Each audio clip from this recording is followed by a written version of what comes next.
Oh, good evening again. Hello, hello.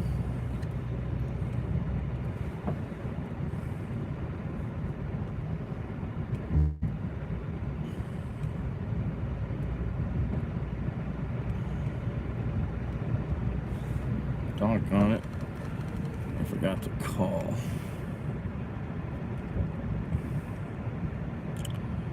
Forgot to make that phone call.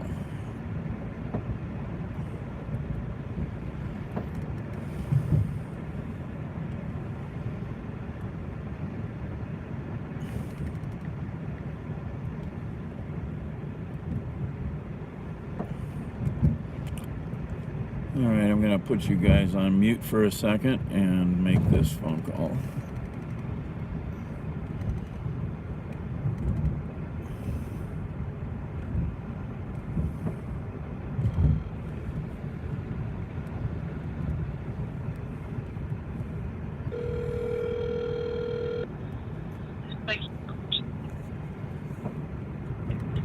Hello.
There we go.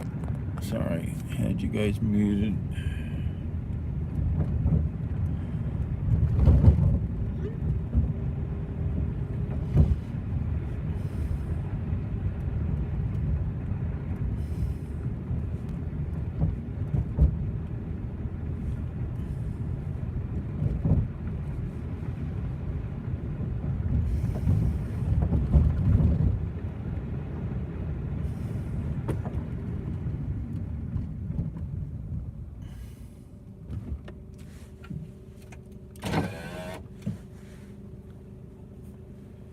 I don't want reader view.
Who was that?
Oh, we're back.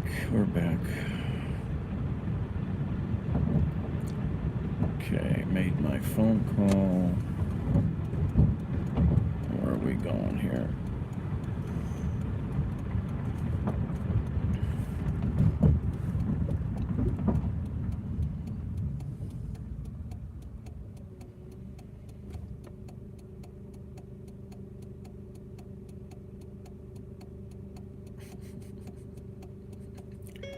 Okay, cool.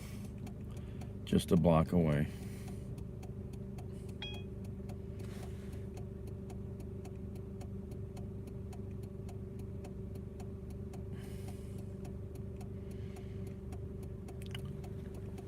All right. Oh, interesting night. What a day, what a day.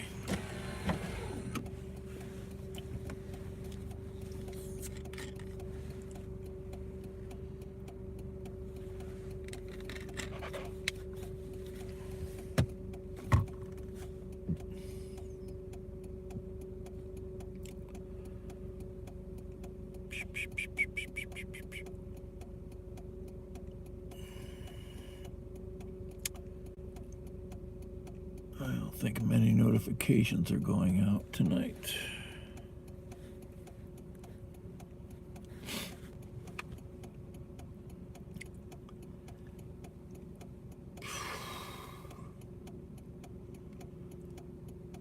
Alfredo.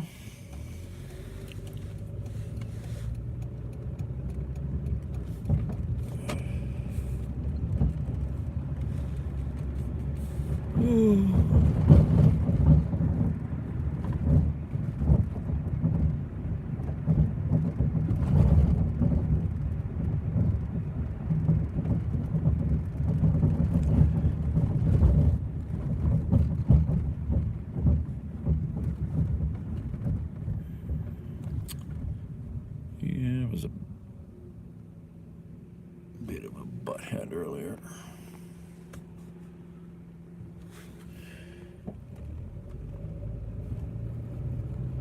Oh.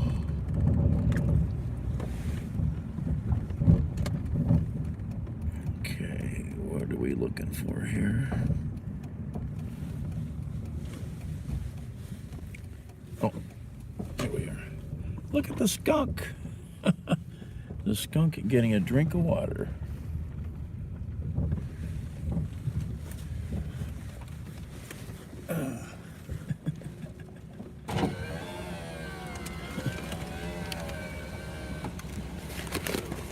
I got the goods.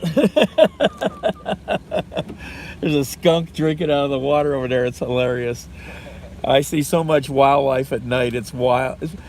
I come out of a nursing home the other night, and this skunk walked right in front of me, man, just waddling along, you know. Ever see one of them foxes or wolves out here? Well, where did I see? I saw was a parking lot. Oh, that was at Notre Dame University up on Green. I was coming out of there the other night, and at first I thought it was a coyote, and I'm like, no, it's just a big fox, just walking across the parking lot in the dark. You know, I've seen them all: coyote, lots of deer. Turkeys too? Rarely. Really? You see turkeys around here? Or more or less Oh. all the turkeys and vultures. Right. Well, the vultures, yeah, but turkeys, I don't. Maybe they vultures. Yeah, I live stream. I'm live right now, and I go around the city doing my delivering. I give tours. I point stuff out. I know everything about the city. Oh, yeah. So you know, we have fun. Got a nice audience. Some nights, you know. All right, guy. Take care. All right.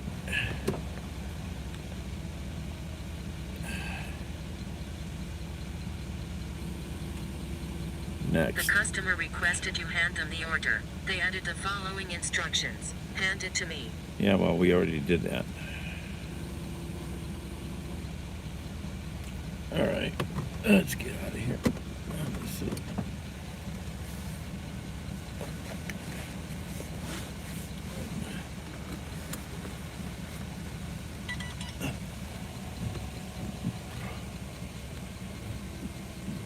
Come on, phone.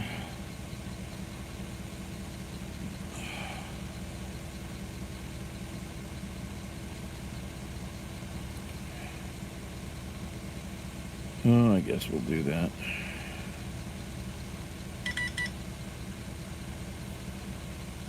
All right.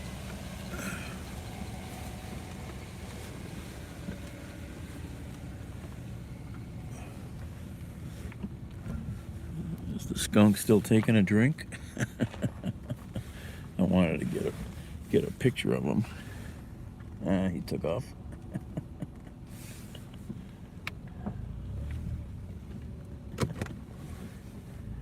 Oh, there he is, back by the rubbish.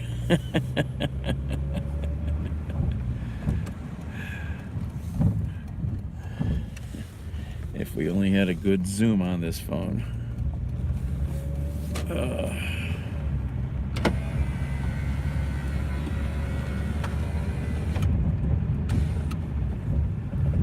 Oh. How's everybody tonight?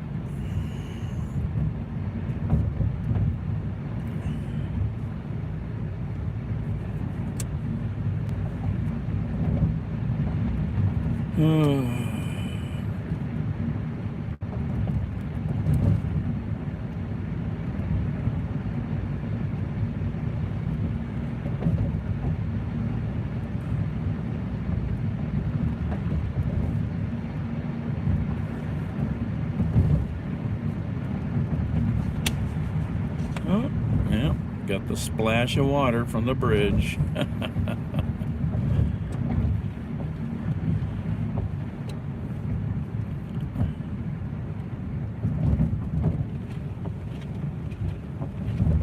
Actually, that window needs some serious cleaning. I just noticed it's a little scummy.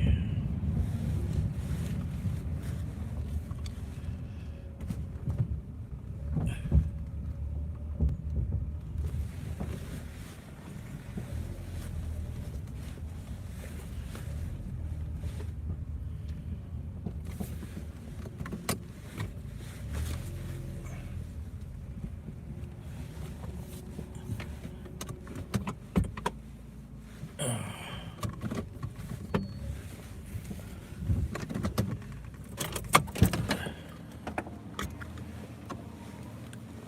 right.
Chief is the boss.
Let's see, where are we at?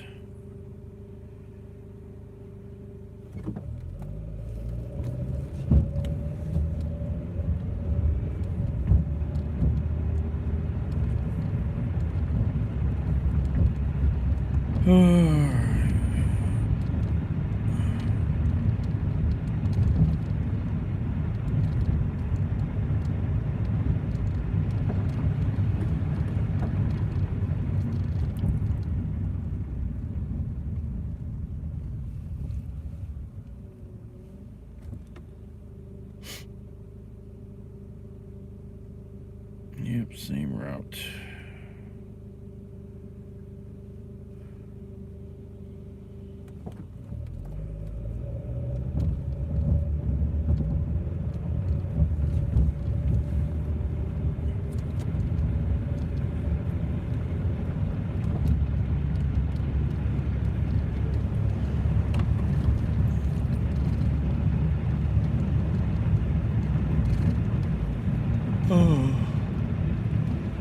Oh.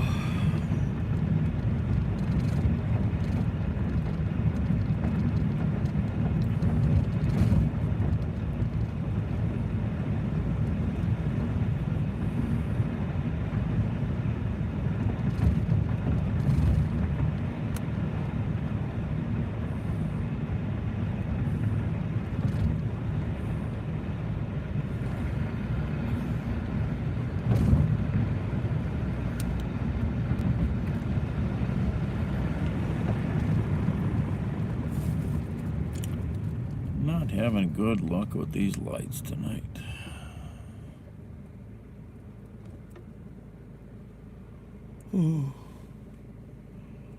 For the Russians to do.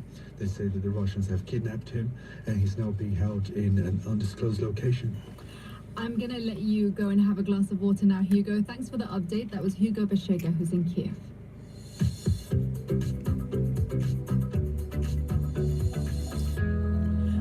Colombia says 10 armed groups have agreed to a proposed ceasefire as violence continues to plague the country after a failed 2016 peace accord. The new left-wing government, led by President Gustavo Petro, a former guerrilla fighter himself, says the country is moving ahead with the ceasefire to fulfill his promise of total peace. Earlier in the program, we heard from Maria Jose Pizarro, a lead senator in the new governing party, who has a key role in negotiations. Let's hear part of that conversation. This is a first necessary step. We're just starting to walk this new path, and there will be many more steps on this road to peace. But it's clear that it will need a very large state investment. We need to ensure that the state has an integral presence in areas that it hasn't previously been, because it's its absence that has allowed these armed groups to take control and have so much power in these areas. So, although a huge step has been made with around 10 groups agreeing to the proposal, as we've heard, including the Gulf Clan crime gang and dissident members of the FARC rebels, there are still many illegal armed organizations across the country who've not made the commitment. Newsday's Rob Young spoke to Victoria Sandino, a former leader of the FARC guerrilla organization, who's now a politician involved in peace negotiations. And she started by explaining the reason for this new proposed ceasefire. Bueno, uno de los propósitos del nuevo gobierno del presidente Gustavo Petro. The proposal of the new government of President Gustavo Petro is what they're calling a complete peace agreement. Part of that is to have a multilateral ceasefire, so all the actors involved in the armed violence at the moment, including Colombian military forces, stop their activities. This is because after the 2016 peace agreement was signed with the FARC, what we actually saw was an increase in violence. So this effort is fundamentally looking to improve the human rights situation in Colombia. De derechos humanos en Colombia. So what do the authorities need to offer these armed groups to try to get them to sign up to a ceasefire? En principio se está... To start with, the idea is to generate an environment of confidence. This isn't a situation where there will be concessions given. There are many groups involved here. There's guerrilla groups, paramilitary groups, and criminal groups connected to drug trafficking. The president is sending a clear message to communities and to rural territories that he wants the killings of community leaders and peace agreement signatories to stop. He wants to generate confidence in the population, but also make clear to them and the international community that he will sit down and negotiate, and he wants the groups to respond to this proposal, so they can also be part of sending this message. What was wrong with the 2016 agreement then, that you helped write, that failed to persuade some of the guerrillas to sign up to a peace deal then? Lo primero es que en ese momento... Firstly, this peace agreement was made with the president at the time, and this was a negotiation with just one group, arguably the oldest guerrilla group in Colombia. But that's just one entity. There was an effort to have separate negotiations with another guerrilla group called the ELN, but this didn't develop. It started, but when President Duque took office, it was suspended. And then the peace negotiators were trapped. And I say trapped because they didn't let them leave Cuba to return to Colombia. There wasn't really a policy at the time of an integral, holistic peace. Although there was a proposal to put forward mechanisms to confront other groups, the government did not want this to be included at the time. Now, over the last 5 or 6 years, we've seen more groups emerging in Colombia. And that's why our new president wants to focus on complete peace. It will be difficult, but that is the proposal. Difícil, pero es la apuesta que tiene. You say it's going to be difficult, so I just wonder whether building trust will be enough. Conozco a mi país, conozco... I know my country well. I know the violence we've suffered and the worsening of violations of human rights. I think it's an important step to create conditions that create confidence, not just showing desire, but actually bringing in mechanisms that enable some of these violations to be overcome. The challenge for this government is to follow through with the 2016 agreement commitments, because for us, there was a betrayal by the government at the time, and they did not commit to peace.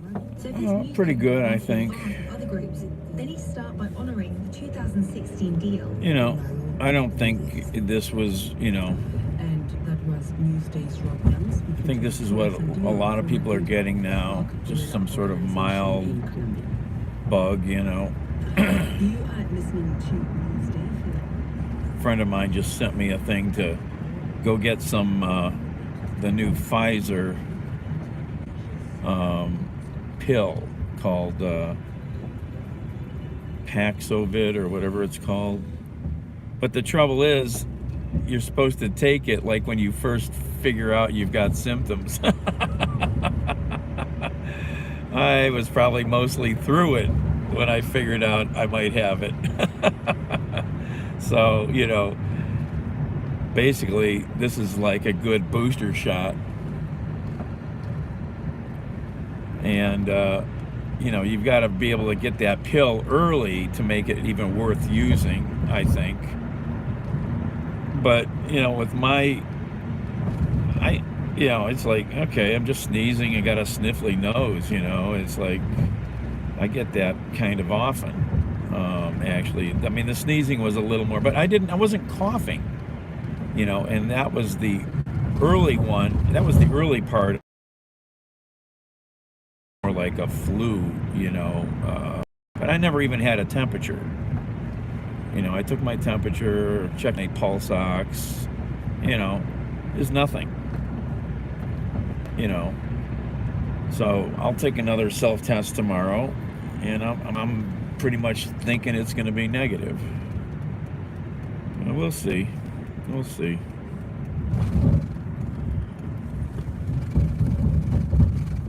Yeah, the first time, yeah, you know, yesterday or whenever that was.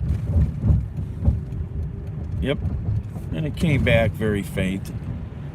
You know, I did one self-test months back, but it came back negative, you know.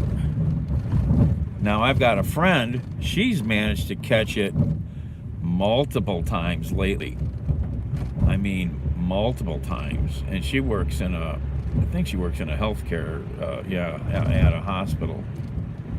But she just must be very susceptible to catching it, you know.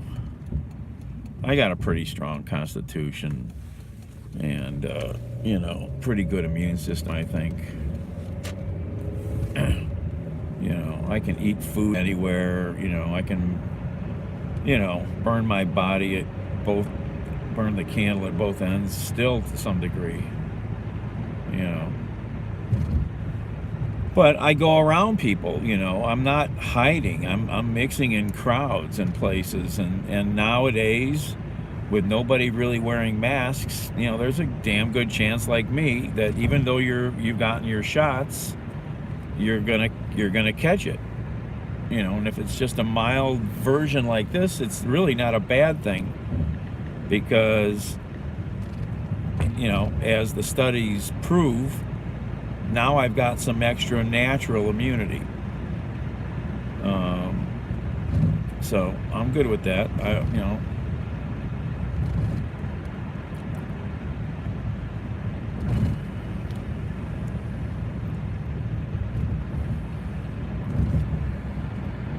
Yep, it definitely. That's the whole thing about this bug. You know, there's so many variants of it and mutations. It's got so many different things that affects people so differently.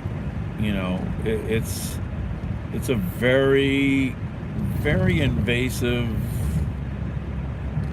smart little bastard. Very, it's very savvy. And that's how the natural world works. Made of cast iron, yeah.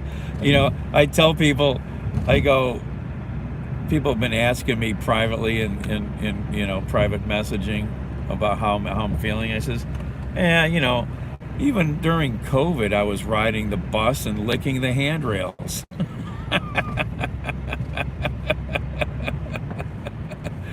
You know, but I was never hiding, you know.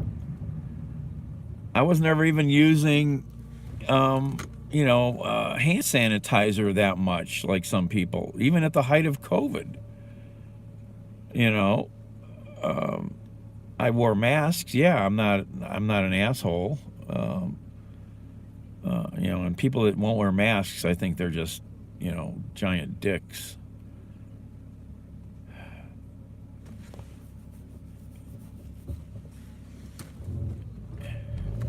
But at this stage of the game, getting a mild case is really a good thing. You know, there's good studies that you know, say that you're going to get good immunities from that, basically.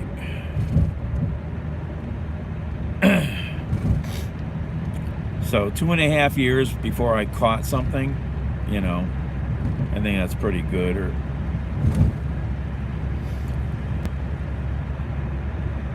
all right, where are we going here? Coming up faster than I thought.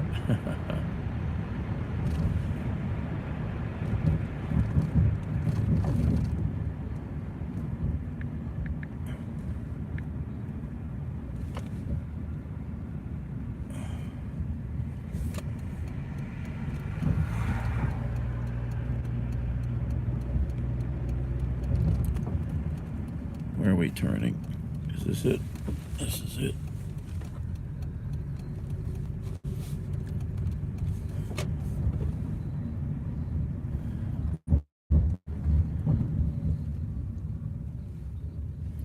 What's the address? What is?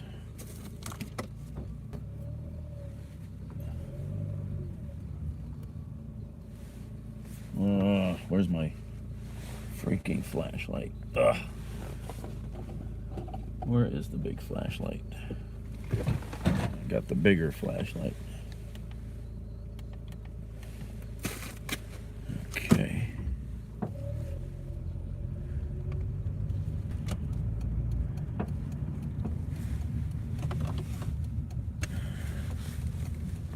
So one of these doors.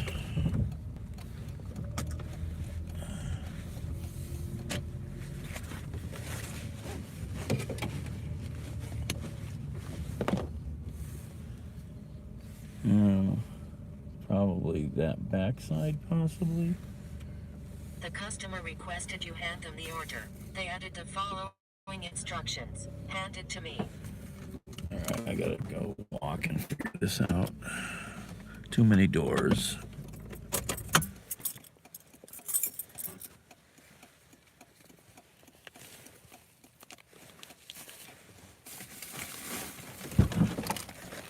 Oh, a big bag of food.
never been to these apartments before ever, I don't think.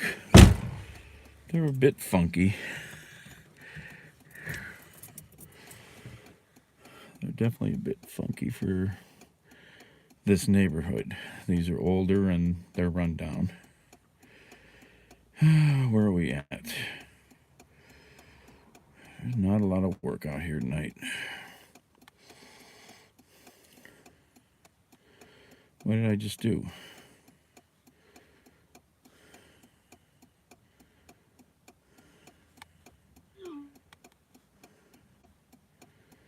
The heck was that? What's making...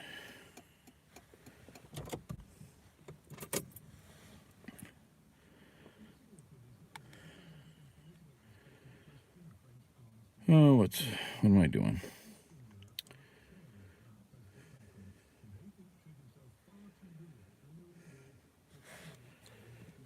Touched the wrong buttons.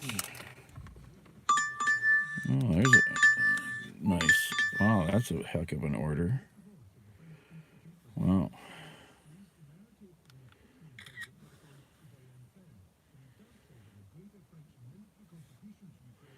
What happened? I missed it? How did I miss it?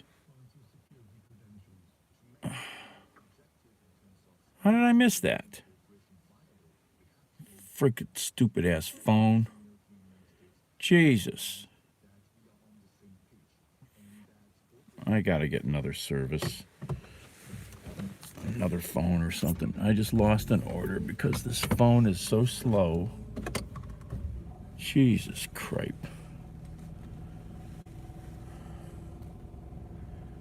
That was more money than I made on the previous 2 orders.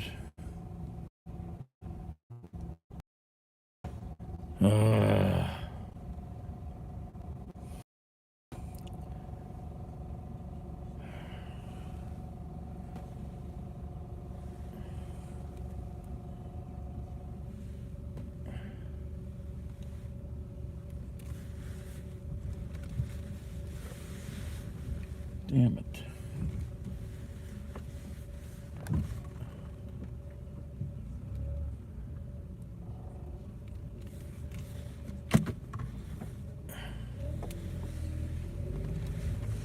Oh, crap.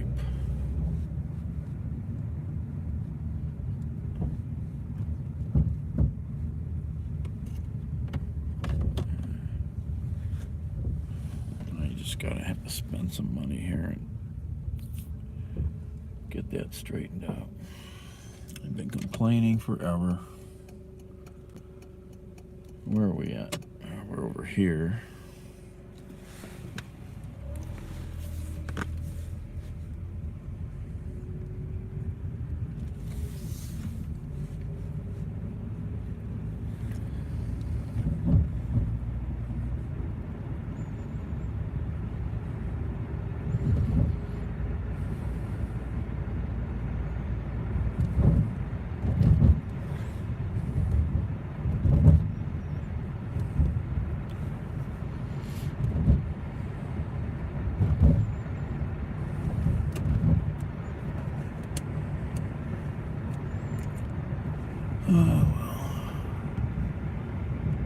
Jose, hello.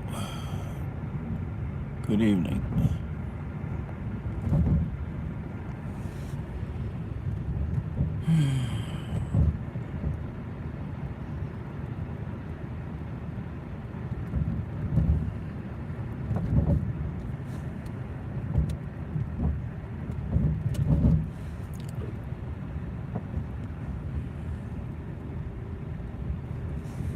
Dang, I hate when I miss an order like that. That hasn't happened for a while. And it's not that busy out here, so I screwed myself. I didn't touch it fast enough.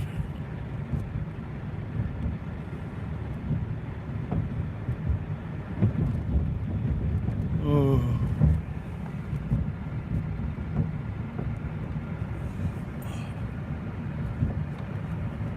Oh, go away, you silly cheap porn site.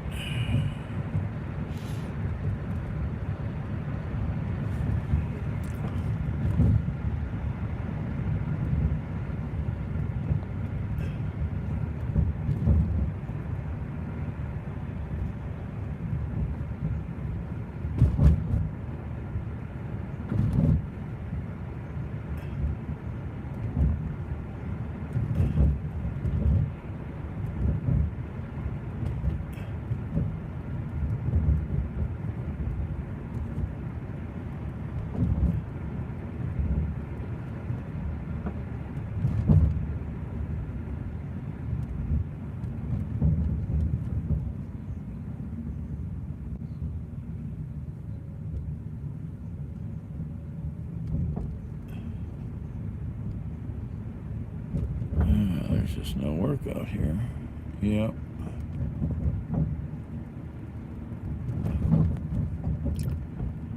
Yeah, well, on something like this, it's pretty hard to stop it, I think. You know. Hello there, all-rounder Nada. Hello. Good evening.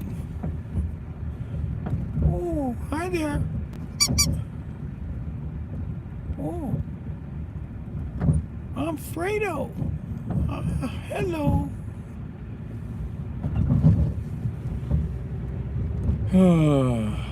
Welcome to Cleveland.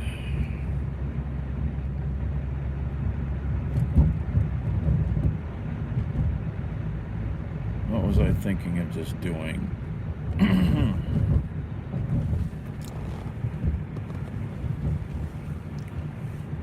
Oh yeah, doing that maybe.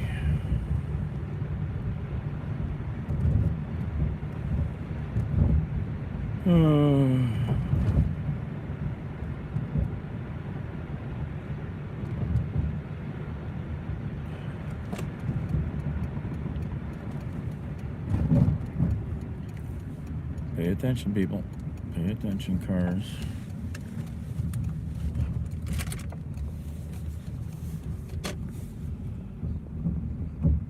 Oh, from Sri Lanka. Wow, hello. Wow, that's pretty far away. Welcome to Cleveland.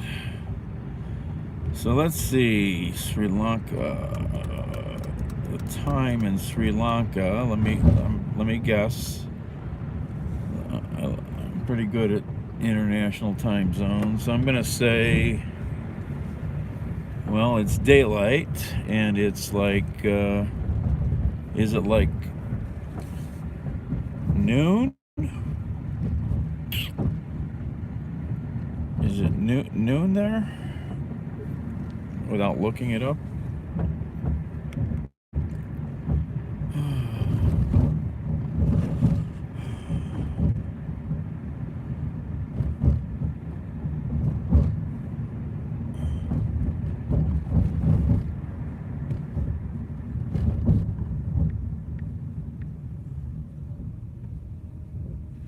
Maybe not that. Yeah, maybe. Yeah. 10 hours difference.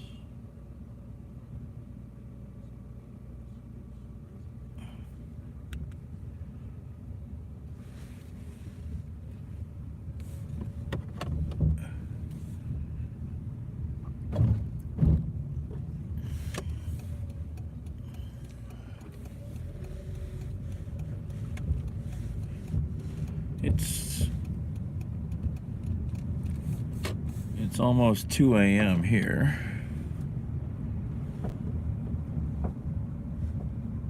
Oh, okay, we can do that, Dutchie. We'll do the unboxing, okay. We'll do the unboxing. I forgot about it already. Like all the things in my car, I forget about them. Oh.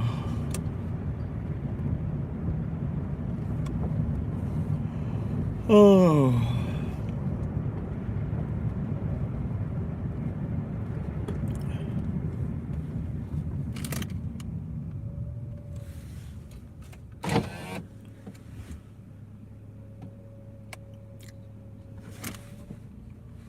Yeah, opening the locker was easy. You know, once you got there, you touched the email.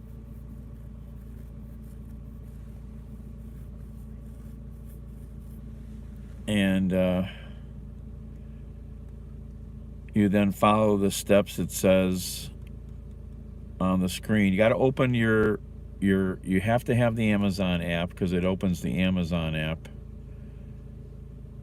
And then you just go through the steps and bingo, the door pops open. because most of those lockers I've gone to have a code box on them. You can enter a code, or it can scan something to open it. But I'm gonna stop in over there at that Madison warehouse hub, and I want to see what the hours are over there for my own knowledge, because they have a live person there in the day for even, I guess, dropping stuff off. So yeah, I learned how to do that. You know. Oh, look at that. Okay, there's. Yes, this isn't that good order like I could have had. No, I couldn't get the good order. And see, I'm not going to do this order because I'm not going to go... Should I try that screwed up rallies again? Do I dare go to the screwed up rallies again? I don't know. I'll give them one try tonight. That's it. Where the heck are we at?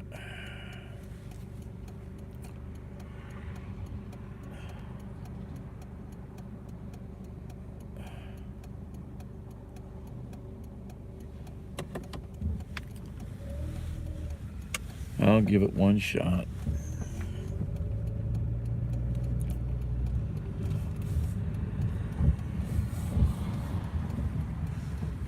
Okay, we got some bright lighting here. Yeah, well, I found out something late last night from this other driver that I could have been compensated possibly quite well for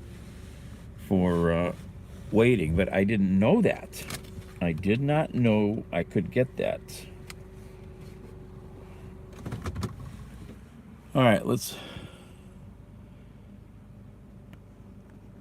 send you a jacket. Yeah, well, I'm going to try. I'm a glutton for punishment. All right, let's open up this mystery box somebody in this crowd sent me. Ooh. Ooh. Warning label.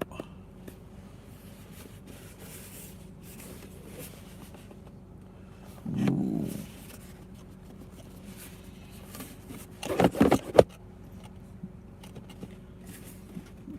Okay. Let's see here. I don't. Where's my big knife?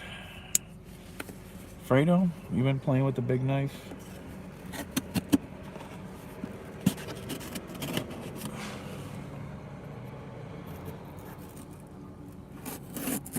Yeah.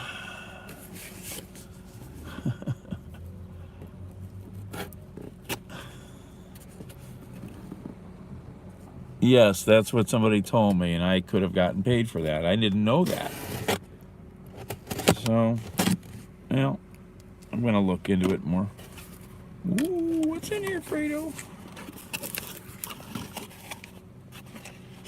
This big box for such a small box. Isn't that...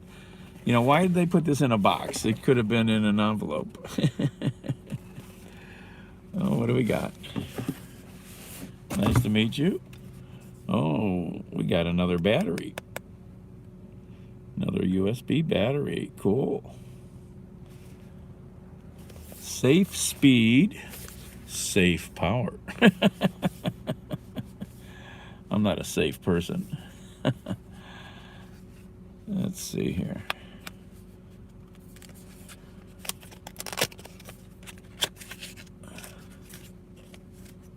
I've got a friend who unboxes stuff on the internet. He has a little miniature chainsaw to cut the boxes open. It's hilarious.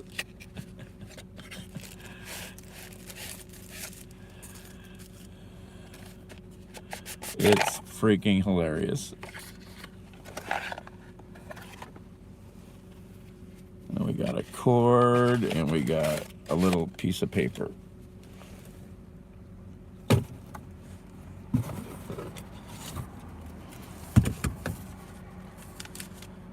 Oh, there's gift receipts and other pieces of paper. A gift for me. Thank you. Thank you, Dutchie. What do we got here? I didn't even show you guys yet.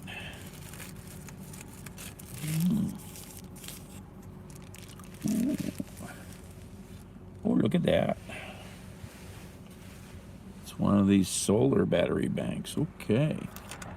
Oh, it's kind of like the one I got. USB. Got flashlights. I have one like this somebody gave me, but the solar doesn't work at all. So it might be nice if the solar worked. It could be handy. Got the little booklet. Got another USB-C cable. Let's see. Is this like the other one? Yep, you got the button here. If I push this button, was it 3 times? No. No, it's got some battery in it. It's got some lights. I'm doing it wrong. Hold it. 1, 2, 3. There we go. Hold it for a few seconds. 1, 2, 3. Off. Cool.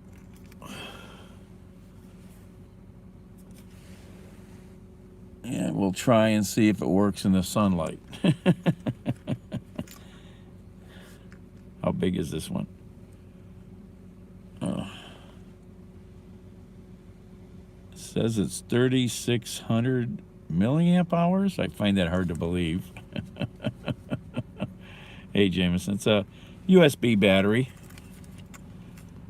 Let's see here. Open the, power supply. It's got 2 USB ports, USB-C for charging, and maybe for output. Have to read up a little bit. Oh my gosh. Just in case I'm lost, it's got a compass.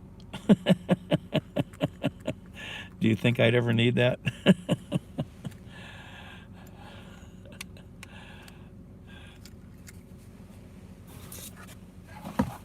But I find this hard to believe that it's 3,800. I've watched a lot of guys tear these things open and examine the batteries that are inside. And a lot of them are just plain out fibs on what's inside of them. Where?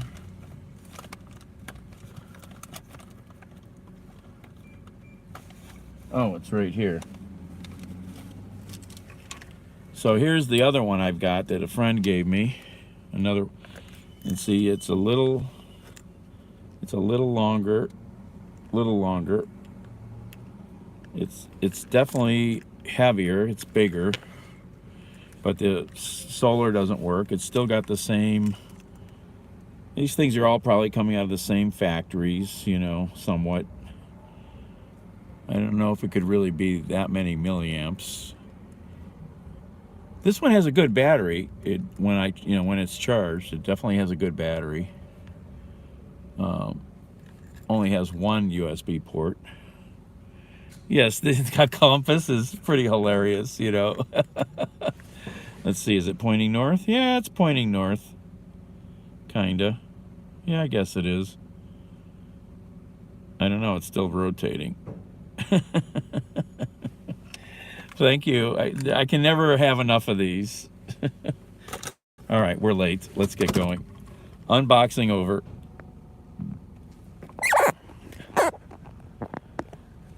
What was that, Fredo, huh? All right. Let's go see about this silly rallies.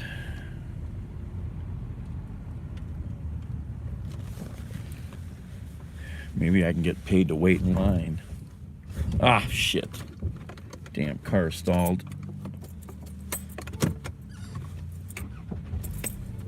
Right in the middle of the road.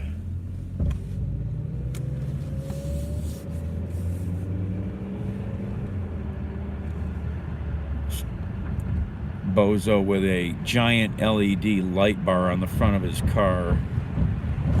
I hate those things. They're technically they're illegal, but they're really ignorant in how bright they are.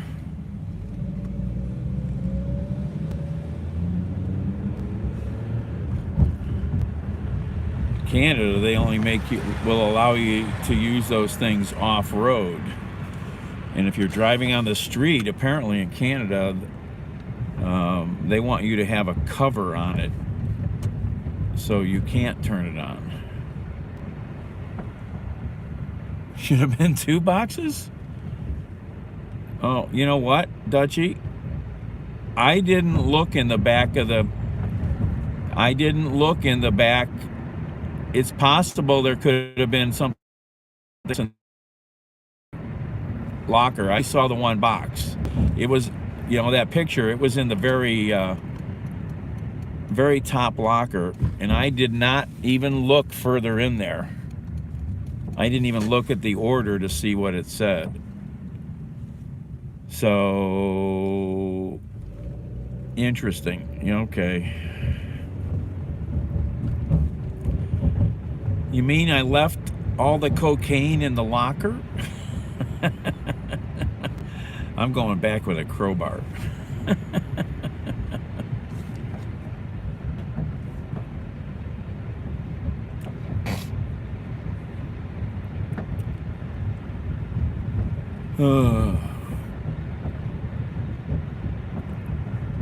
You know what? I can call Amazon and did it say the 2 boxes were delivered or anything? I didn't really look at that whole email very carefully.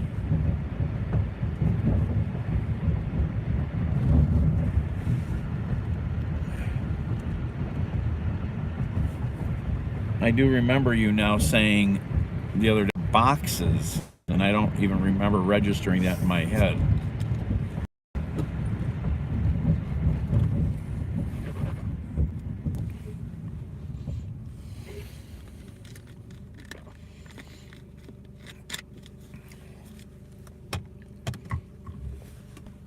Oh, you crumb bums are back again.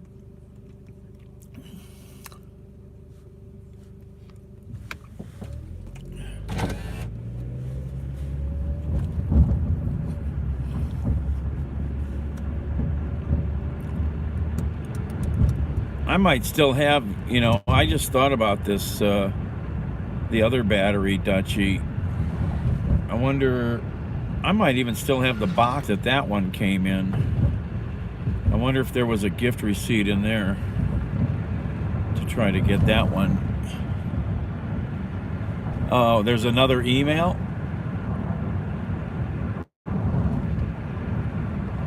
Oh, it's, okay.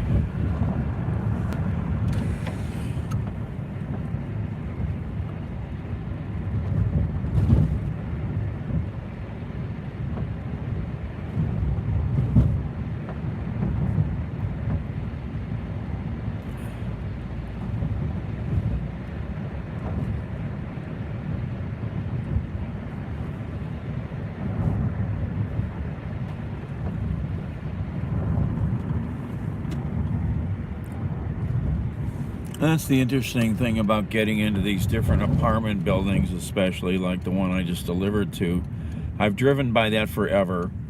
That's considered to be a pretty good neighborhood of Cleveland Heights, but I would have never suspected those apartments to be kind of run down, but they are. I mean, right next door are houses or condos that sell for $300,000 or $400,000 or more.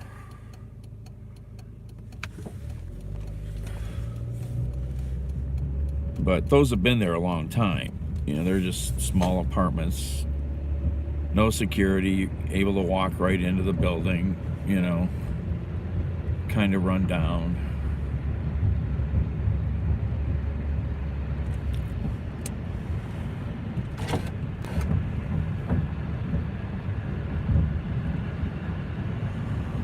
Oh.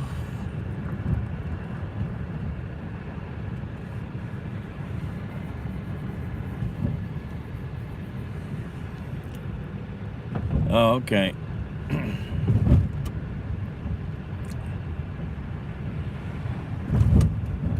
Okay, there's no cars at the rally, so there should be no delay trying to get this order.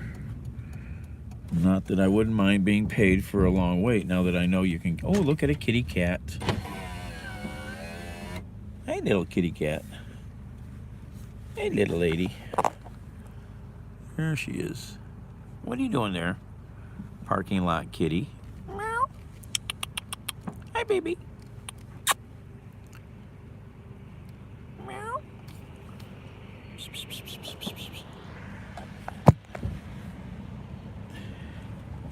I keep meaning to put some cat food in here or some cat treats. See so many kitties out here in the city. Well, they still have a lake here. Look at this lake. Lake rallies. Probably drive into it and the car sinks.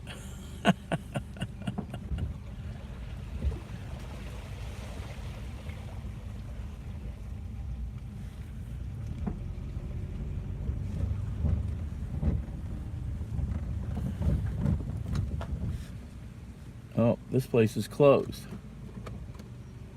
Freaking, there's nobody here tonight. Not even open tonight. Freaking windows shut. Got cardboard in the window. Hey there.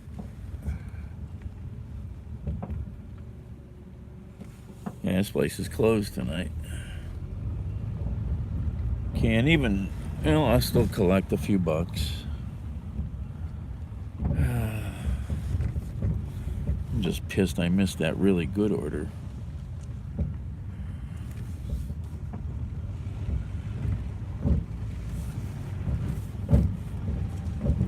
Yeah, this place is closed.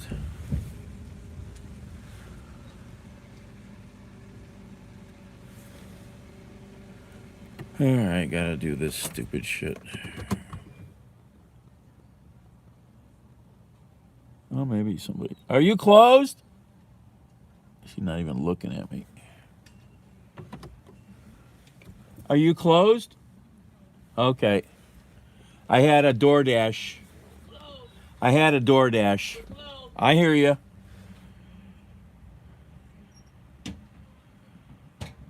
I hear you. All right, what do we do here?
All right.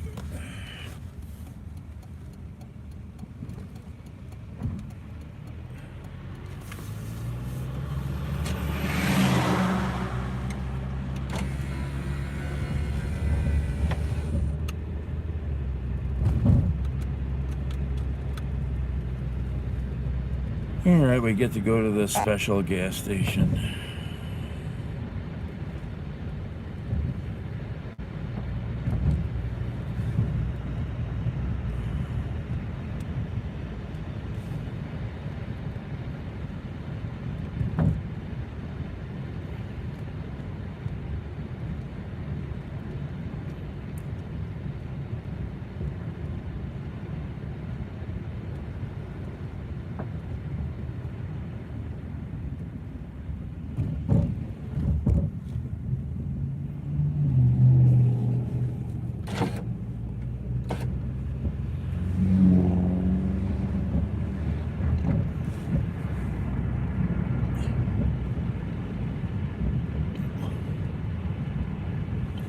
Well, obviously that restaurant's got issues.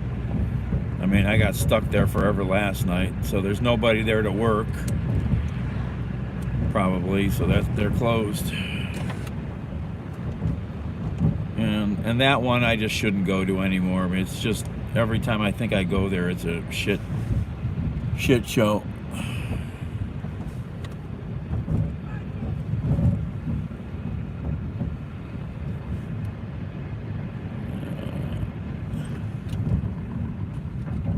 But I gotta watch how many I don't respond to. Oh, this place looks lively tonight. Great. Let's see. Where do we want to park?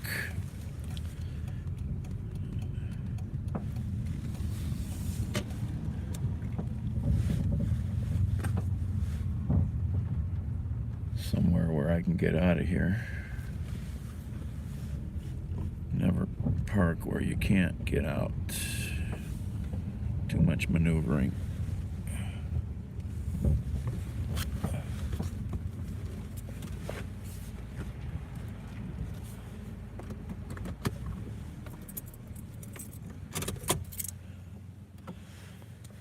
Be right back.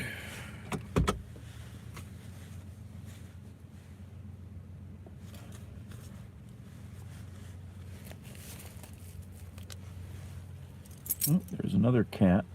Oh no, that's a possum. That was a possum.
All right, where are we going here? Over there.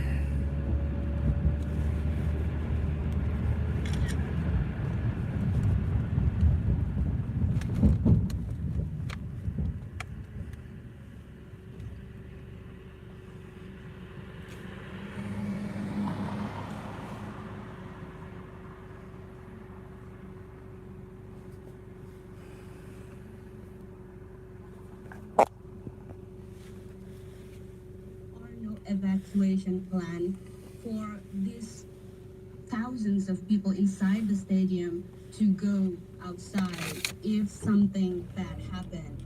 And then it happened. It's terribly sad. I mean, we heard earlier that 17 children have died. I'm sure Indonesians are in mourning at the moment, but how have they responded to the police's handling of the chaos? Yes, we have a very mixed emotion this past couple of days. We are all very saddened when this happened. But somehow this is something that it is not surprising because the police in many cases have been seen using they are infamous for their brutality in riots on the streets and even on several football match prior to this game. The police has been also using tear gas to disperse the crowd. And so even though we are sad, a lot of people feel angry, they feel agitated, and they feel very much hopeless of what happened, considering that, this could happen in the future if nothing substantial is changing. I mean, like I just said, this isn't the first time that this happens in Indonesia at a football game. Do you think the reaction to this incident, considering how horrific it is, will spark any change? We hope so. We definitely hope so because what happened in the past when something like this happened, we often get people are being hurt, one or two victims die during a football match riot. But this number is very big. It's very yeah, that craziness in the soccer match in Indonesia, hundreds dead. It's like crazy, man. It's pretty obscene.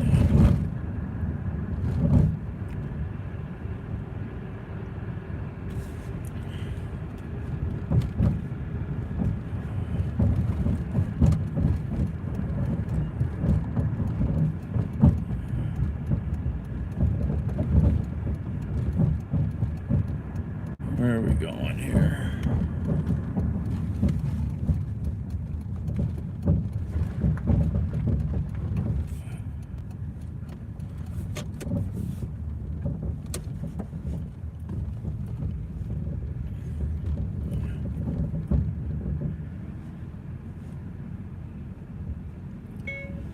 Hello, your DoorDash food is arriving.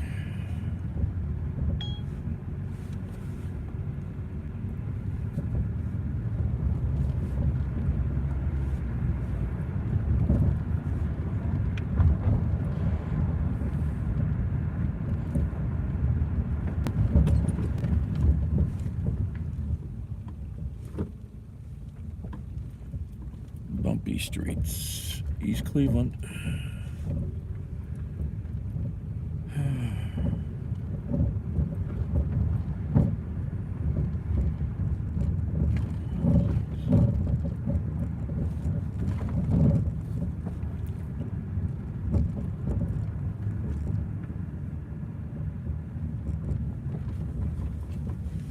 The customer requested you leave the order at their door. They added the following instructions. Leave at my door.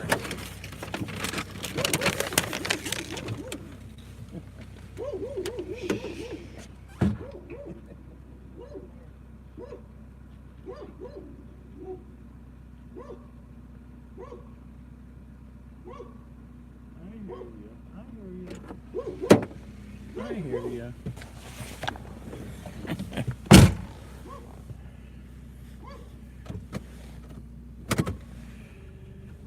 I hear you. You're not barking that badly. That's a friendly bark.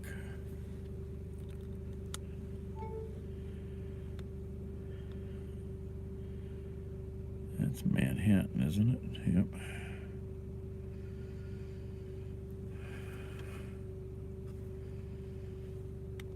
Allegheny Circle.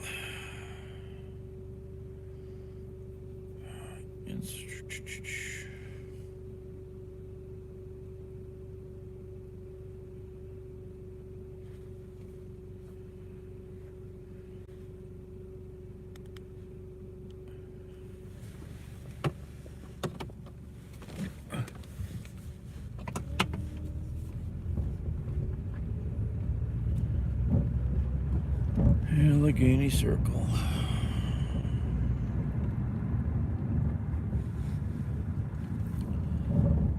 It's a little dark in this neighborhood. Not a lot of working lights. It's even worse behind us. It's pitch black behind us.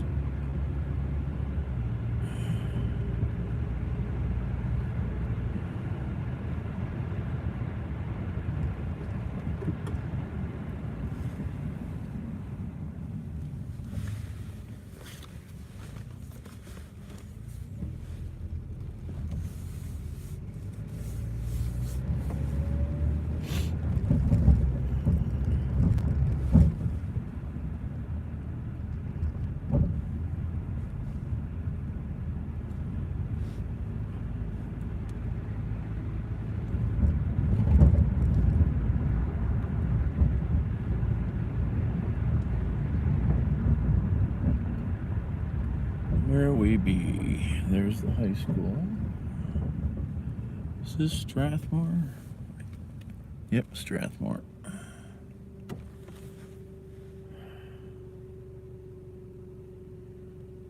Where is the thing I was looking for? Can't think. What are the addresses here? Go left. No, too high of an address. Need to go the other way.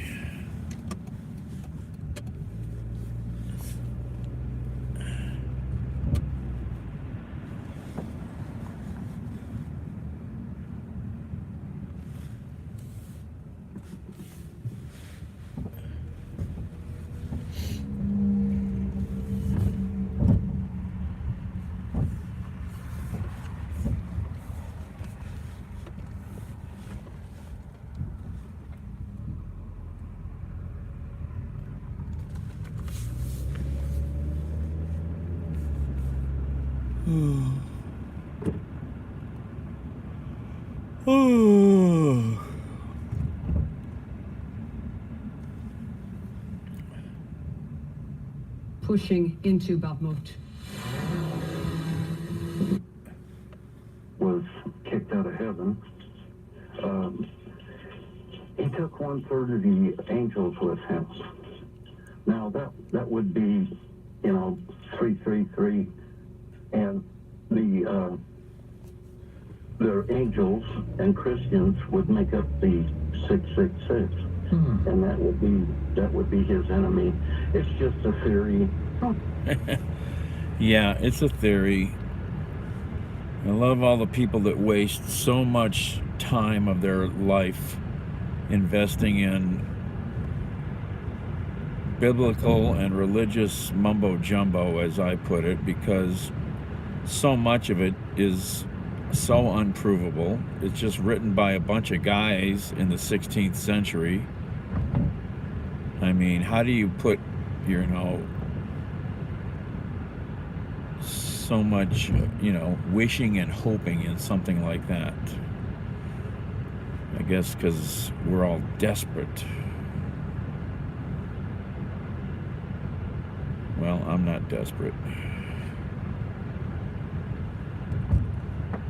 All right, where was I looking to go here?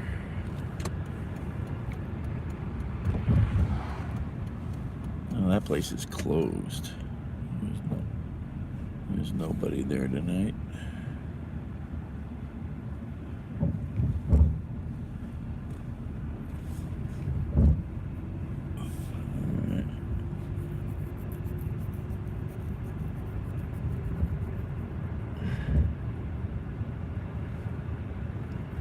Pretty quiet tonight.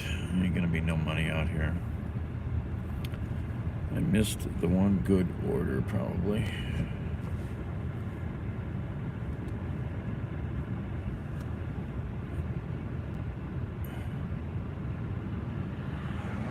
The one real decent order. Yeah, there's no work out here now at all.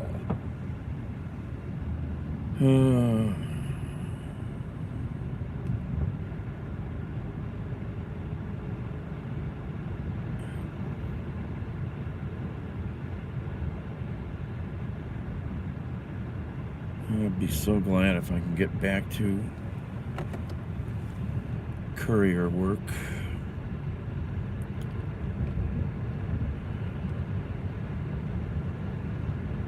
Oh, don't you? You still you want an omelet? I'll get you an omelet right now.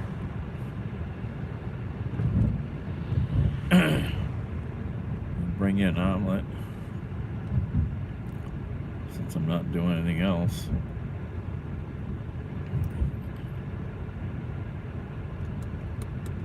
Or do you want it in daylight?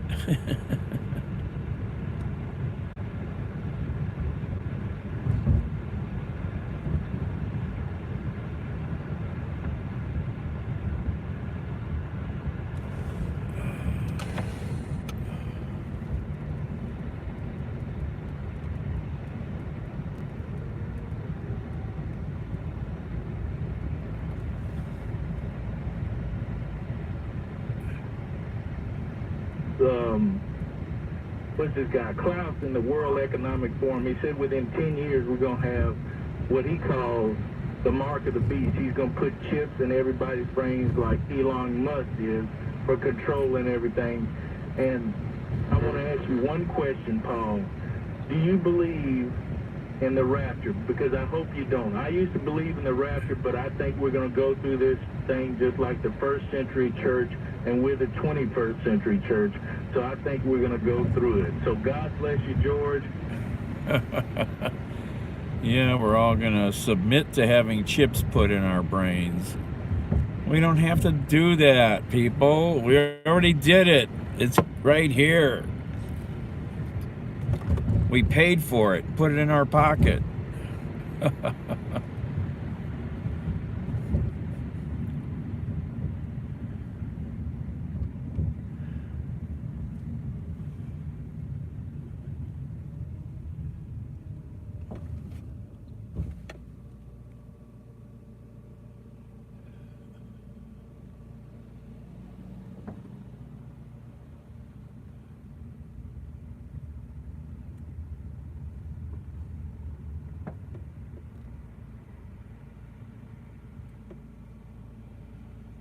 We chipped ourselves. I've got a couple of friends who've actually put chips into their wrist or into their hand between the thumb and the forefinger to demonstrate how they can unlock their electronic locks to get into their buildings. But that's the field they work in, so they're kind of into it.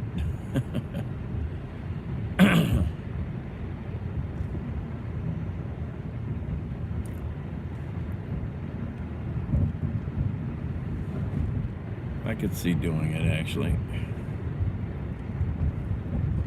Oh, it's just the next evolution of humanity, modifying ourselves with technology. We're already doing it with all kinds of fancy prostheses and devices to aid people to walk or see or hear. It's just the next level of humanity.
Oh. Oh.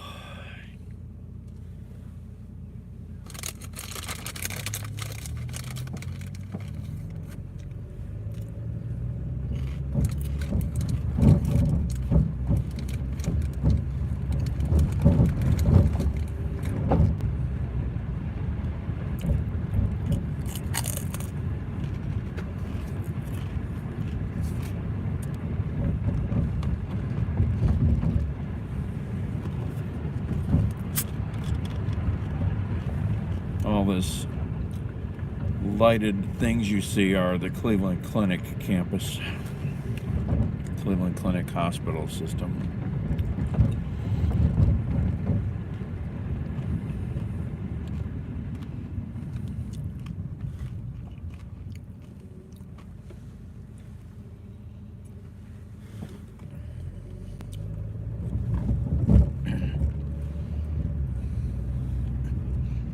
Well, where's the knife? I didn't put the knife back. Where? Well, there's the knife. The light. Gotta put things back in their place, right?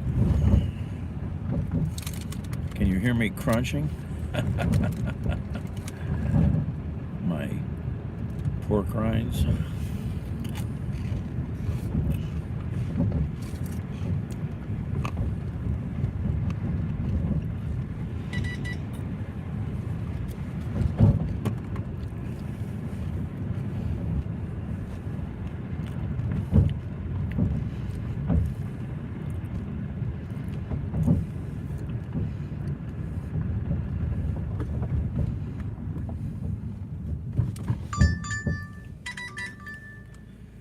Oh, that's a ridiculous order. That's ridiculous. Yeah, I don't think I'm doing that. Where is that coming back to?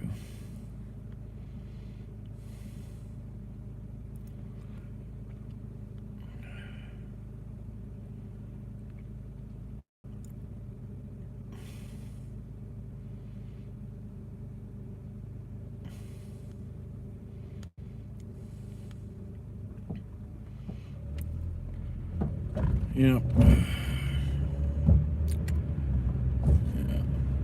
That was another Rally's order, but not worth the money.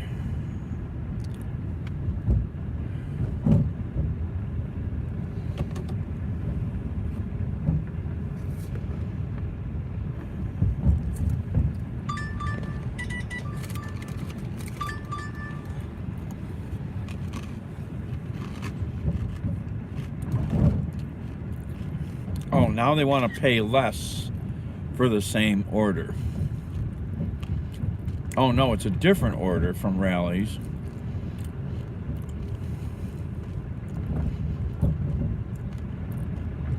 That's crazy. Yeah, that ain't happening.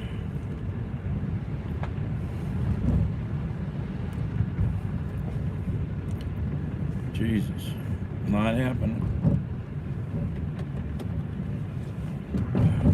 I'll turn on the porn channel first.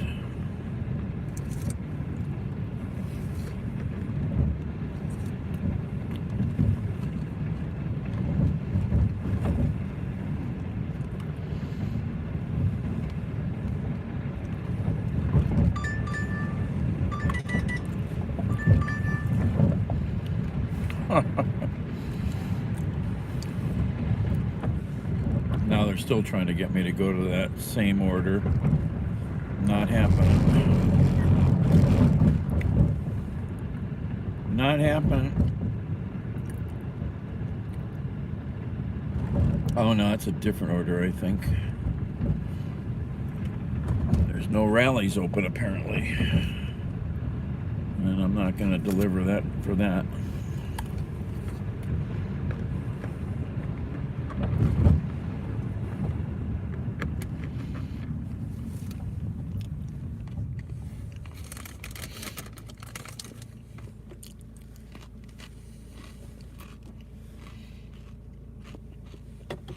That's why I need a newer vehicle so I can do Uber.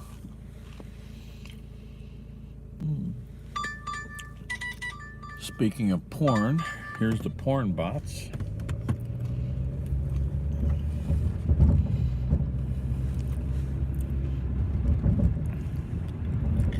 Now this order we might do.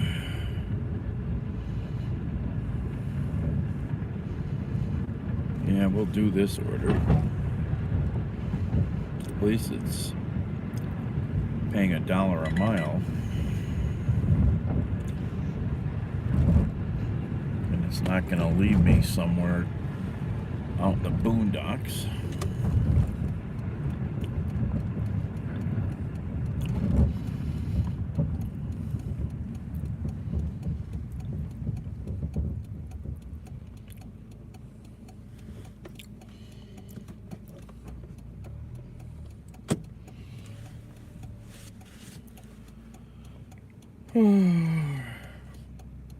The live show ends every night, but that's okay because I can listen to the show anytime, anywhere, right on my phone. What color is the terminal tower tonight? Terminal tower is red and blue. Red and blue.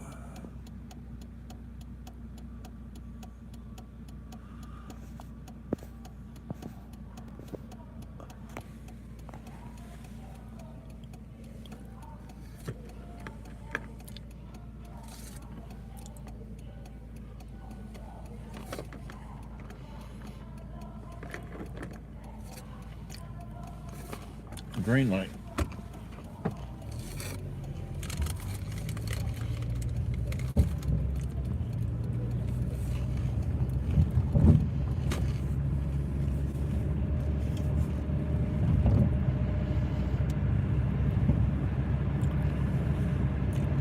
Oh, there comes a train.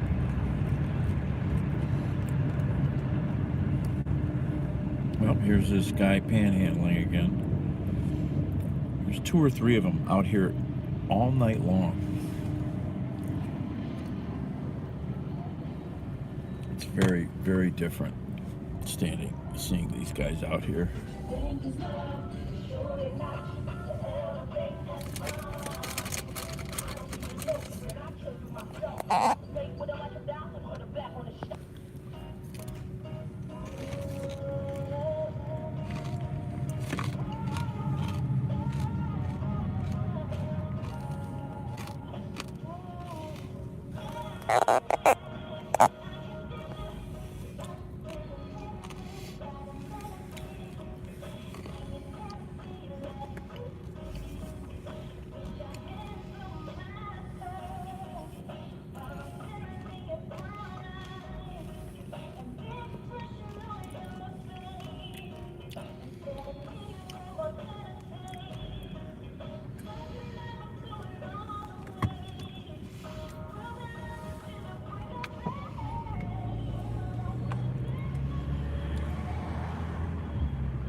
Hello, Tubbs.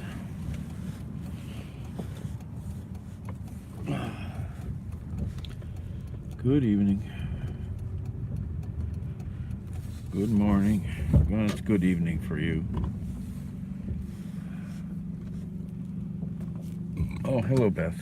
You guys out at the bar again? Be right back.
Oh, $4. Price definitely went up.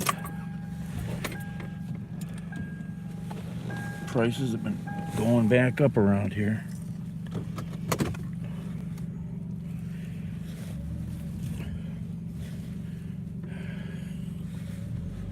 Where are we at? We're in a Toyota.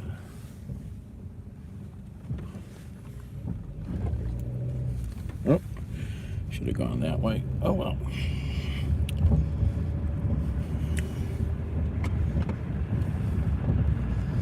Oh, I see what they wanted me to do. I'm not thinking. Ah. My brain is stuck on going the same way so often.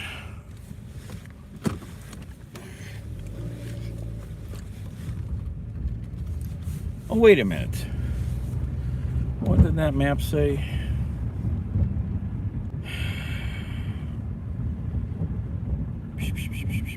Oh, that was the other way to do it. Oh, yeah. I'm not thinking. I forget about that. I always forget about this choice because it's available now. It's not in my brain. It's not in the proper database. It's not been through enough cycles to register.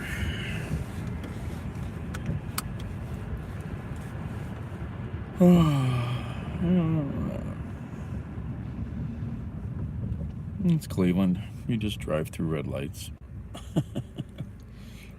Late at night, in some neighborhoods, you just do.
Green light, green light.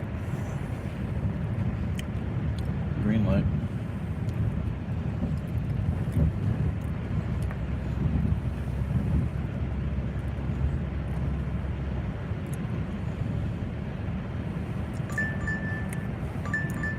The heck is this? Oh, now they want me to go there. Jeez. What the hell? Wait a minute, that makes crazy sense.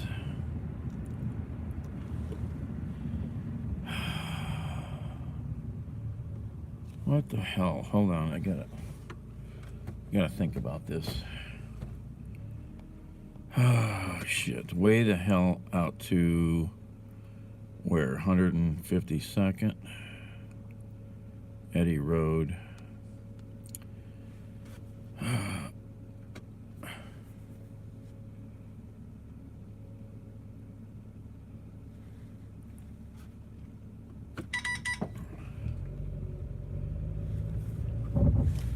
All right, should I go? What should I do here?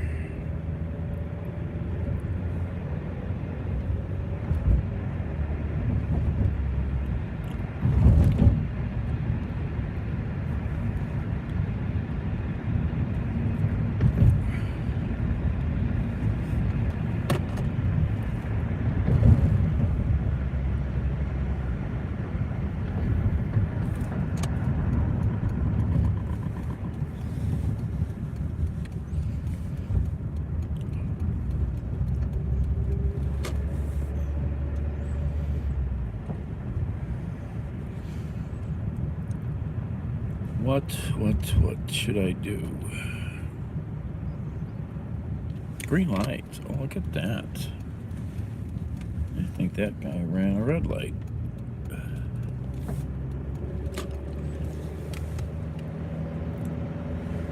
Should I pick this up now?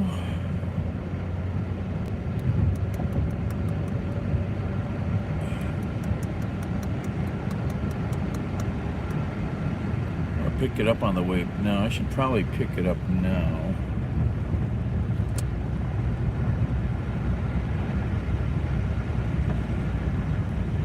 That'll be the most efficient.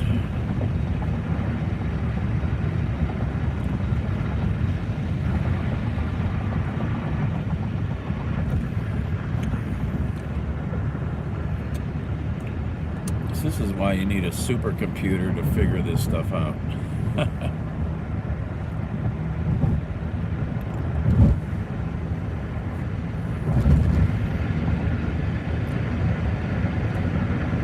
Do this first, then do these other two orders.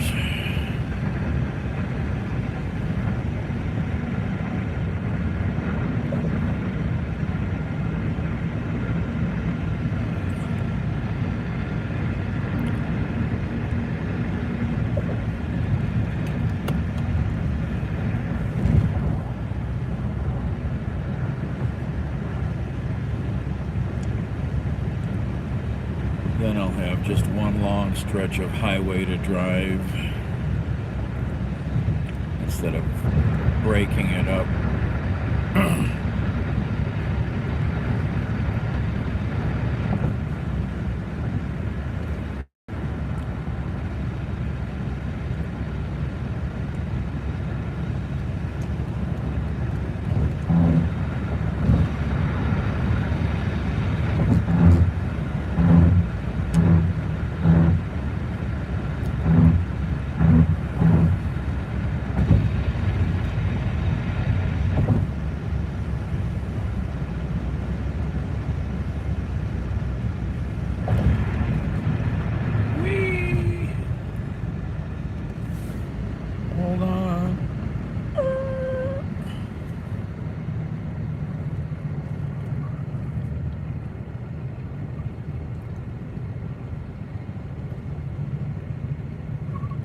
This little car only had some good tires. We could do that even faster.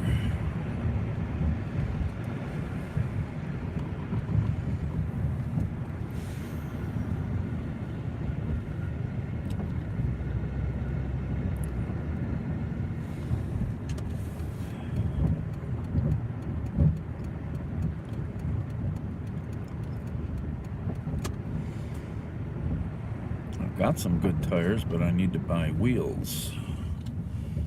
If they'll even fit on the car. I have to really look and see if they'll fit.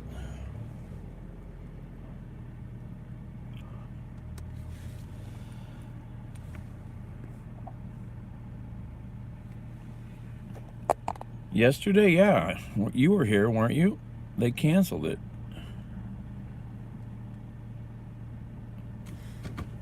It's too windy. They canceled it. I made it down here in time.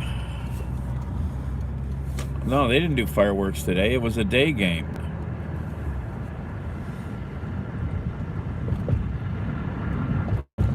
It was a day game.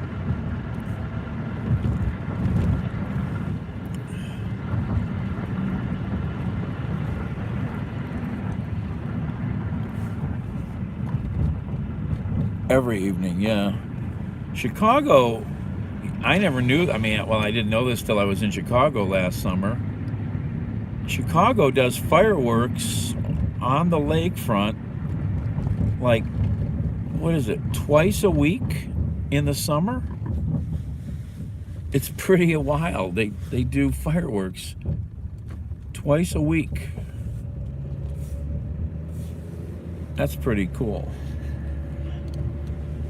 But they got a bigger budget than we do.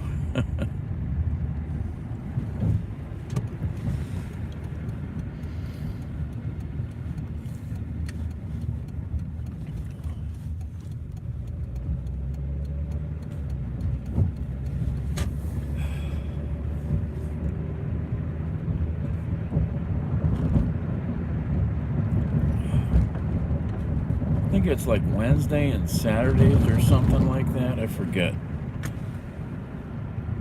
It is the flats.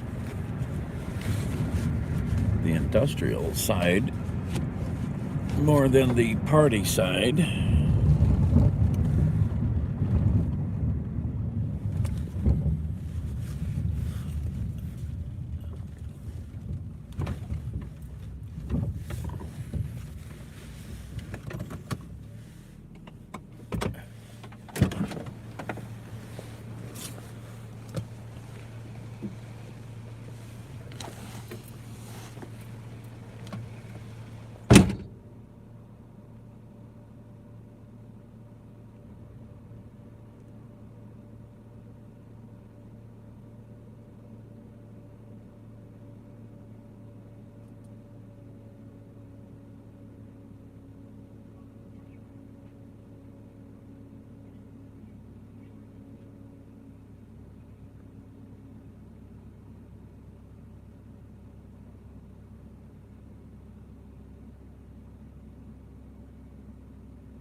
All right.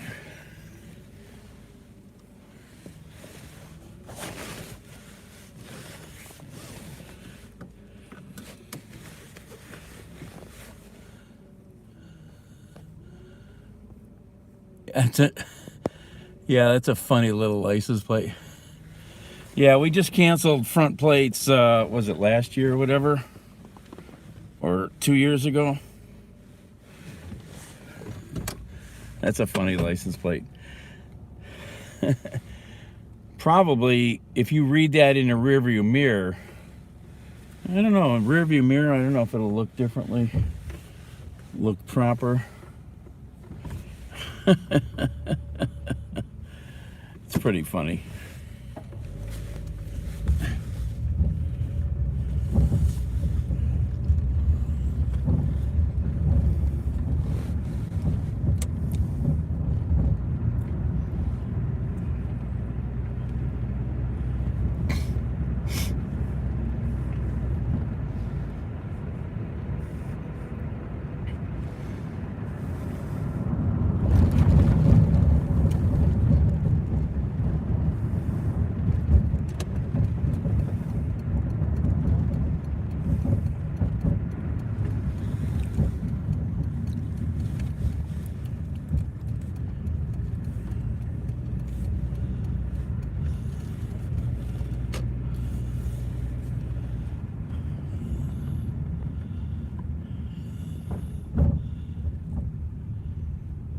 Very funny, Beth.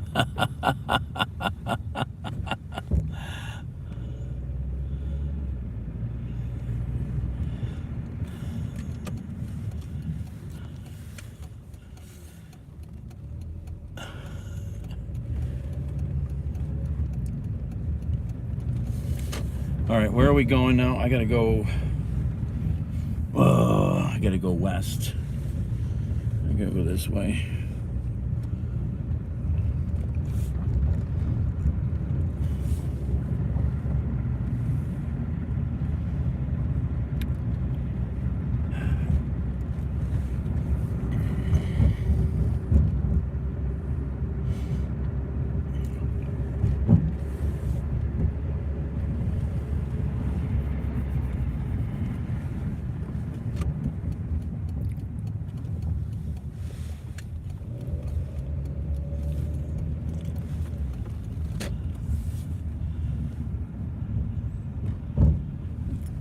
Until they figured it out, yeah. Every now and then something slips through the system.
All right, the best side.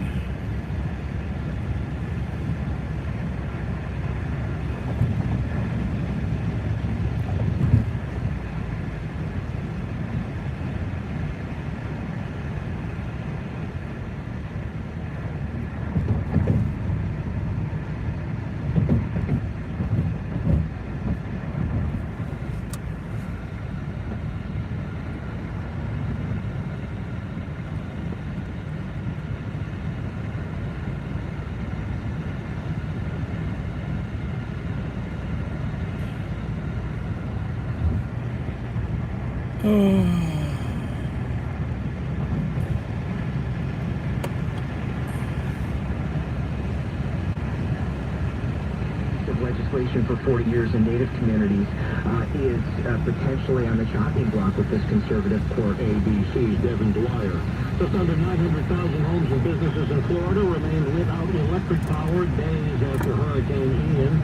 The death toll in Florida up to 81. ABC News meteorologist Rob Marciano's in the state. More than 2,300 people rescued so far, with more being pulled off the barrier islands by boat. We jumped on a volunteer boat carrying residents in a hard-hit High Island. Once home to 9,000 residents, the Causeway Bridge washed out, cutting them off from the mainland. At the drop-off dock, we meet a group of trauma nurses and retired military volunteering to help however they can.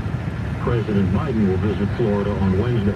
The National Archives says some former White House officials still haven't surrendered all the records they should have. This is other administration officials who still, some 20 months after the end of the Trump presidency, have not turned over their official records.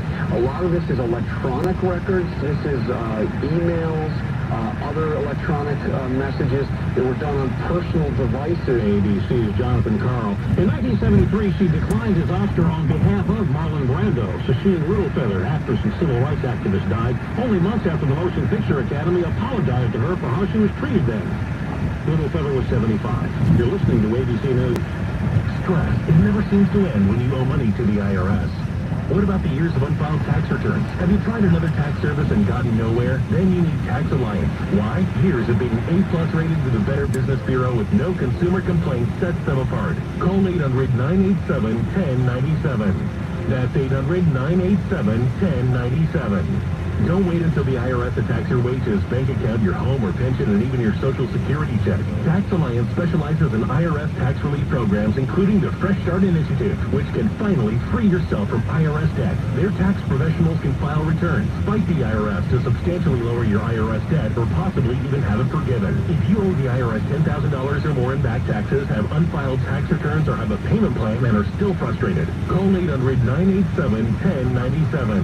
That's 800-987-1097. Yes. A long-sought maritime border between Israel and Lebanon appears to be getting closer. The story from Jerusalem and ABC's Jordana Miller. Israel's Prime Minister expressing satisfaction with the latest U.S. proposal to resolve a years-long sea border dispute with Lebanon. Yair Lapid said the U.S. plan strengthens both Israel's security and economy, boosting regional stability, as well as gas and oil revenues. Pending a legal review, Lapid's government could approve the U.S. deal in the coming days. Lebanese leaders also pleased with the proposal, which allows Beirut to develop oil and gas fields that straddle the maritime border. The government today reports on the national average price rose for the first 8 weeks, but that was mainly because of an enormous jump in prices in California. Governor Gavin Newsom pushing early distribution of cheaper winter blend gasoline. That's cheaper to produce. It means lower prices at the pump. Prices typically fall between, let's say, 10 and 30 cents per gallon, starting to this winter gasoline. And then demand falls as well seasonally as we start to all stay closer to home. ABC's Deirdre Bolton. This is ABC News. If you came across someone struggling with hunger, how would you recognize them? Would you notice the 16-year-old boy who got his first job, not for extra spending money, but to help feed his little sisters? Or a mother who's in between jobs and sometimes goes to bed hungry so her kids can have dinner? I am the 1 in 8 Americans who struggle with hunger. I am hunger in America. Hunger can be hard to recognize. Learn why at IamHungryInAmerica.org. Brought to you by Feeding America and the Ad Council. I'm Richard Cantu, ABC News. Cleveland's news, talking Ford from the Cleveland Ford Lincoln Studios. You don't pay over sticker at Cleveland. So after a hard day at work, I'm heading over to my favorite cigar shop, Cigar Cigars, to have a stogie. On my way there, I get a call from my significant other reminding me where... All right. Let's get this done here and turn around.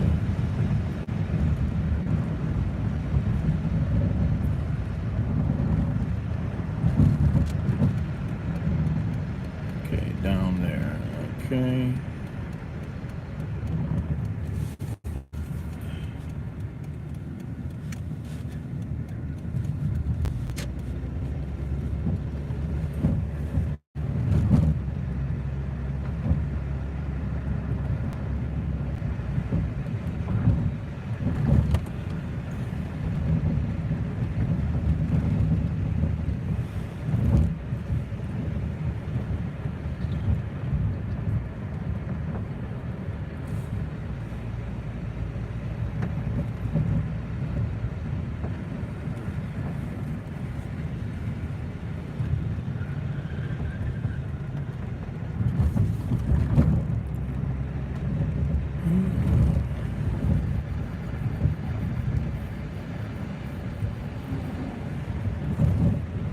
Green light.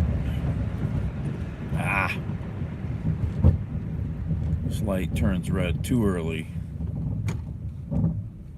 Could easily make that other light if they were timed the same.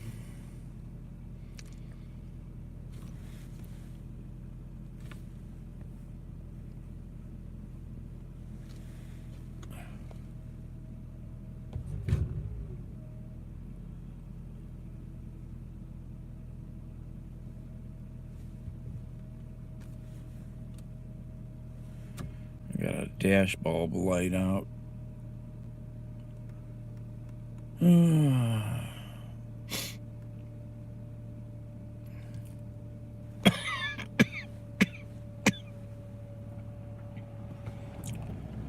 Oh, see, they changed green at the same time, but not red. Oh, yeah. I see. Somebody likes the green light better than the red light in the programming. Ah.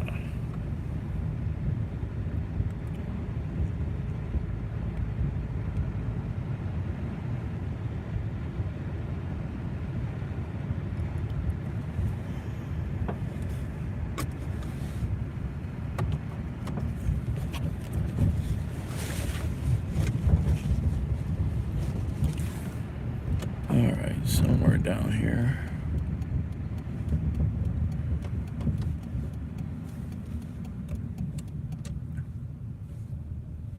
The customer requested you hand them the order. Additional instructions are provided in the Dasher app. Don't beep the horn. Don't beep the horn.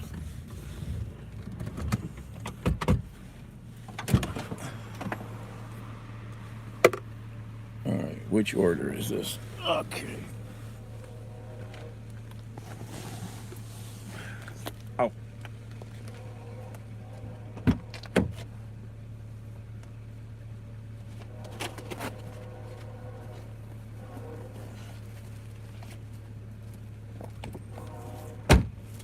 Hello.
Thanks, comma.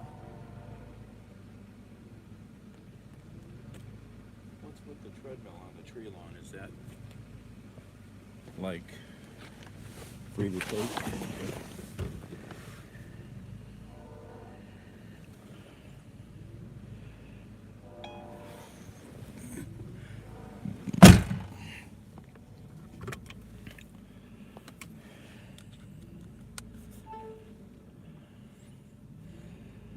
All right.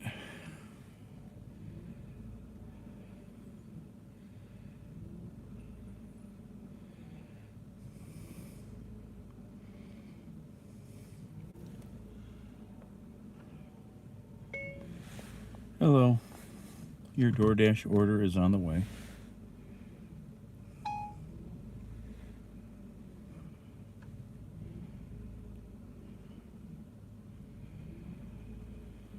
Okay, long drive onto the east side. So let's see which is the better way to go. This is when I use the mapping functions to see if my brain is got the proper choice, or is the map the better choice? Well, the map is going to offer me two choices.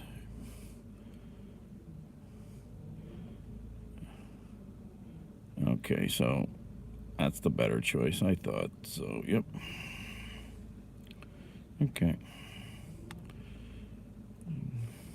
Sometimes the way you think is the better choice is not, or vice versa. As long as we see the Guardians. Well, we won't be going across that bridge. We're going to the east side, far east.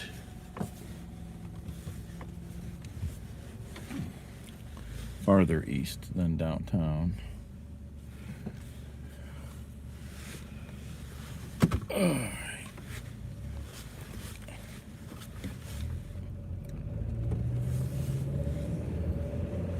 All right.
We're on Warren Road and I-90.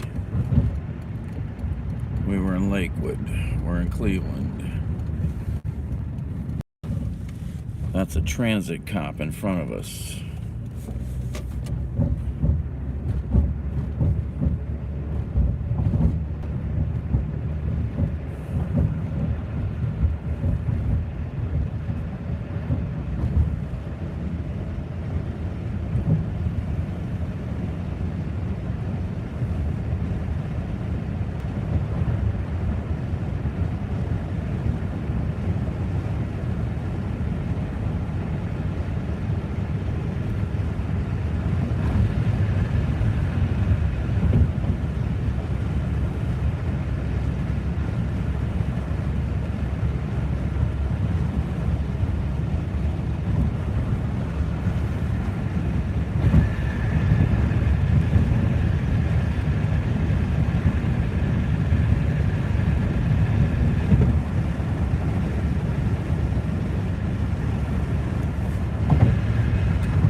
He's in a hurry.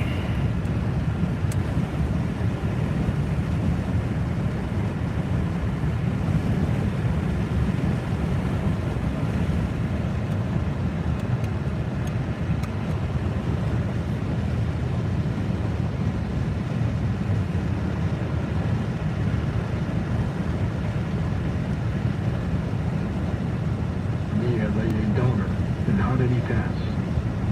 You know, I honestly think that he had a traumatic passing. What he has shown me. It's one of those aspects that just shows how much money is brought into the game. So, for example, in the World Cup later on this year, 80% of the teams playing are sponsored by either Nike, Adidas, or Puma. Now, what does that mean when a team is sponsored? It means the companies are paying the team, a vast amount of money to have their logos on the kit and to have, in most cases, their boots on their feet when they're playing. And, even though Adidas is one of the sponsors of the World Cup, if a non-Adidas team wins, that means, big business for them.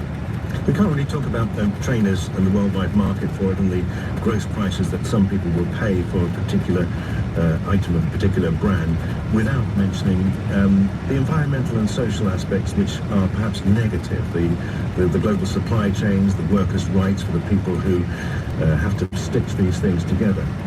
Yeah, and as you can probably imagine, sneakers don't really biodegrade too well once they're thrown into a landfill. And some of the big sneaker companies are now experimenting with using recycled materials, with using materials that are more sustainably or ethically produced. They can get an ethically sourced and constructed sneaker these days. I'm sure you can, but it might be very, very expensive. As you mentioned, supply chains. Most of the sneakers, anyone can do this anywhere where they are. If you go to any sort of shoe store and then look inside the tag and find out where they're made, you'll probably see a vast majority of them are made in Southeast Asia. And you have to think how far that shoe has to travel to get to consumers wherever you are. Nicholas Smith, author of Kicks, the Great American Story of Sneakers and presenter of the BBC Sneakonomics podcast. Next, we're heading to South America and the emergence of an invasive species of very large mammal which required some drastic action to control. And this goes back to the extraordinary extravagance of the drug kingpin Pablo Escobar. When he was killed by US drug enforcement agents in 1993, he left behind a private zoo. While the rhinos, giraffes, elephants and kangaroos were rehoused, the hippos were left in Escobar's abandoned ranch in the Colombian countryside. In 2007, they started turning up 100 kilometers away, frightening fishermen. Carlos Valderrama, who's a vet, was called in to tackle the problem. The solution was both drastic and dangerous, he describes to Josephine McDermott his experience of the first ever castration of a hippo in the wild. It's 2007, and the authorities in Colombia are receiving strange reports from the public.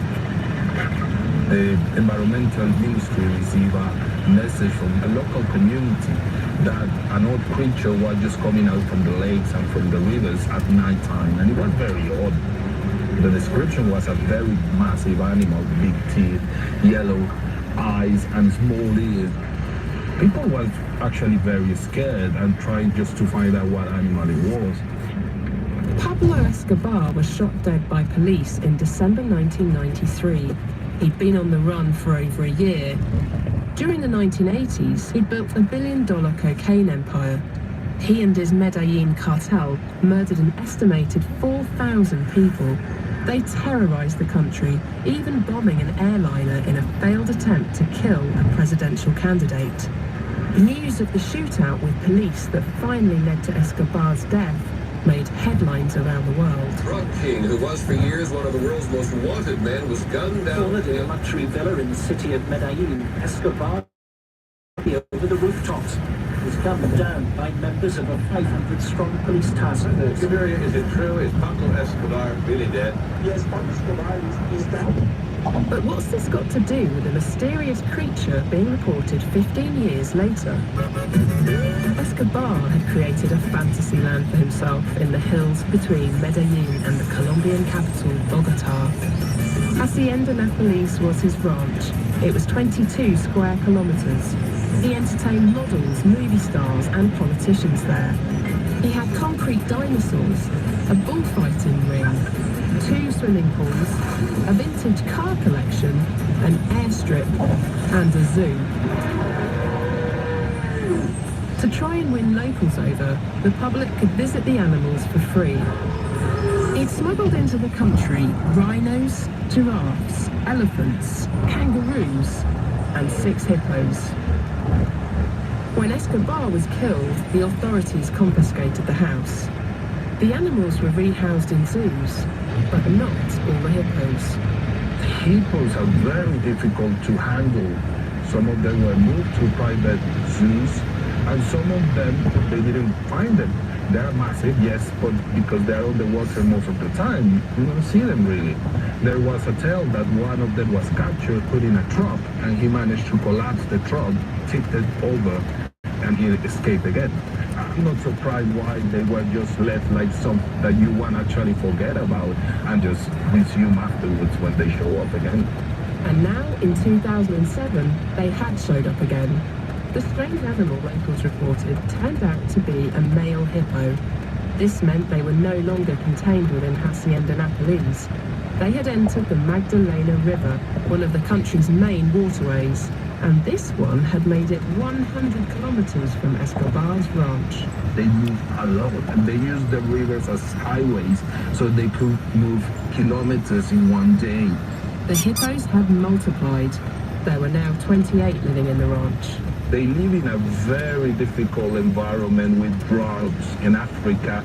Colombia is a heaven for them. We have plenty of water all year round. You have a lot of grass for them to eat. They did very well. Too well, in fact. Something had to be done. The authorities called a meeting with wild animal experts, and that's where Carlos came in. It was a many NGOs from Colombia that work with different animals. Until the point where you were brought in to look at the hippo problem, what were the kind of animals that you were working with in the wild? Mainly jaguars, pumas, and spectacled bears. With a very different animal, like 40 times bigger. For 2 years, they tried to rehome the hippo, which had escaped into the Magdalena River. Then it started chasing the boats of local fishermen and killed 7 calves. Because he was putting at risk people, we decided to sacrifice that individual. The decision to kill the hippo, which the press called Pepe, was very unpopular with the public at large. And now there was another problem. We learned there was another male hippo that left already the Hacienda Nápoles, but he was in the vicinity. We said, okay, we can try capture this one, castrate it, and send it back to Hacienda Nápoles. This one was given the name Napolitano. He was around 3,500 kilos, so 3.5 tons, with 10 centimeters teeth. He charged us many times. Carlos would lead a team of 7 vets.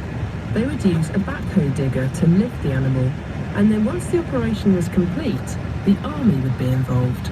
Your big challenge is not actually the castration. That's difficult because they have internal testicles. You have to go through a skin that is around 2-3 centimeters thick, so it's actually like a bulletproof vest. And then you have to go to an 8 centimeters layer of fat. So just going into that is difficult enough. And hippos are very difficult to anesthetize. They die easily under anesthesia. How did you feel? From a personal point of view, it was very stressful. We knew that we were doing the right thing, but we have all these animal rights activists against us because we sacrificed one of them. But we only have a 50% chance to be able to do it properly without the animal dying. 50%? Yes, because we have to put 5 darts to be able to anesthetize it. After the first dart, he starts running. He can go into a lake and drown under anesthesia. Then we have the risk that if the animal stays in a position where the lungs get collapsed because of his own weight, he will suffocate. If we don't move him properly, we can make him... Well, no, this is BBC, NPR overnight, BBC News. There are a lot of people that want to fix Dead Man's Curve, but do you realize how much it's going to cost? It's going to cost millions and millions of dollars to redo. And there is a plan, but whether or not they can get enough money together to literally move the road further south. So they have to buy property, they've got to, they've got to do a ton of things to be able to make that curve less crazy, and then the whole road would move like 100 yards south or something.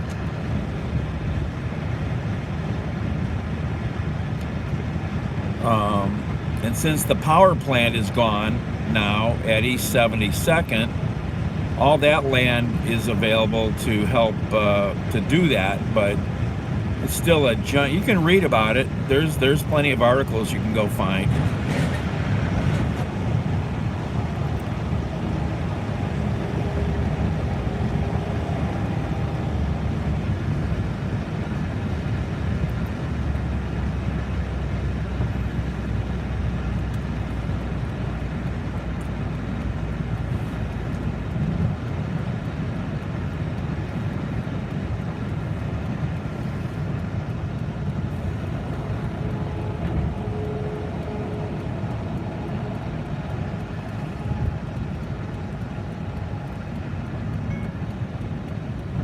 Food is arriving in just a minute or so.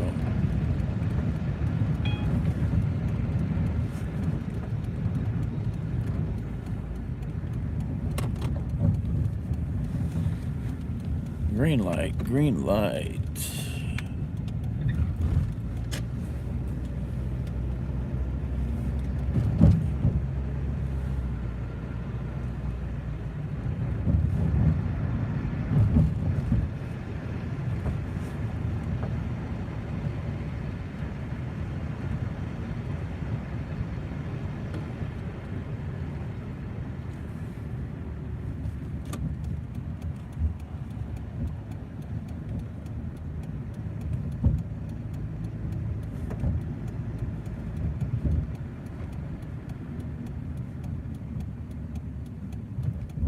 Where the heck is this here? The customer requested you leave the order at their door. Additional instructions are provided in the Dasher app. Where the heck are we going here? Oh, this is a funky delivery.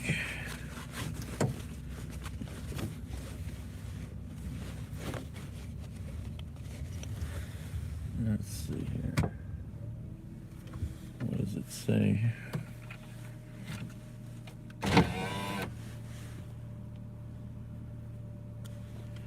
Okay, I'm at the right place. Oh.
Yep.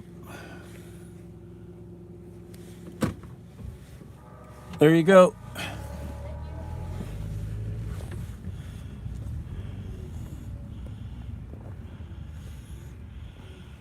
No, hopefully they're going to fix it.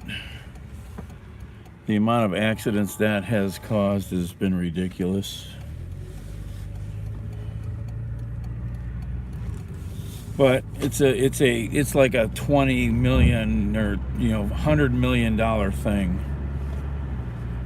I mean, yeah, it's probably like 100 million.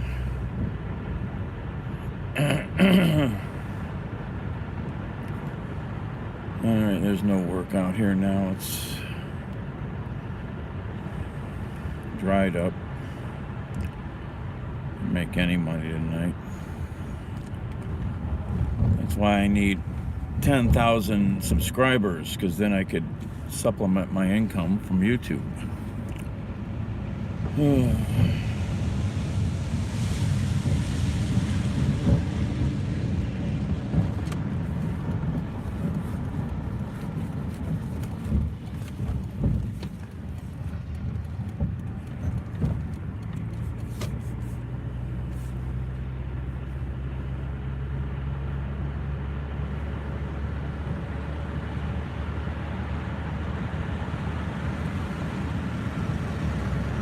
Oh, that looks like Amtrak. Yep, that's Amtrak.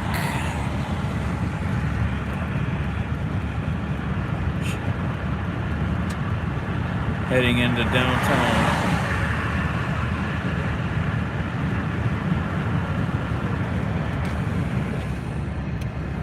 And he's going at least 55, almost 60 miles an hour probably.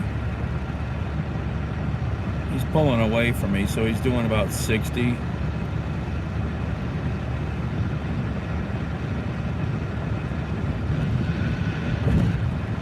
Yeah, I think he's doing about 60.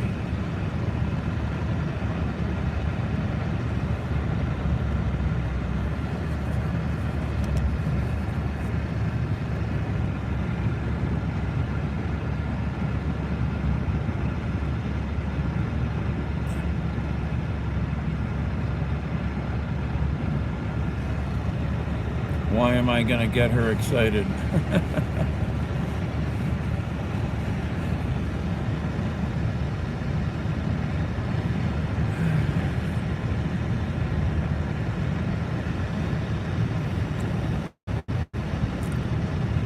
Let's see if we can catch Amtrak, maybe pulling into the station.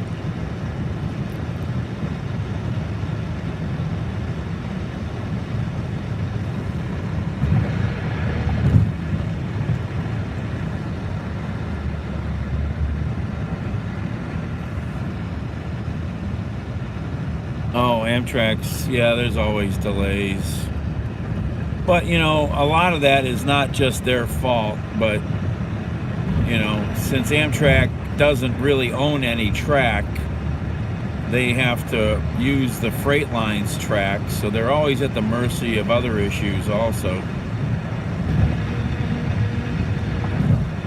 I just watched a video on YouTube, the Northeast Corridor, which they own small sections of.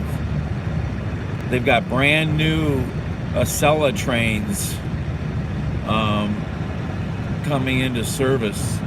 Really awesome new trains. Everything's brand new, multi-billion-dollar trains.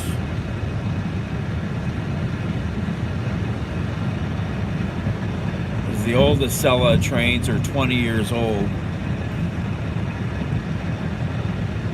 Where is the train at? I can't see it now. It's to my left.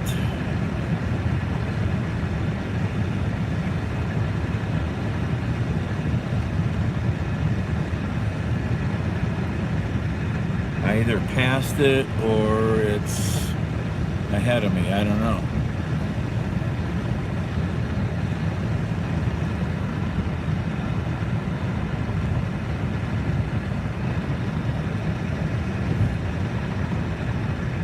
Can't see it right now.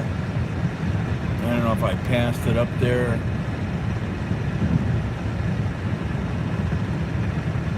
You know, for all I know about... Oh, wait, is that the train? Yep, just caught it. Just caught it. It's up to my left right now.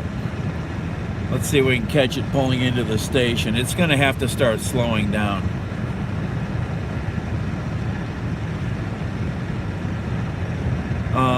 Oh. Yeah, I want to do this. Let's try to do this.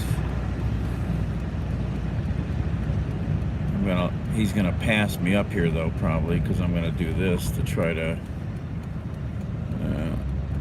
I don't know the names of I should know the names of the couple trains that come through Cleveland and what times, and I don't. It's terrible. I don't know that. It's such an easy thing to really know. And the train is right in front of us, or it's past us already. Did it sneak past us?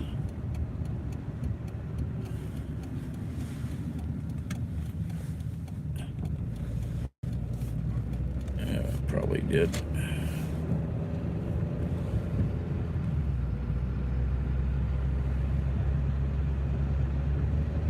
Yeah, it got ahead of us there. I think.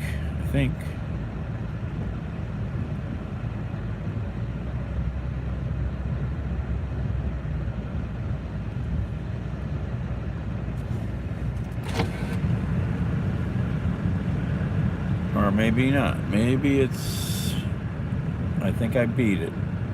I did. I think. I can't tell from here, actually.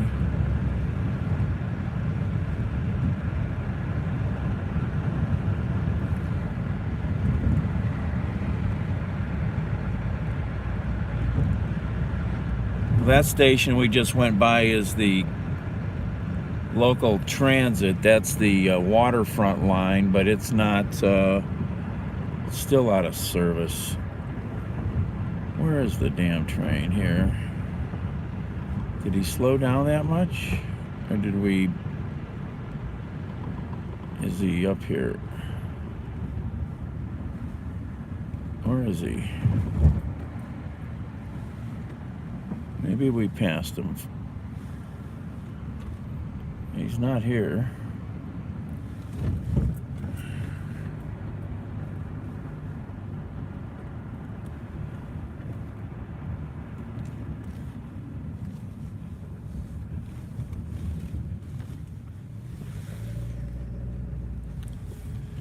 Yeah, the gates are open.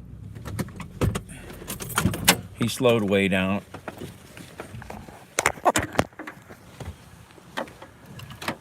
Here he comes.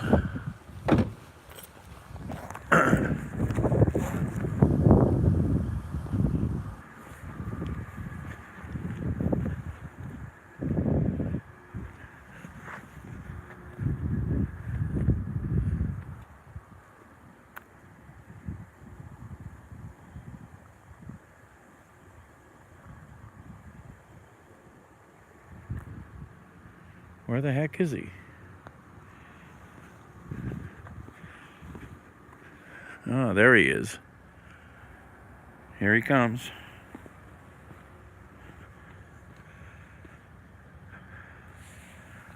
I think. So this is another of the, no, that's a car on the roadway. I was like, those headlights look wrong. There's the train. Way out there. He slowed way down.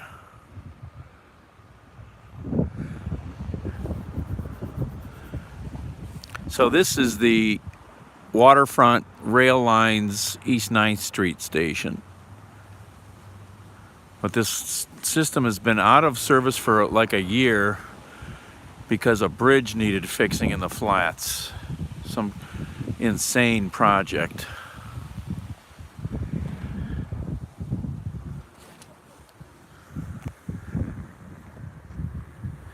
And right up here is the Amtrak Station right there, Amtrak Cleveland.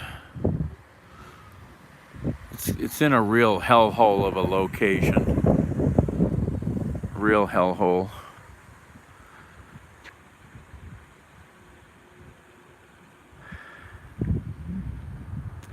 Which track is he going to be on? It's got to be over here, yeah.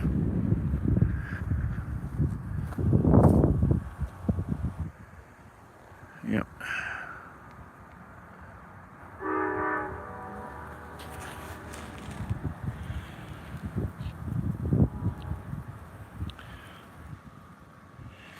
Where's a better place?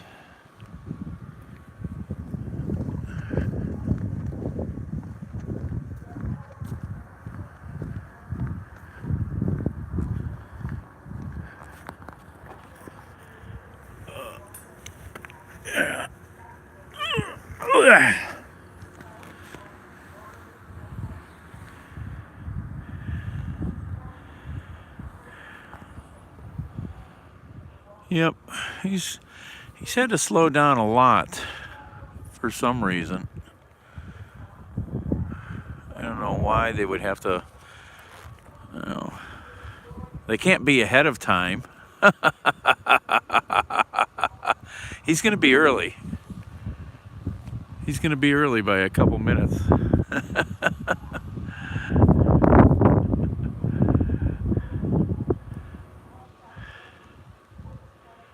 There he comes.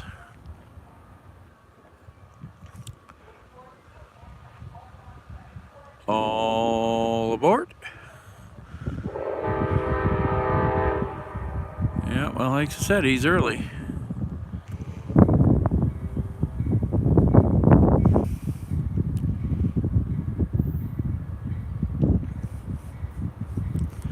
A little chilly out here tonight.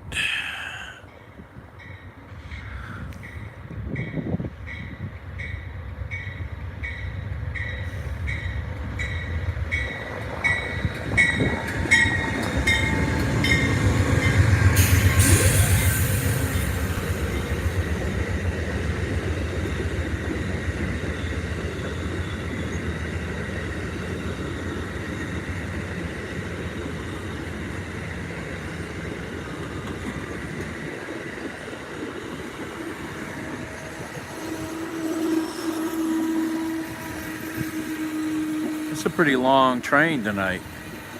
It's a very long train. They got a lot of sleeper cars back here. Because this is literally right here, the end of the platform. Right there. And the train is ending up right here.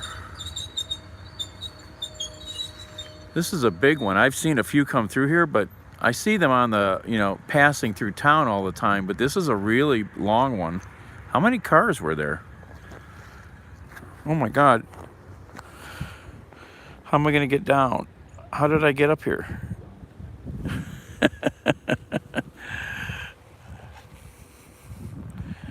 Hold on, I got to get down.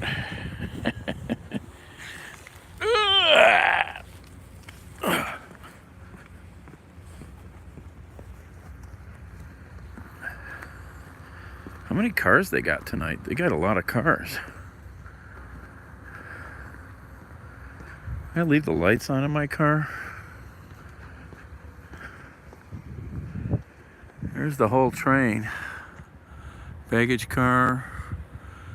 Bunch of sleepers. It goes way, way down there. Let's go count all the cars.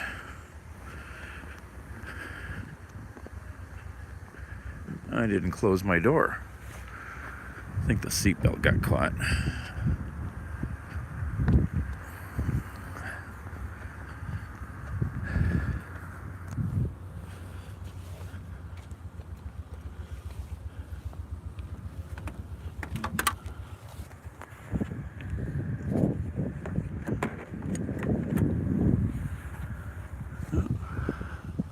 There's City Hall up there.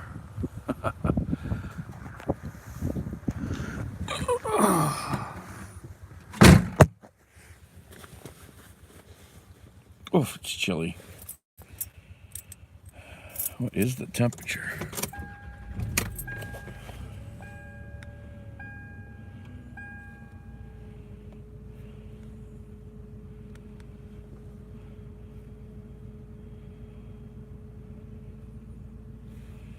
Yep, it's chilly. 48 degrees. 47. Getting colder.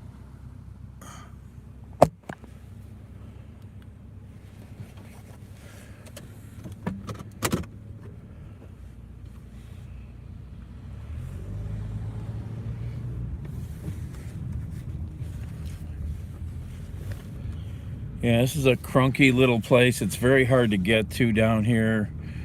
It's harder even to walk down here. And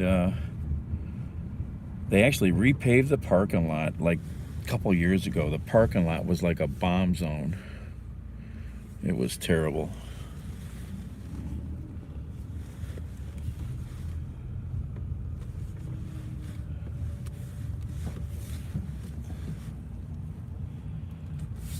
Got my parking spot right up front.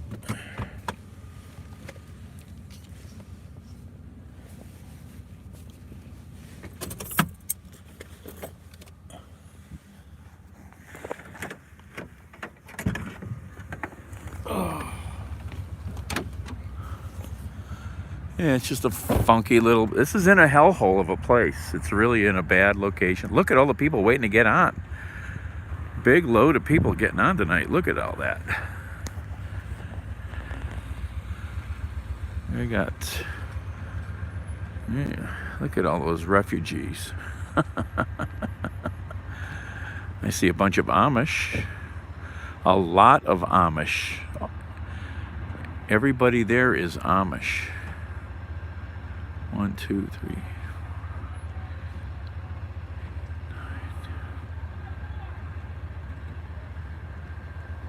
There's like 50 or 60 Amish there, and there's people that have already gotten on.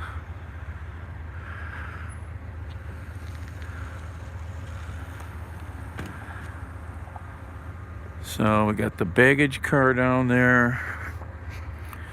And we got 1, 2, 3 sleepers. 1, 2, 3, 4, 5, 6 passenger cars. Looks like another sleeper, and then the 2 engines or whatever's up front.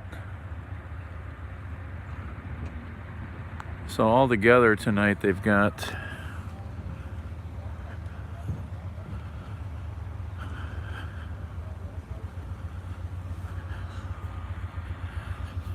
how many cars? Got 2 locomotives and 2 locomotives, sleeper. So 1, 2, 3, 4, 5, 6, 7, 8, 9, 10. And a baggage car.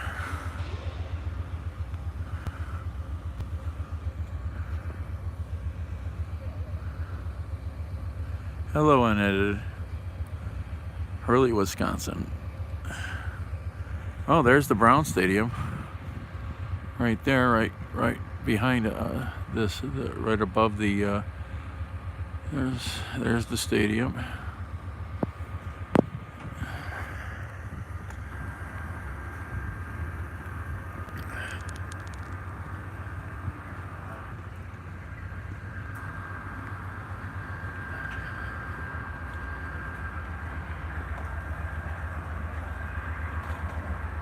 Must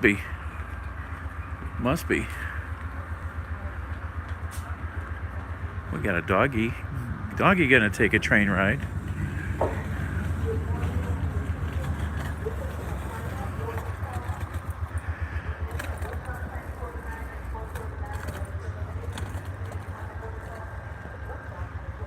Doggy.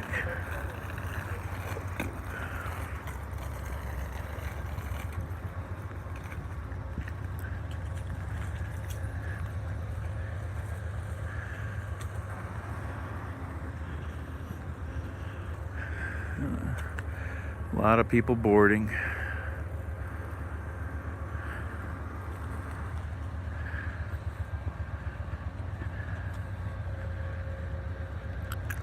Yeah, we'll go hang out down here.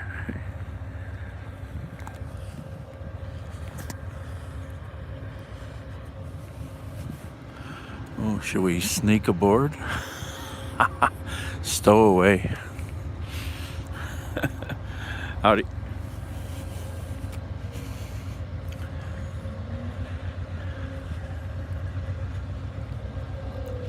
Oh, she's in Rhode Island. I thought she was in Arizona.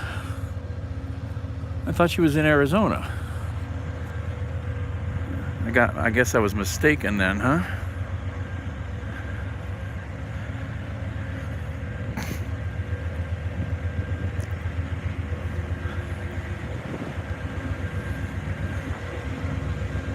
Oh, she wishes. Okay.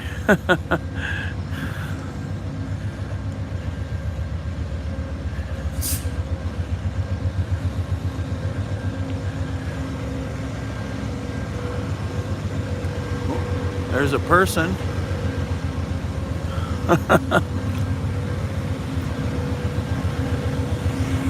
Viewliner 62004.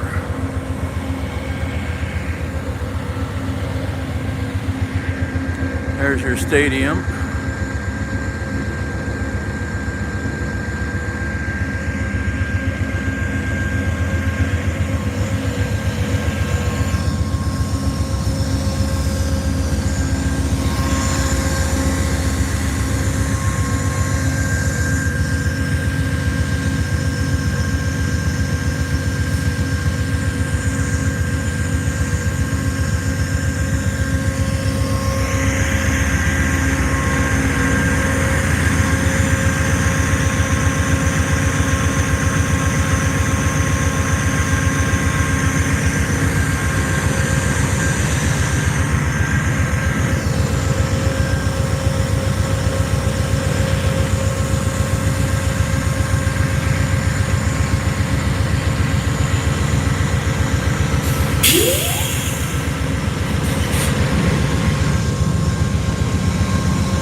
Didn't bring a flashlight, did I? GE Transportation Systems, Genesis Series 1.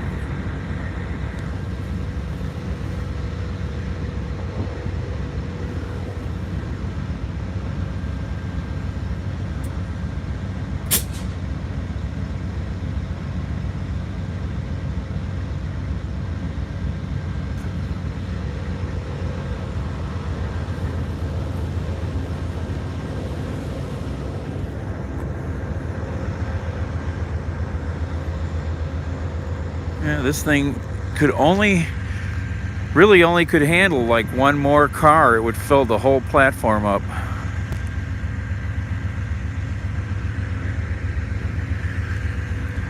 There's some cool graffiti.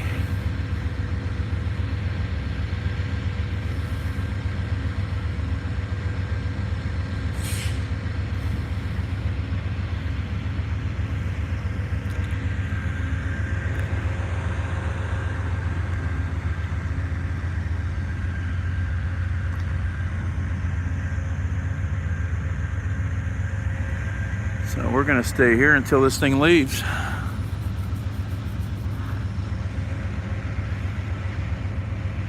Shouldn't be that long, I would think.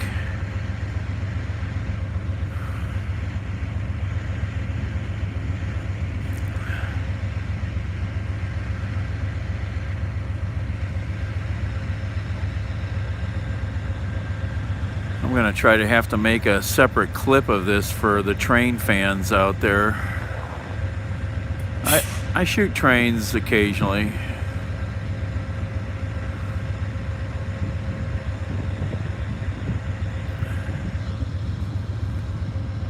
So they say. 5 minutes.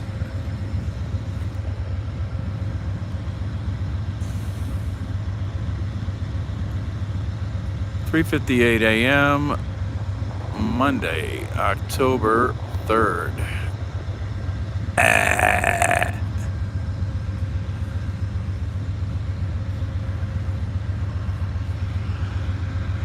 We're down here at Amtrak Station in Cleveland, Ohio.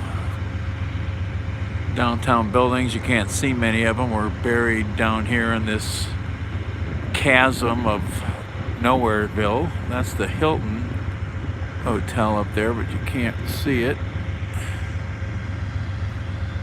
That's Key Bank Tower, the tallest building in Ohio, 950 feet.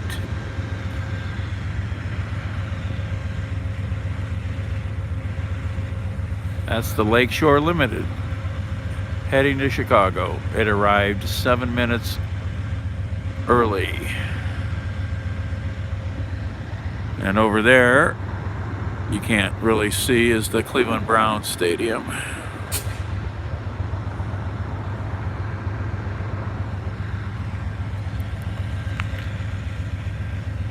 I still see some people on the platform.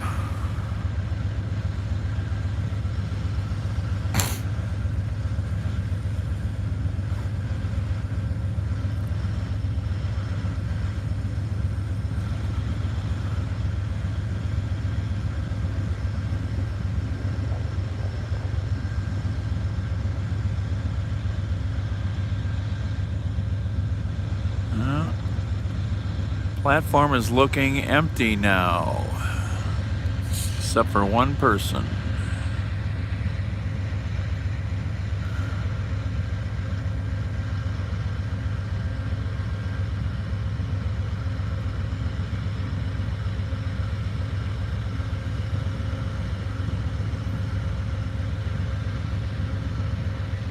Oh, it gets in there at like,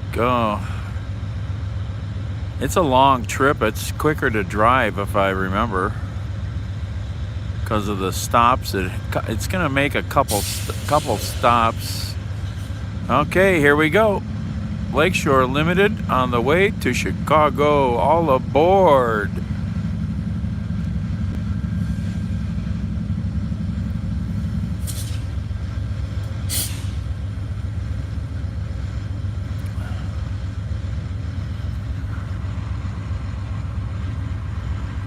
Windshields look pretty dirty on that thing.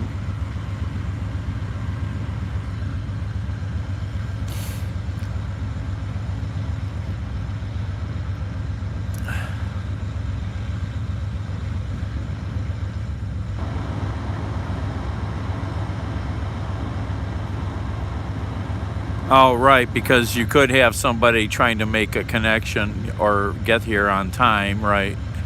Can't leave early.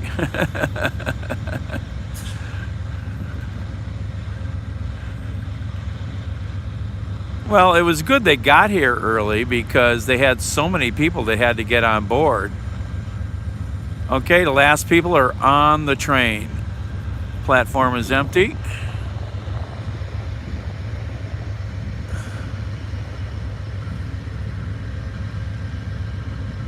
Yeah, it's a long trip, you know.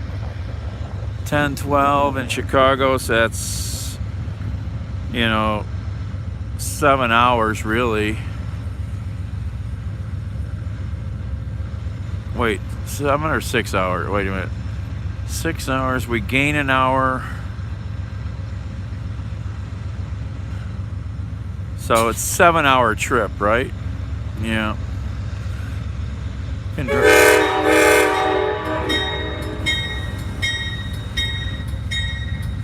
Yep. 7 hours. There we go.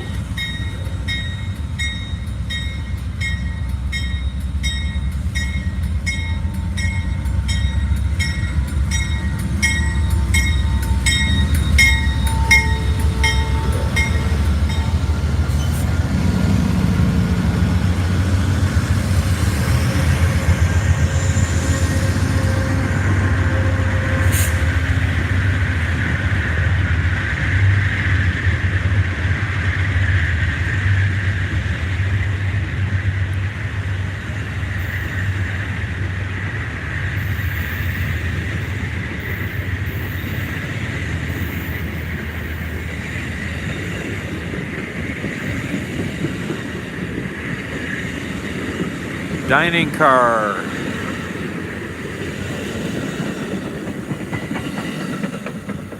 There she goes. We need more rail travel in America. See how efficient that was? All them people got on and got off. Train was only here barely, what, 10 minutes or so? All right. That was pretty cool. That was fun to catch, huh? I'll try to clip that out and put up a separate Amtrak rail catch video. Now you can hear his horn. He's going over the river now.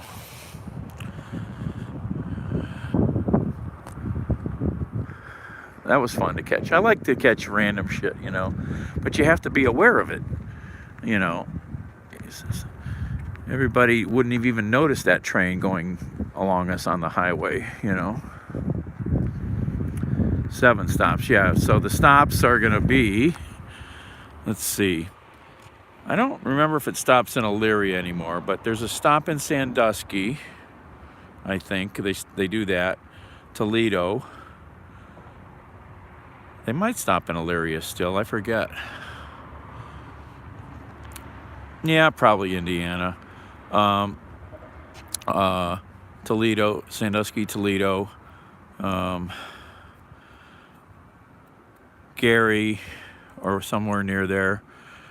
Elkhart. I should know them. I should know what stops they are.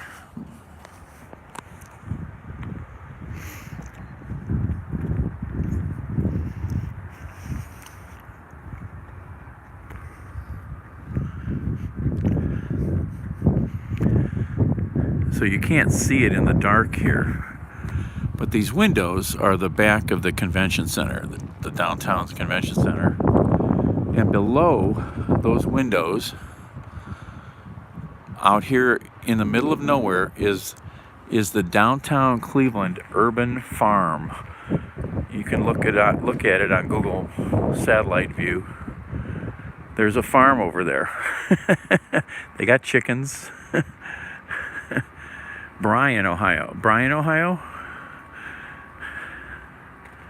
Waterloo. The downtown urban farm.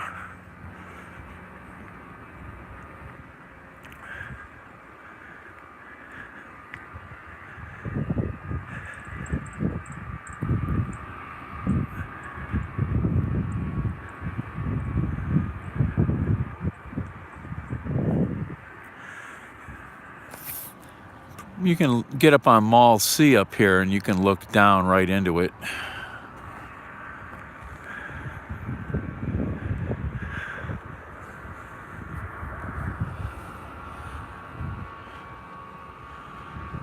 And we'll walk back over here by the station. Maybe we'll walk inside for a second if we can.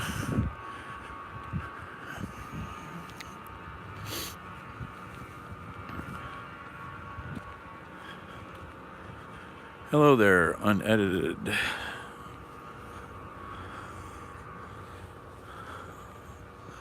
Cleveland. Oh no, why are we in Cleveland?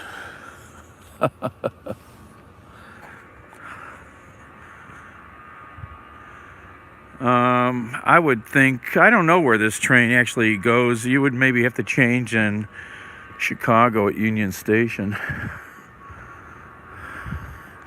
I don't know. I don't know the train routes, you know, very well. I wish I did.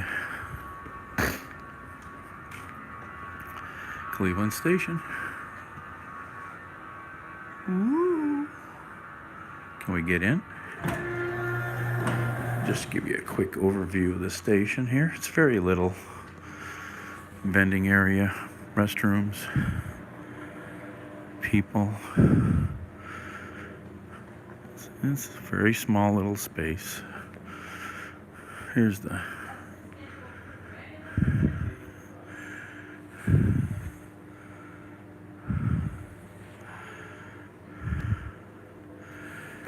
this is the train that just left here.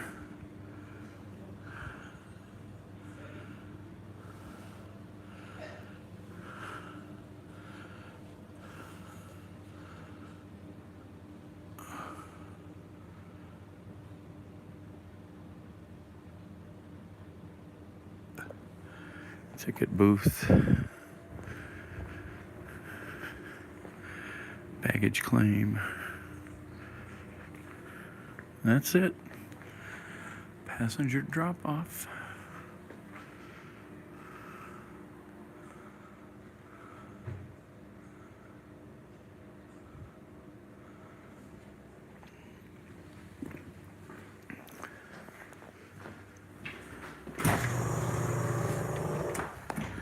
Well, that's your tour. Oh, here's a sign.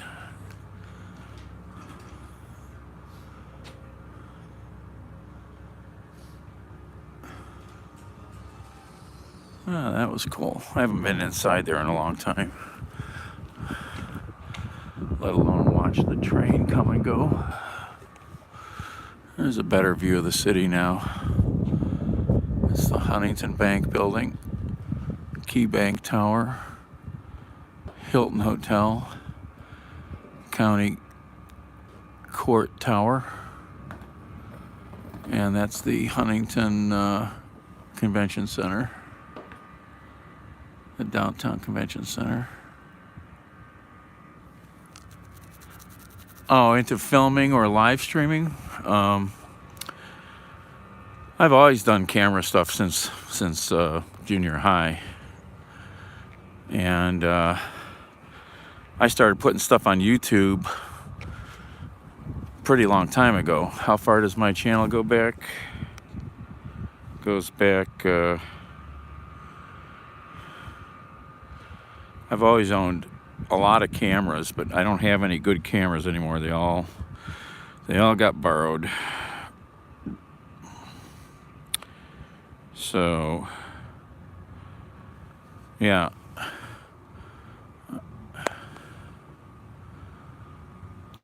...2006, so 16 years I've been on YouTube. Pretty long time. And, you know, I got a lot of videos up there. I haven't been real active for a while, but there we are, Cleveland Amtrak Station. But live streaming I started about 8 years ago, 7 or 8 years ago, when a app called Periscope showed up from that Twitter then bought. And it ran 6 years, and then Twitter shut it down. And I started live streaming pretty soon after Periscope showed up. And I was driving a lot, as usual. So I was doing Uber.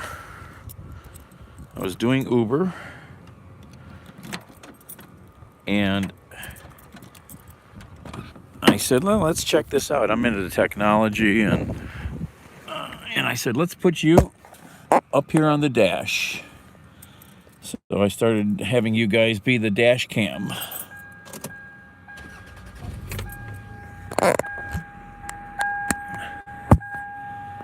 And it just kind of grew organically. I just, would talk about the city, point out things around the town because I know it so well. And it became my thing. And on Periscope, I had I don't know, 3,000 or 4,000 followers, I think. We had a good time. And if you go back on my Twitter page really far, since Periscope was owned by Twitter, you could multicast your broadcasts to Twitter and to, just to Twitter. And so all my broadcasts should still be on my Twitter page way back. And I've been meaning to try to go look at some of the old ones. Somebody found an old one the other day that I put up, and because they made a comment about it from 2018. And then if you just go to my Twitter page, at the very top of my Twitter page, I have a pinned tweet, and that's a really wild drunk guy I picked up one night. All you hear is the audio, but it's pretty funny to listen to. You can't do that anymore with Uber or Lyft, so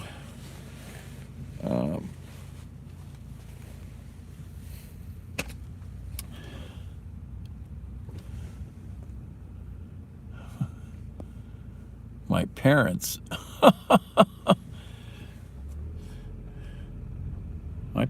are have been pushing up daisies for a long time.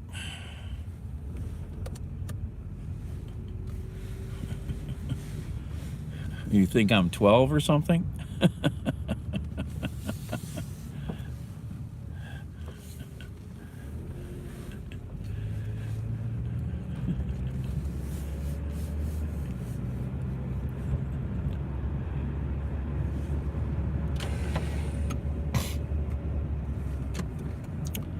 And we'll go over here for a second.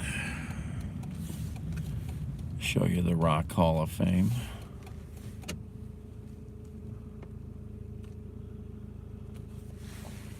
Man, this is Fredo.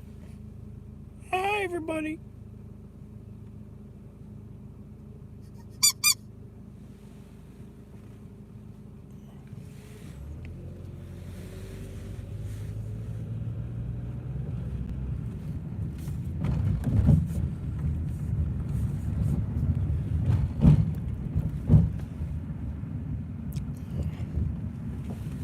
There it is.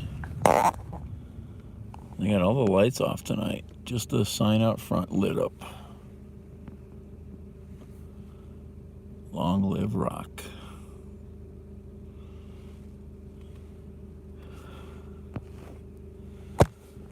Now we'll go down to the end of the pier. Oh, we can't get into the pier? These people are so nasty. I tell you, this city is so unfriendly in some ways. Oh no, we can. I think. No, it's closed. They actually do lock it off. I haven't seen that in a long time. Usually I'll take you out to the end of the pier here, 9th Street Pier, and do a circle, because then you can see downtown really well from a distance on the north side of town. But we'd have to walk out there. And, you know, we don't walk in America. We drive. And there's the...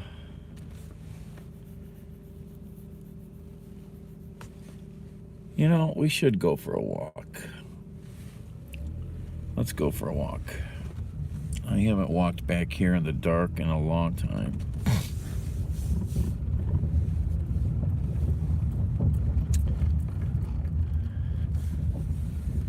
See, we gotta park up here.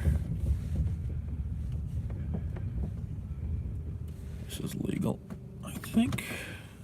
So let's take a tour of North Coast Park. All right. Put the hat on because it's a little chilly.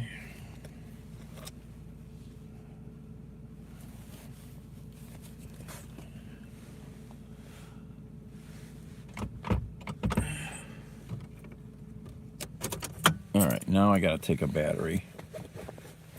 Gee, do we have a battery, folks? How many batteries? We got them all. This one's got power. Yep, Captain Frank's. Now there's a very nice Mexican restaurant. Upscale Mexican restaurant. Well, it is. Haven't you ever gone and looked at it on Google?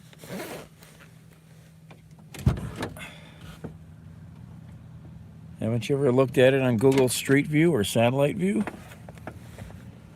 That's the way to explore places you can't get to. No, why not? Just go on, get on your laptop or computer and go look at Street View or Satellite View.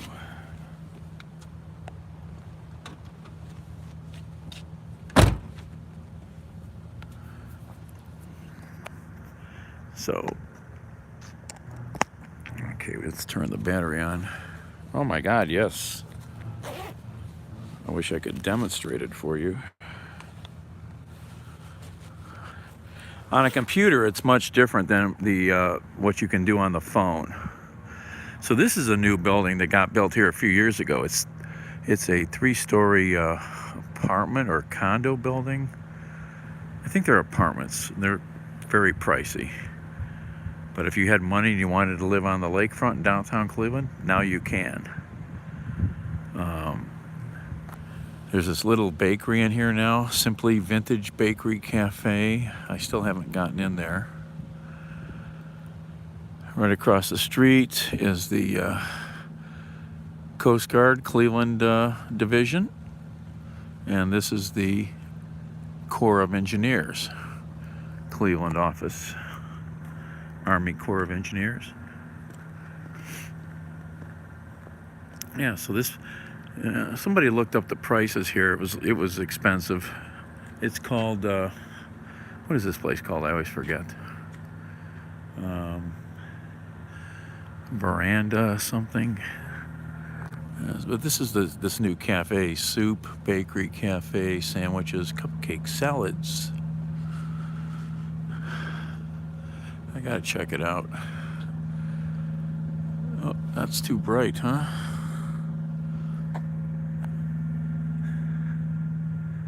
Simply Vintage. 9 a.m. That's not early enough. Here's the name of this place. Yeah, Harbor Verandas.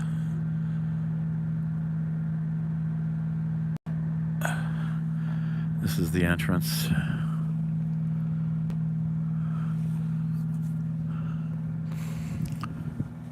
What, how much to take the train to Chicago? Beth might be able to give us a quick answer. I used to know. I want to say at least $80 probably, if not more.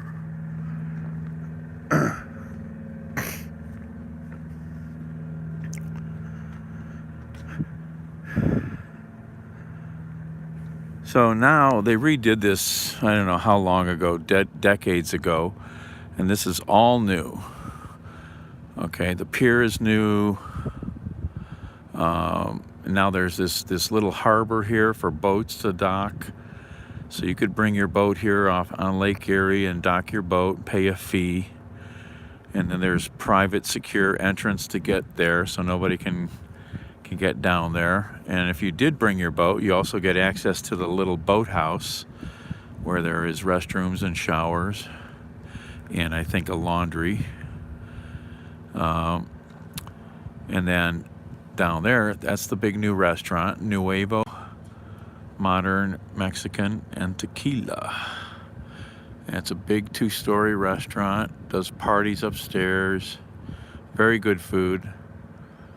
And then behind it, actually right behind the restaurant are sand volleyball courts. And over here, they call this Voinovich Park, after George Voinovich, former governor and mayor of Cleveland, governor of Ohio. And they just put this crazy little bridge in. Oh, it's 45, 38, it's pretty reasonable. You can't drive it for that, really. So, not with tolls and gasoline. If you can eliminate tolls, you could maybe get there for $40. But you'd be pushing it. So they put this crazy drawbridge in to connect this end of the park and the North Coast Harbor here. It would be a nice ride, and I've never done it. And oh yes, I did once. Sorry. They put this crazy. Oh yeah, sleeper would be more. So in 1968, my father was a delegate to the Democratic National Convention. And if you know anything about political history, 68 Chicago was a very riotous year.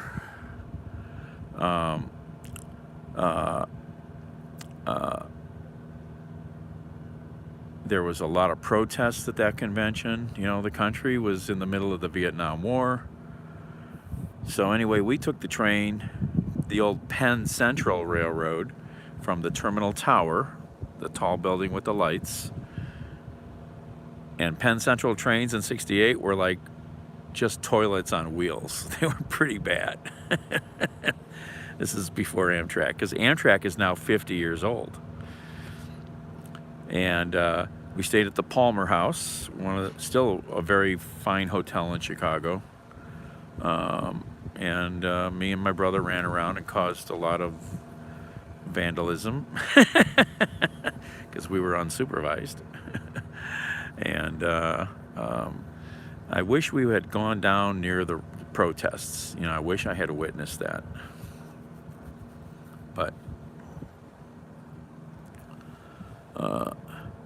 so, since we've never done this, I've been down here a lot. I have never gone across this new crazy little bridge that cost $2 million. And I don't know who operates it or how it operates, if you have to get your boat through it, if it's somehow automatic or what. I haven't figured that out because I haven't been over here in the daytime. So let's go find out. At least walk across it, because it's closed. There's only one boat in here, two boats. There's a sailboat and a power boat.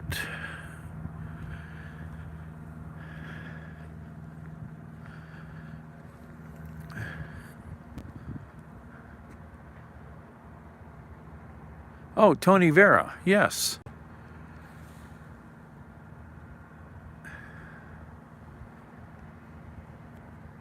Yeah, no, I follow Tony a little. I've got a lot of friends in LA in the media, actually, or that work in the business out there.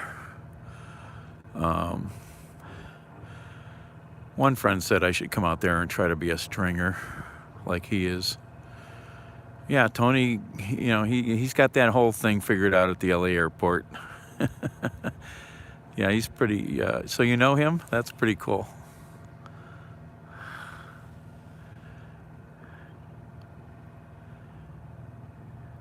Yep. So there's a good-sized 20-some foot boat out there. And then there's this nice little sailboat here. You can see the docks down here. And they go down that side, and they go down the middle here. And then there's more out there. Here's the little boathouse. But you have to have an access code to get in. And you get ice down there. And there's a kayak rental place here. So you can rent kayaks, paddle boats, pedal boats. I figured you were shocked when you saw me. So here's the Transient Marina entrance, as this is called.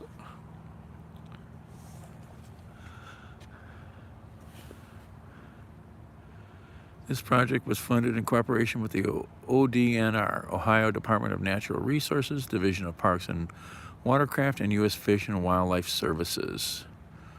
So we got, you know, North Coast Harbor is the group that runs this. It's a semi-quasi public-private group that runs this whole place, this whole area out here.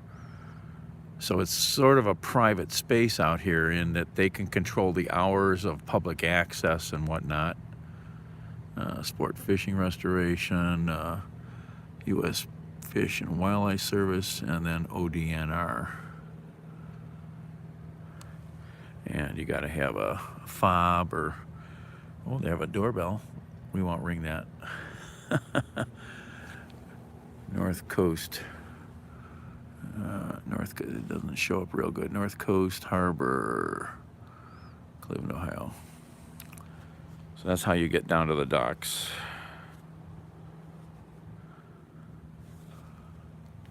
Oh, Parma.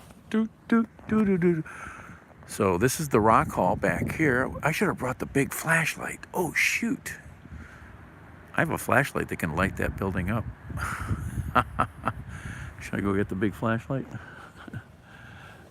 Let's go get the big flashlight. I haven't used it in a very long time in really dark places. Let's go get the big flashlight. It's charged up and ready to go.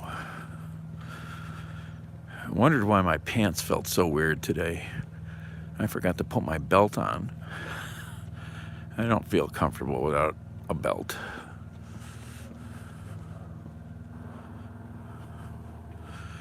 I just wish I had a gyro to hold the phone so it wouldn't be so shaky. I'm pretty good at this, but it's pretty impossible to get rid of the movements from your walkings.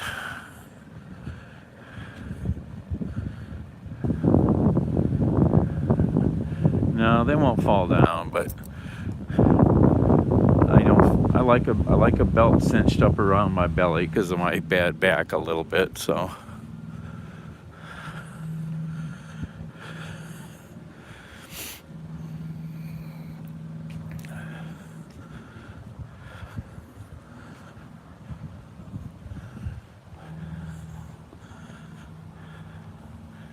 Yeah, this is a perfect place to take the big flashlight.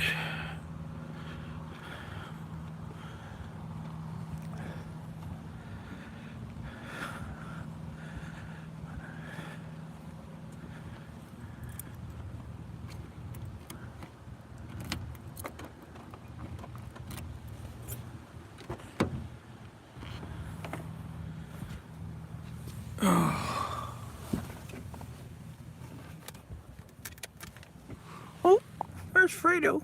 Hi, Fredo.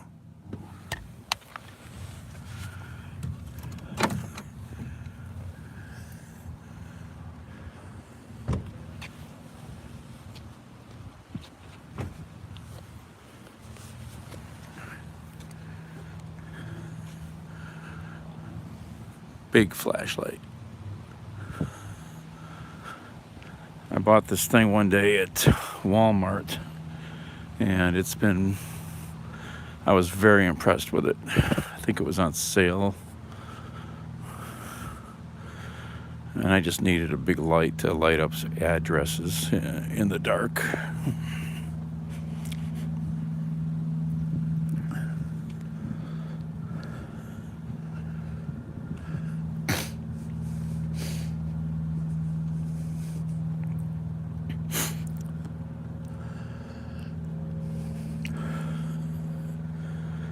Yeah, let's light up the restaurant, huh?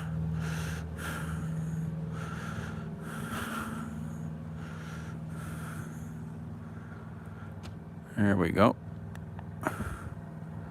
Yeah, we can light that restaurant right up.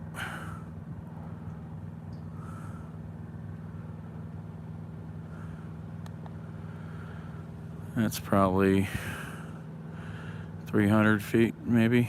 Football field, I would guess, or more.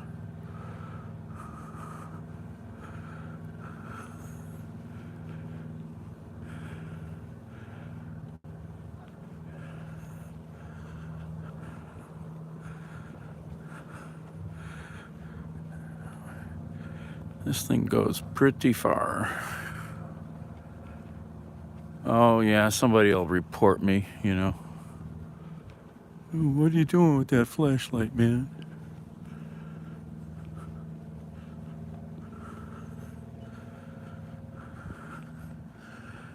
Yeah. There's the rock hall. You can light that up.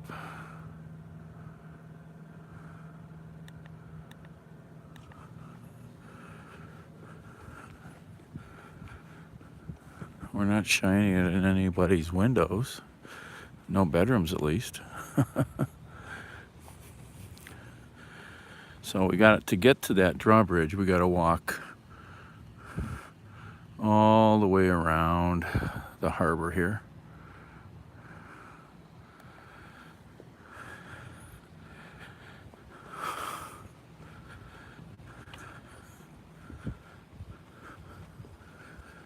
I wonder, do they have another elevator in that building? Or is that just stairs? Probably just stairs. 2 elevators would be extravagant.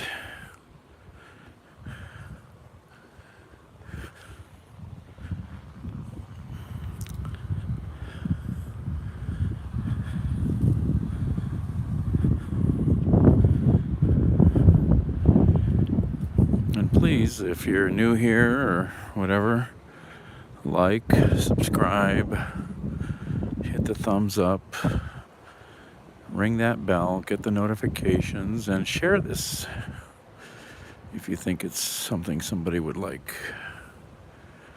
3 minutes early. They're making good time tonight for some reason, aren't they? So we're walking underneath the rock hall here. So yeah, I was right. They stop in Elyria. Then I would think the next stop is... Did you say they stop in Bryan? I thought they stopped in Sandusky. Yeah, it's always done that, I thought. Oh, here we go. Nice view of downtown. Here's the rock halls. Long live rock.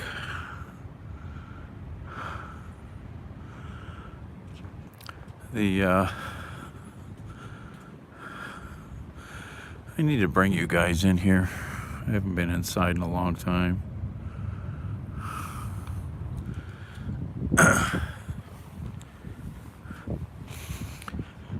What I don't like that's supposed to happen down here, Toledo then Bryan. Bryan's right on the state line pretty much. This grass area here between the Rock Hall and the Great Lakes Science Museum over here, they want to connect both of these buildings. And if they do, you're going to lose the view of the harbor and the lake from up top, and down here you won't be able to see those buildings anymore. I think it's a poor judgment. I don't know.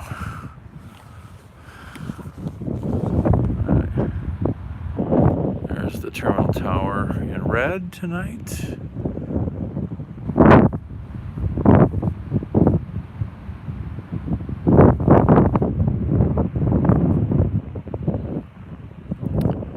Thank you. Actually, I have COVID right now, so being alone and driving, I can still do things and still do this. First time in 2.5 years, and I catch it. And I've been licking the handrails on buses, man. Oh, is that Amtrak coming? What time is it? No, that's not an Amtrak. It's probably a freight train coming.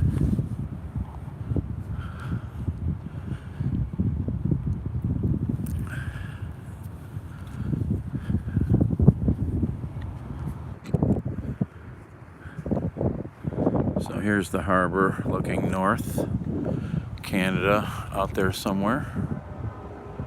We're gonna go check out that crazy little drawbridge in purple.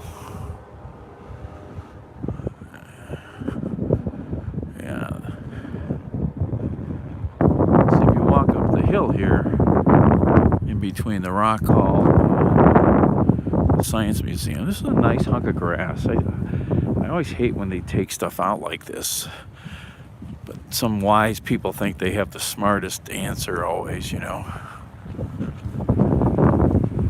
Can we see the train? Can hear it. Can we see it from here? Just barely. Yeah, it's an eastbound freight going down in the hole down there. That's where the Amtrak station is, right straight in front of us over there.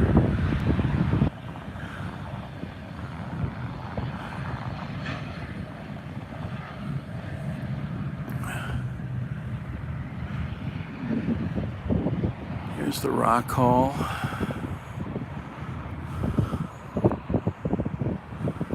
Oops, excuse me. All right, let's go back down the grass. The only thing about this thing is it's strictly a spotlight, so you can't focus it at all. I have another big light that I can do that with. And actually it needs new batteries.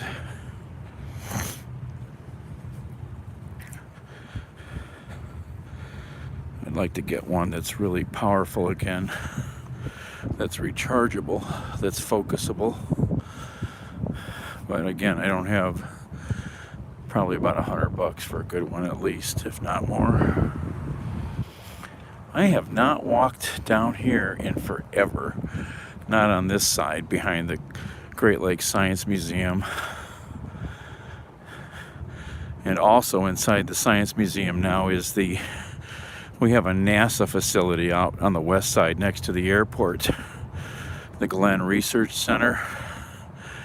And the visitor center for that is now inside the Science Center here. They took it off of the Research Center's grounds. They don't want people out there anymore to deal with getting on the property.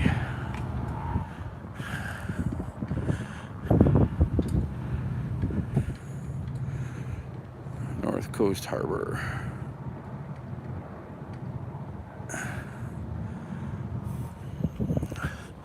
This is the Science Museum back here. They have an Omnimax theater. And I don't think I've ever actually visited. I've been in there like once. I need to go here. I never really have gone through the whole Science Museum. I'm a bad Clevelander.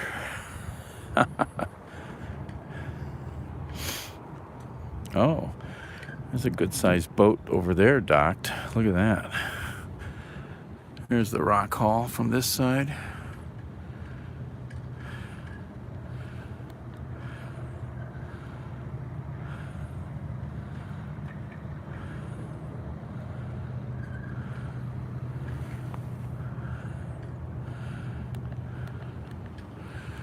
There's a big, good-sized motor yacht out there docked at the harbor there. Yeah, can't do that. I need a new phone fund. Then we could see that boat in the dark.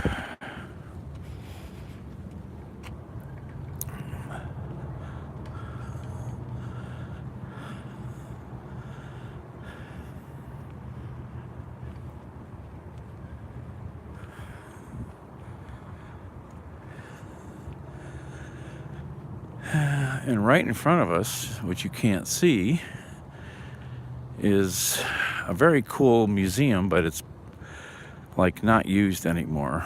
And I guess they've even thrown away all the volunteers or something from what I've heard. It's a former Great Lakes freighter, the William G. Mather.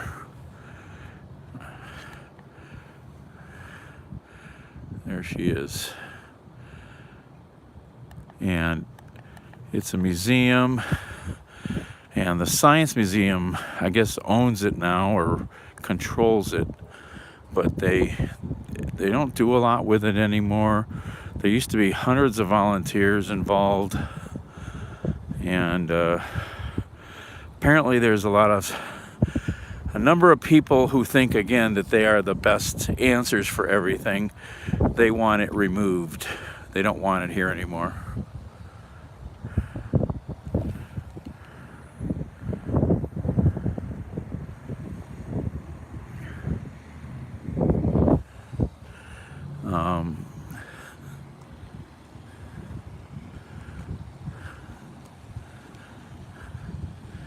Here's another shot of the rock hall from back here. The Science Museum is a big building. That's a big complex. And I can't believe I've really never gone through it.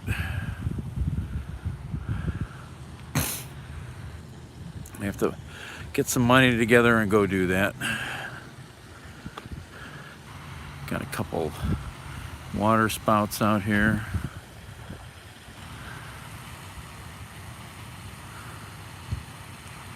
And here's the ship. William G. Mather. Let's zoom in a little here.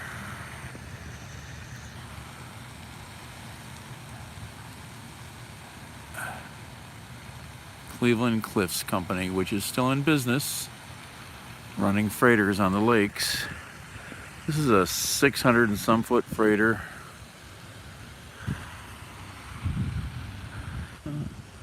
Nice benches along here. I don't remember this because I don't think I've walked this that much.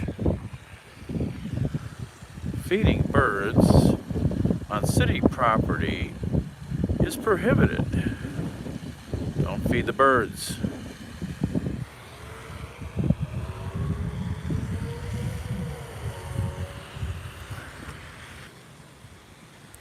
It's a gorgeous old motor yacht. I've been on it many times decades ago, but not recently. Look at this gorgeous motor yacht over here. Oh my gosh, this is a beauty. She looks older, but I could be wrong. Could be a very new boat with an older styling. Let's see if you can see it. I'm not going to light it up because somebody could be sleeping in there. It's a gorgeous boat.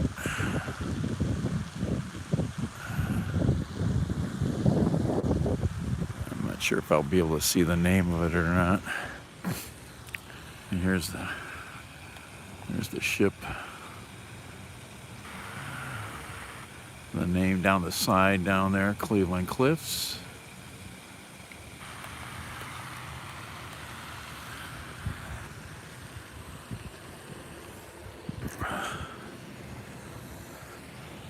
And we're gonna get to go over the Purple Bridge. Whoopee! And I gotta figure out how this bridge operates. If it's manned or is it somehow automatic? That's something I've wondered about from day one. They spent over $2 million to put this thing in to connect these areas so you could actually walk more. Stop. Do not enter.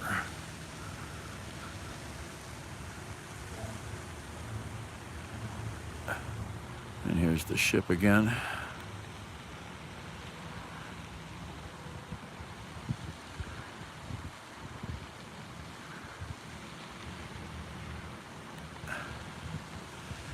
So we got a red light, a green light. We got a railing that comes down to block you. We got cameras. And we got this cool looking funky drawbridge that flips up. These are the counterweights here on the end. It's pretty cool looking.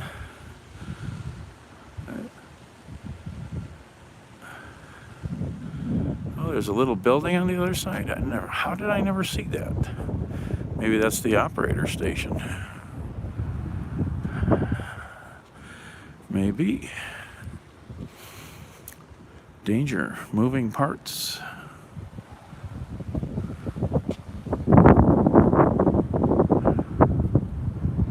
I like the purple lighting. That's one of my favorite colors.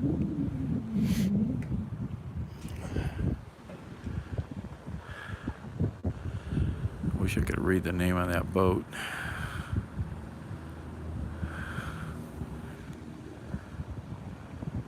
Texas Angel is the name of the boat, that nice motor yacht.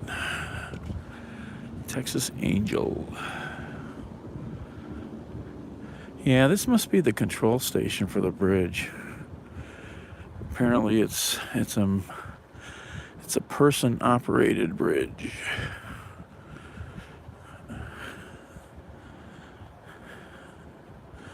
Yeah, there's a car here, so there must be a guy in there.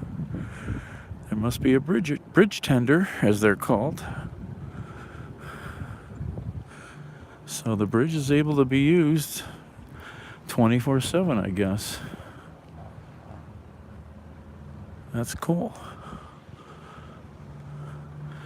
Got this pretty cool little building.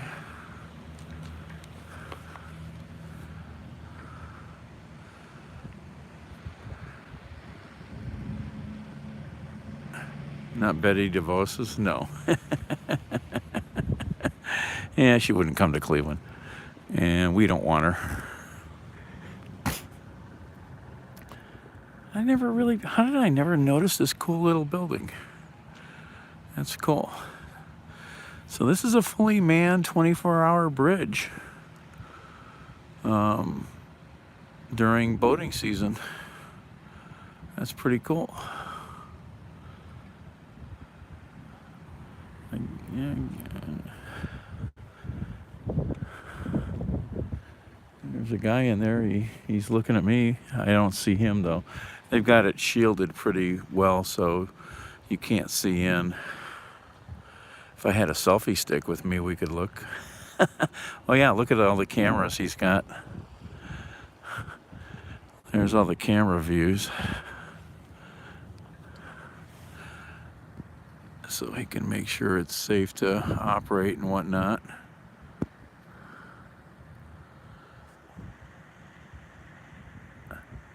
Got 4 cameras at least, if not more. Knock on the door.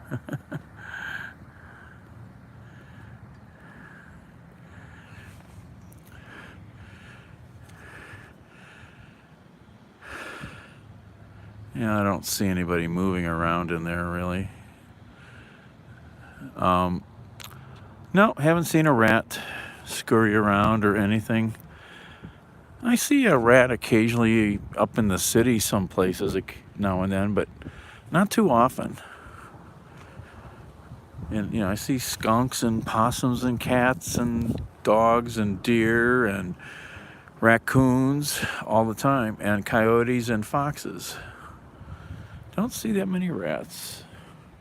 So now we're back here, and there's the restaurant again. There's the restaurant.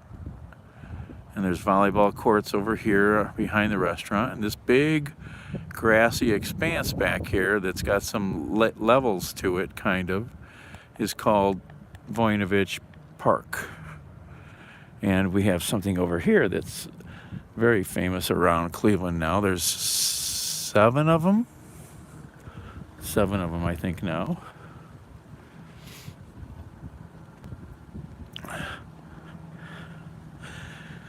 The famous Cleveland script signs. So all these signs are in places that basically look at downtown Cleveland. So when you take your picture hanging on the sign, the downtown is in the background. Cleveland script.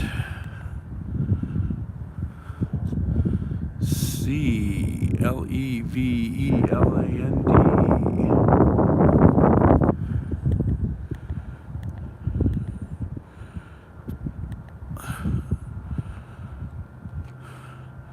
There's one on the west side at Edgewater Park. There's this one here.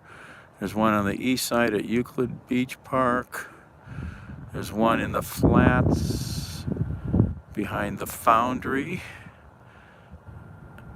Athletic Rowing House. There's one in Tremont.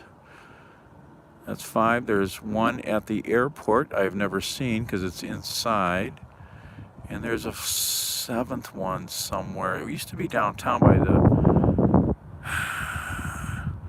the arena, but then they took it and moved it or got rid of it. I forget. I think it was like just temporary.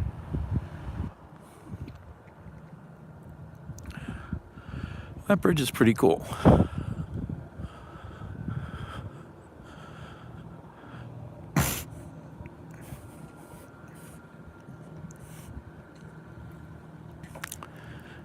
Wish I could tell if there was a guy awake in there. I don't want to wake him up.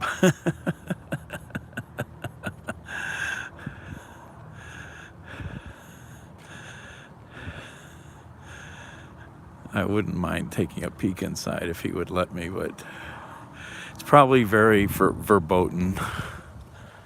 You know, it's very verboten.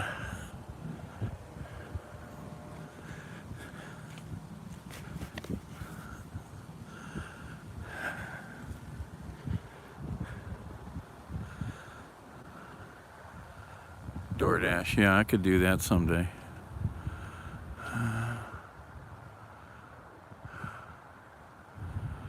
Very cool. McMuffin, there you go.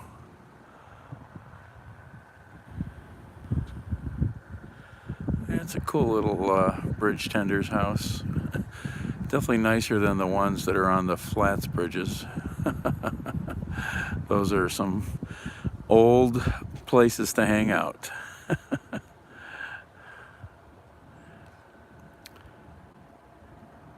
Yeah, I wonder, you probably need to use the marine radio or honk your horn to be able to get in or out. It's probably like down in the flats, you honk your horn, typically. And they've got cameras to watch, you know.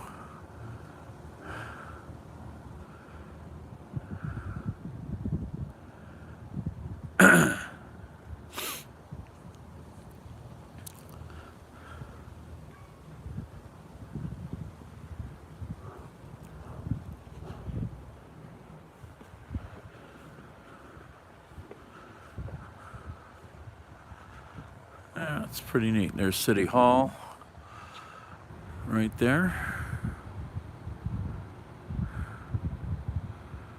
That's why I wish I had an e-bike. I could zoom around downtown here and really show a lot of stuff fast, or anywhere that I go. You know, it's pretty cool.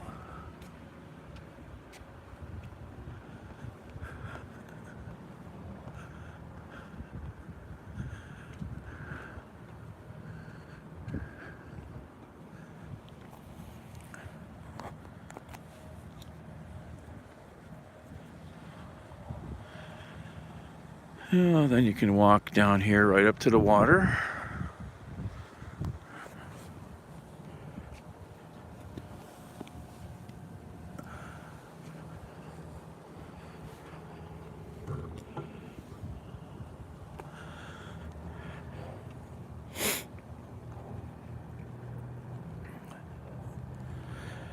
And they hold some different events down here in the summer. They've had some concerts here. They've had other things. Down here.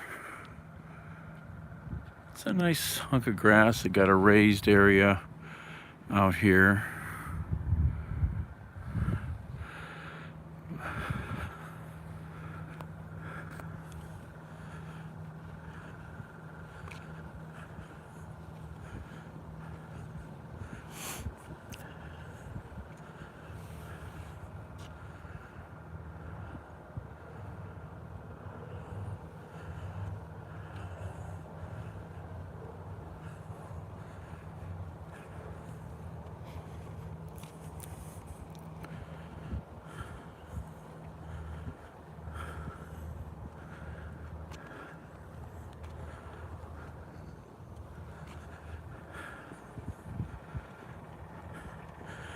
I really almost need to chop this video into 3 videos. The first one, then the train, and then North Coast Harbor. So I'm gonna have to see if I can do that.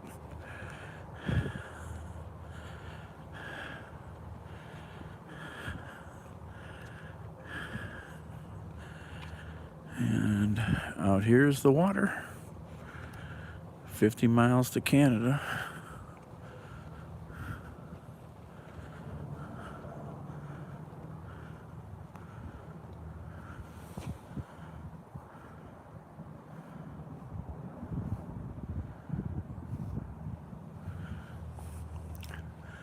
Who's fighting bad COVID?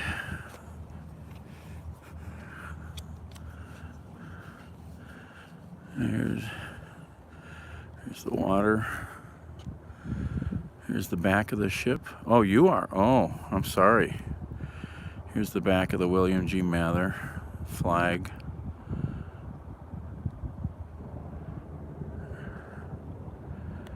She goes all the way down.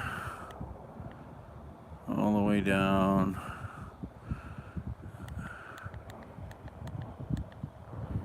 There's the Brown Stadium up there. Downtown. Tall buildings.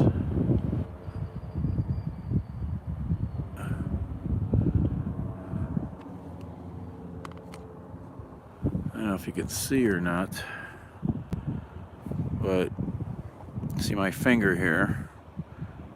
Right above my finger, these lights, these faint lights out here. That's the Gold Coast in Lakewood. Those are all the tall apartment buildings in Lakewood, right on the water. What we call the Gold Coast.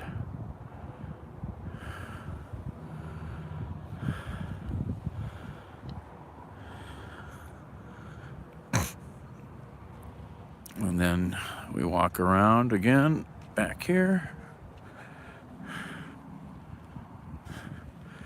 I'm sorry to hear that. I've had a few friends who've had bad COVID.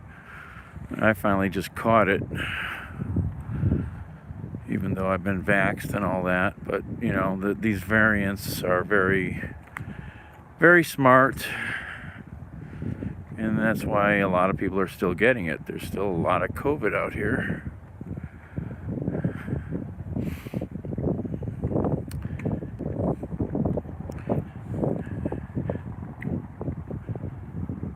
And then these are steps back here, these concrete wall that looks like those are actually steps you can sit on. And then the lawn backs up to the steps on the other side. You still wear your mask? I hope not when you're in a car or out walking on the street. I'm sorry, because you're not going to really catch it walking around if you're by yourself or driving in a car. It's not going to get you that way. You have to be in a confined area, more or less. Yes, exactly. There's nothing wrong with that because, you know, it's not worth catching, you know. And for some people, it's definitely, you know, very serious, you know. So yeah, these are these big steps here.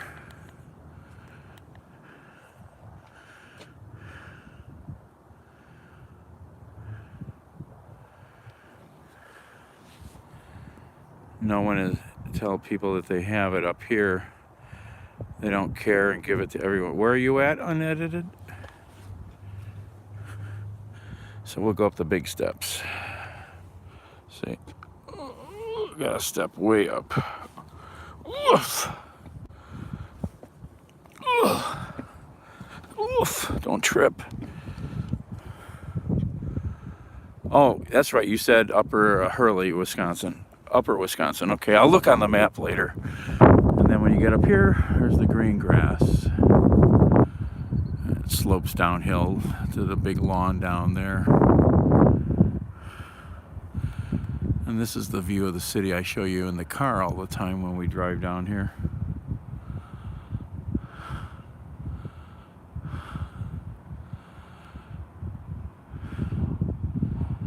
Terminal Tower and all her red gloriousness.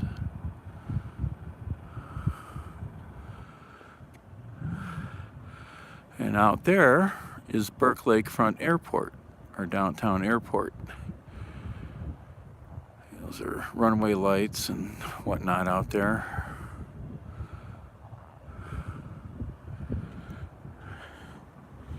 We just had the air show here, Labor Day. But it got rained out mostly. Ugh. Yeah, I've done a little in Milwaukee over the years, not a lot. It's been decades, really, since I've been up there. It was only for some meetings, so I really haven't done much. I just did a delivery last August to Minneapolis, and I hadn't been in Minneapolis again since the like 80s or early 90s for a meeting.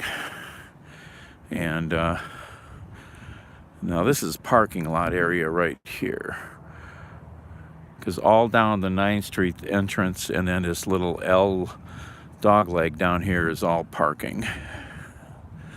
And I'd forgotten how far a drive it is to get up to Minneapolis. You get to Chicago, you're not even halfway. And here's the little roundabout that we drive around when I circle back here. And there's the Good Time 3, the big tour boat here in Cleveland, which I missed getting on this year for the Blues cruise.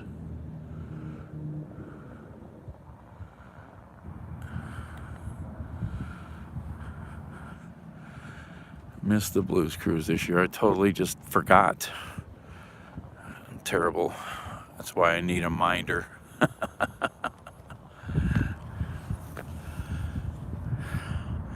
Well, this is a new boat. The 2 is still in service, I think, up in Sandusky or somewhere. This has got 4 levels. It's a big ship. It can hold 800 people. It's a big boat. And then we have the Nautica Queen, which is down in the flats. They do dinner cruises. And here's the sand volleyball courts back here.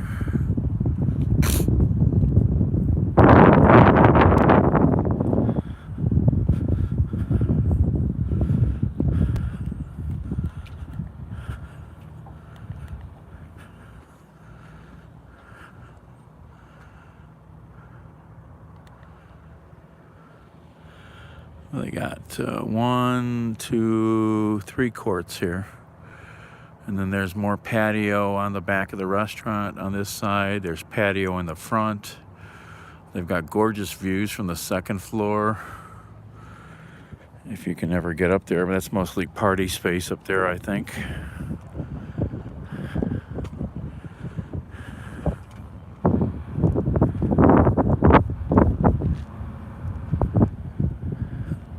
I've eaten at the restaurant maybe just once.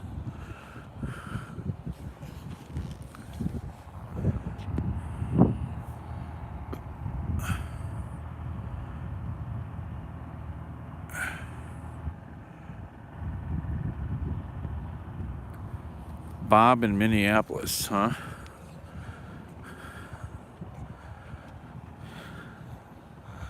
I don't know if I've ever seen him. I'm not a big fan of Damon and Smoke and Scan. I mean, he's got a gimmick, but you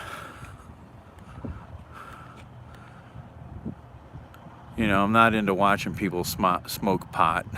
It's like I did that 50 years ago.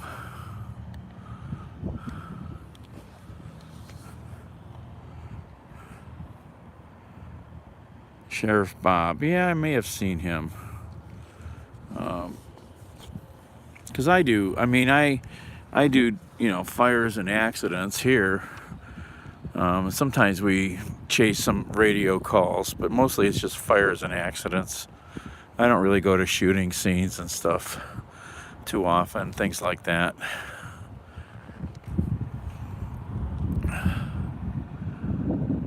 Drink water when he smokes. He is the sheriff. Oh, okay.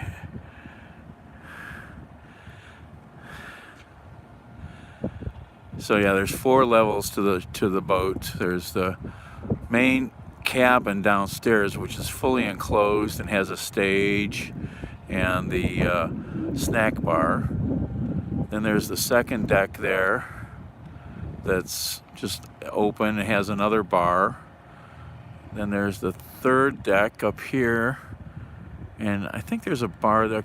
Yeah, there's a bar there too. And then there's a little deck on top, and of course the bridge. It's a good sized boat. Here's the restaurant. There's the restaurant name. Nuevo, Modern Mexican and Tequila Bar. They came from Akron. They used to have a restaurant downtown Akron, but they closed that. It wasn't doing so well, I guess. And then during the day here on the left and right of 9th Street Pier here is all parking. And it's self-parking. You get a ticket from the machine over here and put it on your window or whatever. No, not all of this. Captain Frank's would have been like somewhere out here where I'm standing, because you could drive around Captain Frank's. If you go back and look at photos, you could drive around it and go behind it, if I remember properly. Definitely ate there a few times. Here's the information kiosk. The info signs give you a better idea. Now these big info signs here, these big things these are all around town, and wherever they're at, when you're looking at them, they are facing, the map is facing the way you're looking. So the map is not oriented north, it's facing the way you're looking. And of course, we are there. So all this is all new here. All of this is actually new. But the original pier, Captain Frank's would have been like here, and you could drive around it. And then, we've walked all the way around over the new bridge, which is here. The bridge is not even shown on here now, the little lift bridge. And then we walked, all the way around Voinovich Park. And there's the Brown Stadium, Science Center, Rock and Roll Hall of Fame, Amtrak. We were there. Downtown Cleveland, and then a bigger map of the Cleveland area.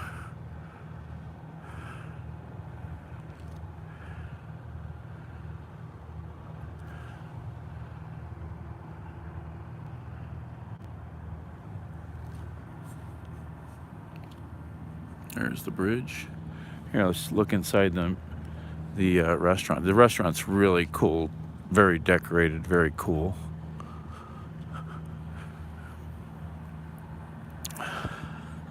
It's a very modern, contemporary look.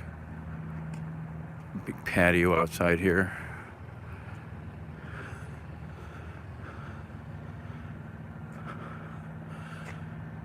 Big bar. Lots of seating, very open, bright. Well, this is what I like to do. If you like it, follow, subscribe, share, hit the thumbs up, ring that bell. And if you ever want to support me some way, you can find my link in my bio for my link tree. Because especially driving costs money. So you can always feed me or feed the car.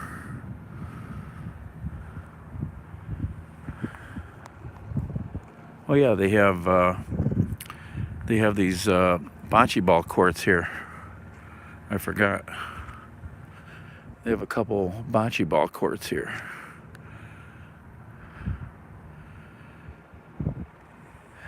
Yeah, I need a gimbal. Would make this a lot more pleasant,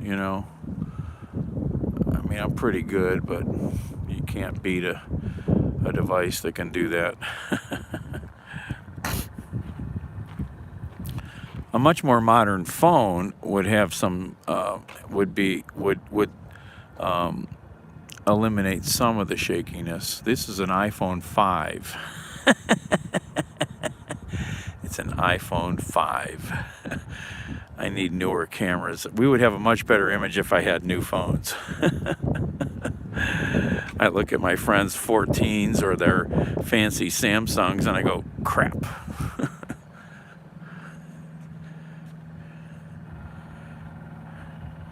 Action Kid. Oh, wait, Action Kid, is that the guy in New York City? Is that the kid in New York City? Yeah, thank you. Yeah, I think I could, if we could just get some traction, I'd gain a lot of people quicker. I was on these other platforms for years, in Miami too. Okay. Oh, here's the guy in the red pickup truck collecting scooters. These guys go around and pick up the misplaced and dead scooters that are scattered all over the city, and then they take them back to their place and charge them and then redistribute them.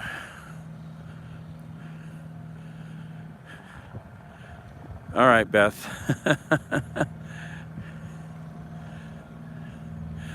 Yeah. Seeing these guys collect the scooters is hilarious.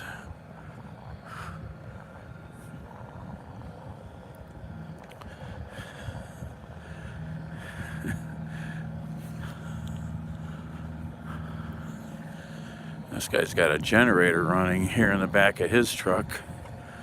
Maybe he drives around and charges some of them when he's driving.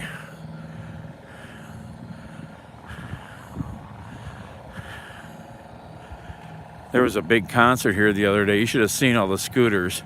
Hundreds of them just thrown all around that neighborhood. It was crazy. It was crazy. Nobody had ever seen that many piles of scooters in Cleveland.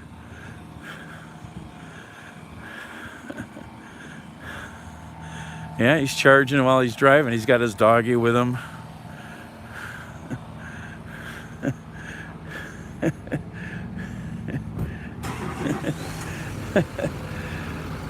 How's it going? I see you all the time down here. So you're charging while you're driving, huh? I never heard the generator before until tonight. I usually don't use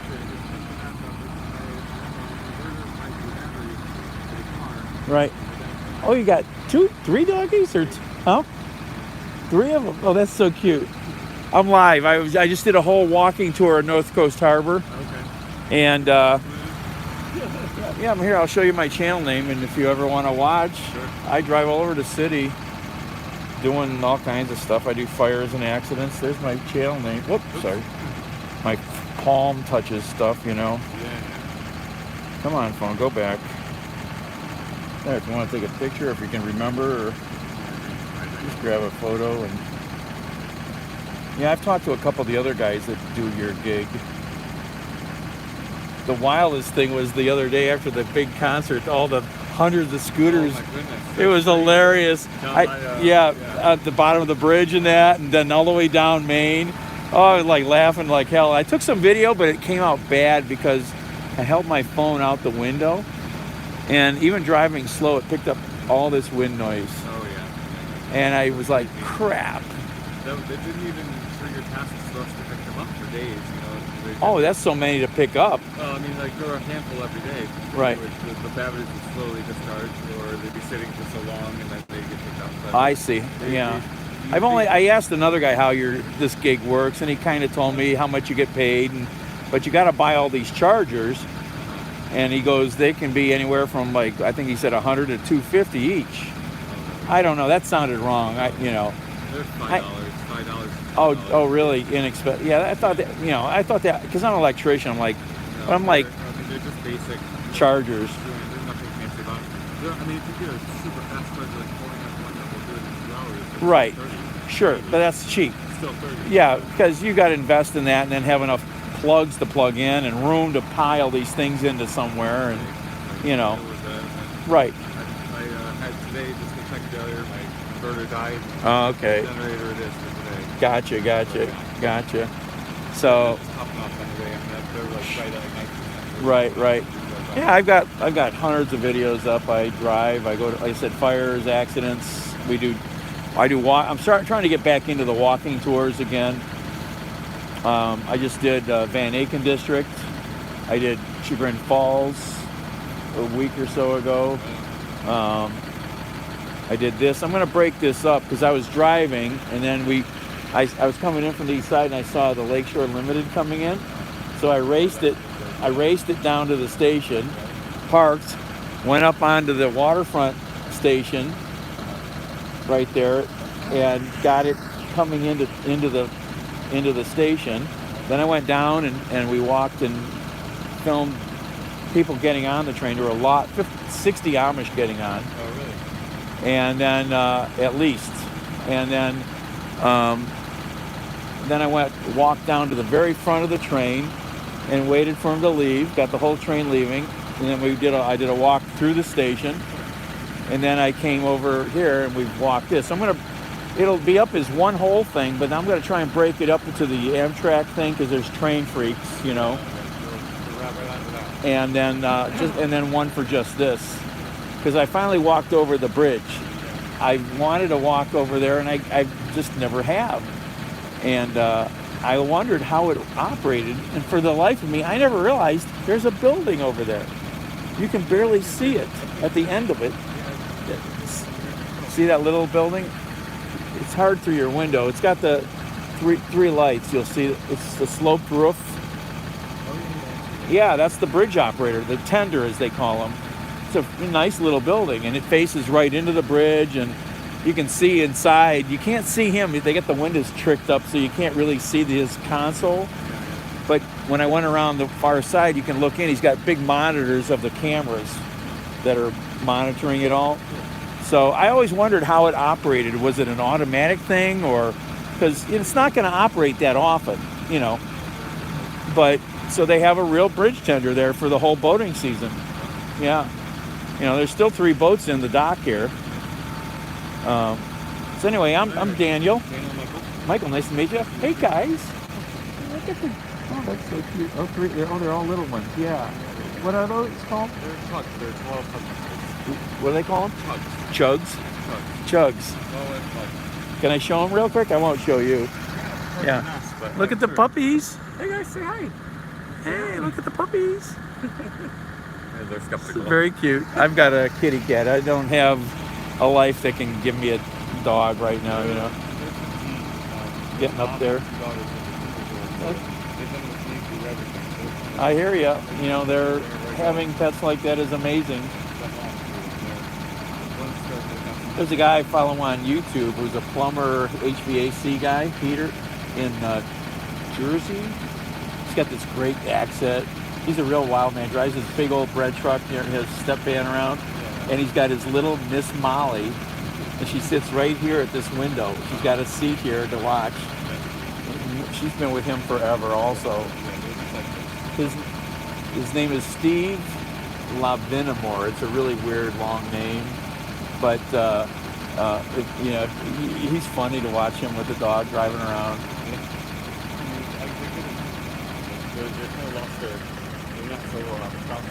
Oh yeah, they're like, yeah, so we're in the truck. Yeah. Oh yeah, it's true, that too. Right. About 5 minutes of running. So yeah, I went and got my big spotlight so we could see a few things. This thing goes crazy. See how. So this is pretty nice. It's an Ozark. It's a Walmart, and it USB charge. You know, this was about $40.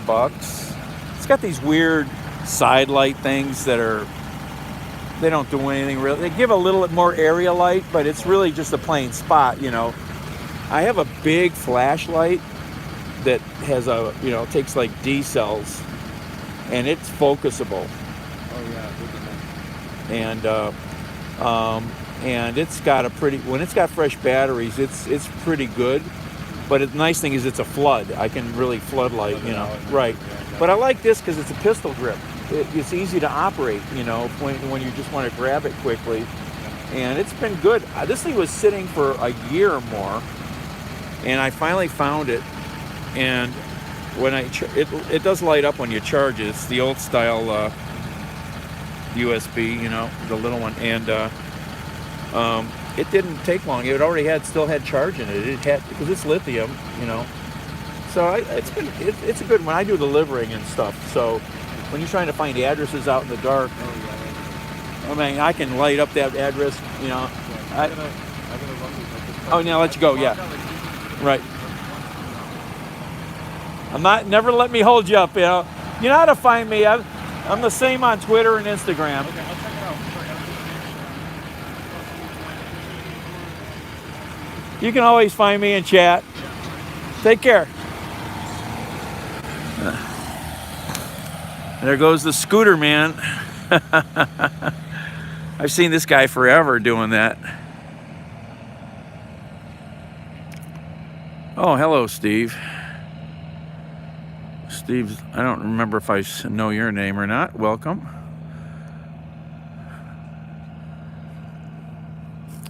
I've seen this guy forever doing the scooter thing, picking them up and charging them and putting them where they need to go.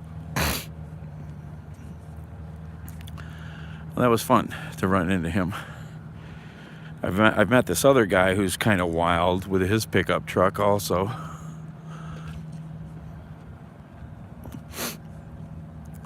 Yeah, it's a pretty cool gig.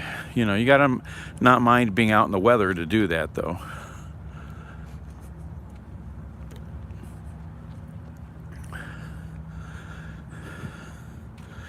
All right, we're back at the Batmobile. So,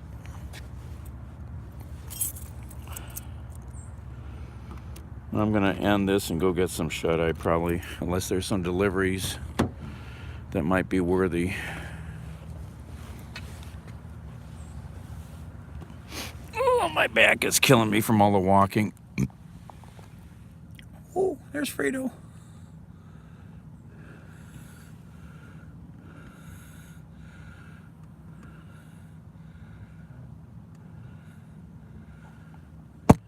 Oh, Fredo.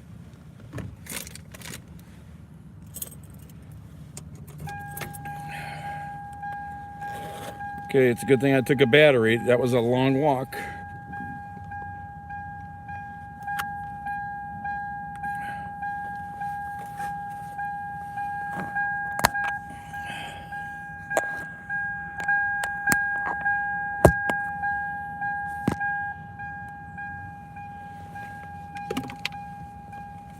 Oh, I'll get my legs in the car.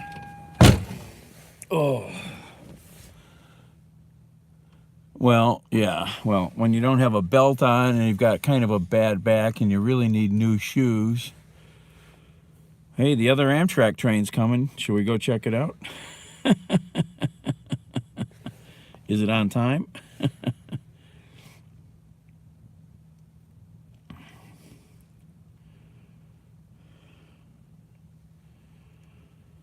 I don't have any energy to go to deliveries right now. I'm pretty tired.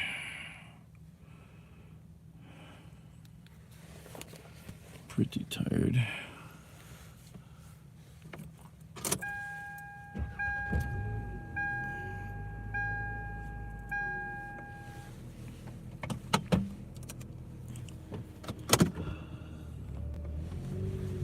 All right, we're off.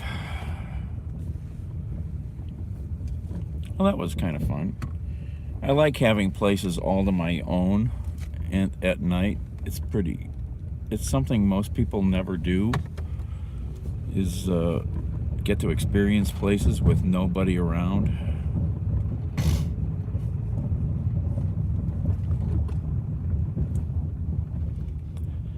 My friend's in Florida right now in the Keys, and oh, I forgot. How do we do that? He oh,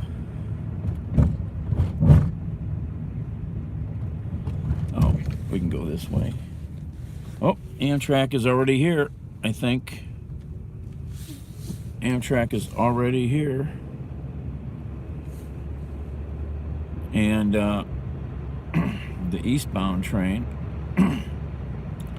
And he was down at the he's down in and he went down to the marker at the southernmost point in the United States, and he said it was one of the rare moments when there's nobody there, to get a picture with nobody there.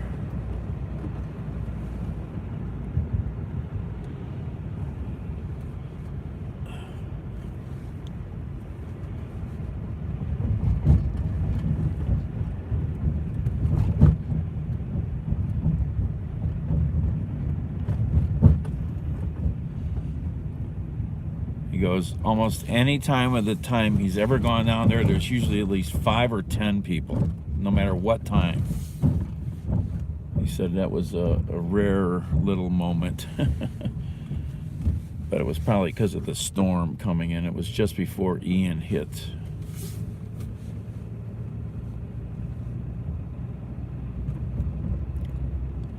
Yes. So which train is this called? I forgot. I saw the signs when we were in the station, but I don't remember. Again, I'm terrible at what trains come through Cleveland. I should know this by heart.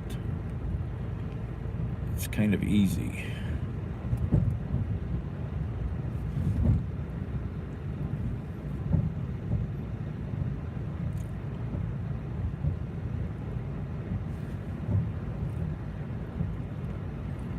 There's only a couple. I think so. Well, you know, that I took a picture of the timetable board inside. You know, I showed that, so I might go back and take a screenshot of that and save it in my phone. Then it'll be just real easy to look up. I'll just save it as a screenshot and put it somewhere where I can find it easily.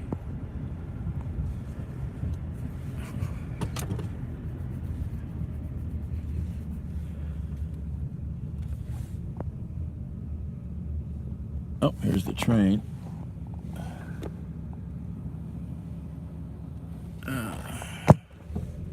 Let's try to go out here. Let's see how big this one is. There is a big move to get some more trains through Cleveland. There's a really big move. Hopefully Amtrak's going to do it. It would be nice to get some more trains.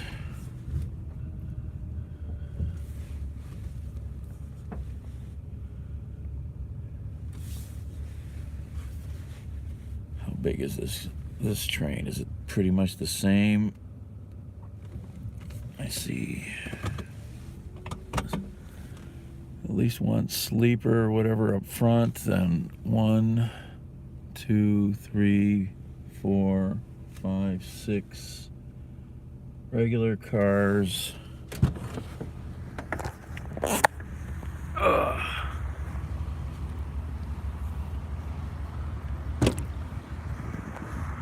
Can't see all the way up to the. Then we got 1, 2, 3. 1, 2, and then 2 more sleepers and a dining car and a baggage car.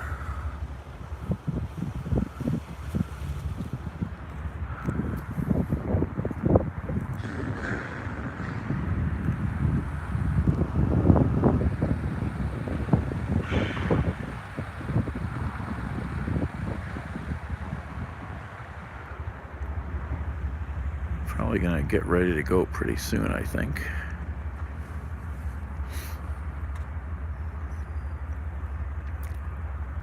Amtrak Cleveland.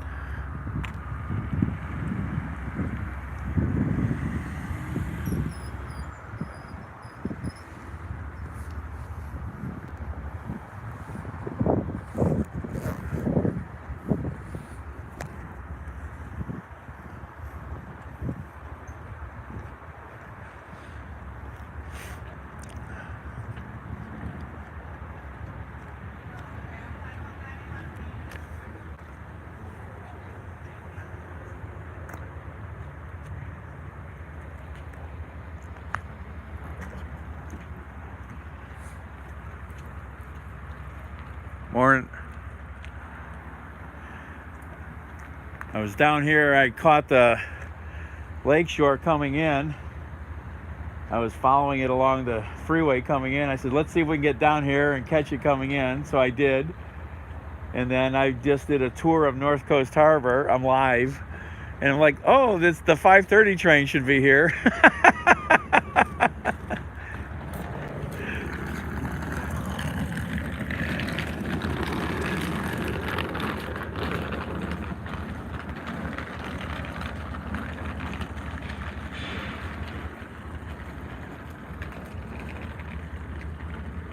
So yeah, I'm gonna put a couple videos up on YouTube. Oh, sorry. Sorry, I just realized you were. Yeah, I couldn't see that from here, but I saw you. But yeah, I'll do a couple videos. I'll try to break this up and put up just the train parts, you know, because the train people, you know, they love their stuff. So yeah, that little the lakeshore was 7 minutes early. We had a real rail fan watching of one of my followers, and she goes, "They're early." Doesn't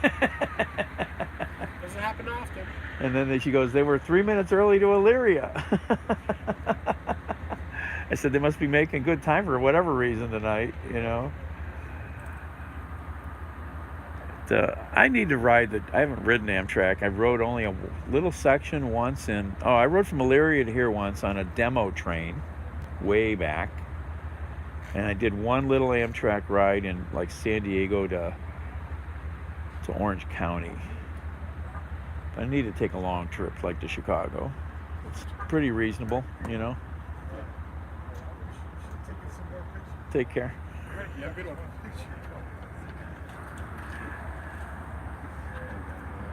I know. It's like, oh yeah, that would be smart to take some pictures. I'll probably stop by once every 20 years.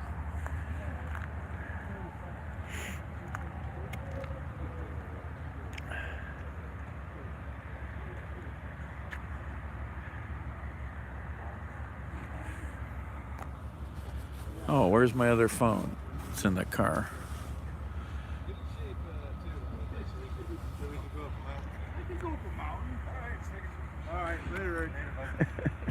Yeah, we always take not enough pictures. Yeah.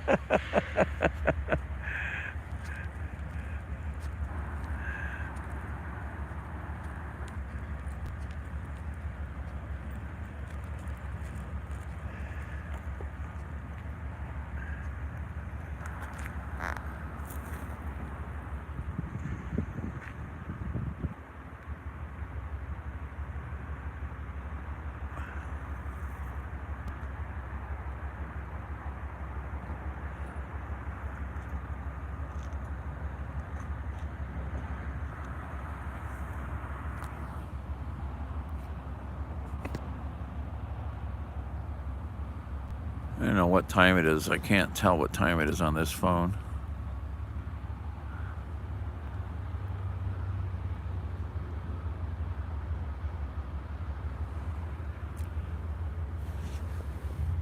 What time do you pull out?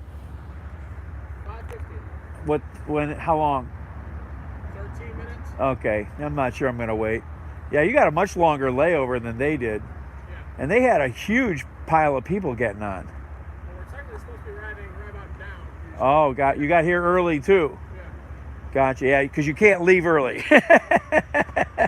Yeah, they had like 60 Amish getting on. It was pretty interesting. Seeing this huge line of Amish. Yeah, which means there's a wedding or a funeral they gotta go to. Yeah, Indiana most likely, or farther west. Yep. Right. Yep.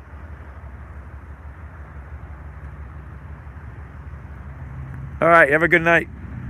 Or good morning.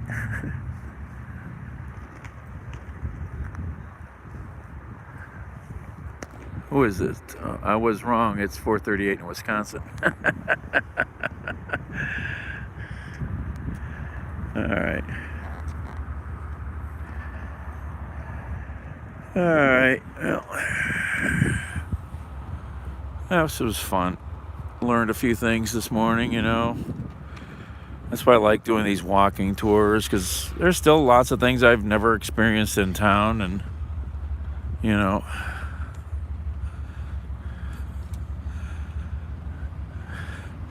moments like this, you're not hustled and bustled by any traffic or tons of people, and you can linger and look at stuff, you know, just stop your car like anywhere you want sometimes, and, you know, just enjoy it a little more.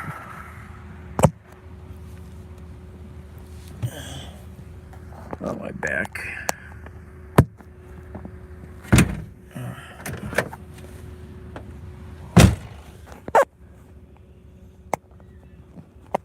What are you doing, Fredo?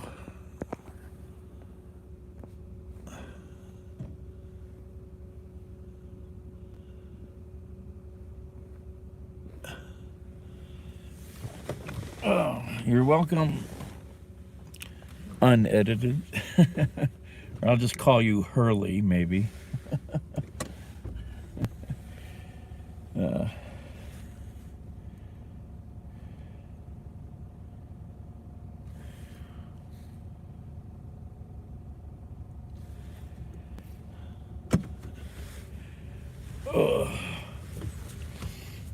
Fredo, get in your proper spot.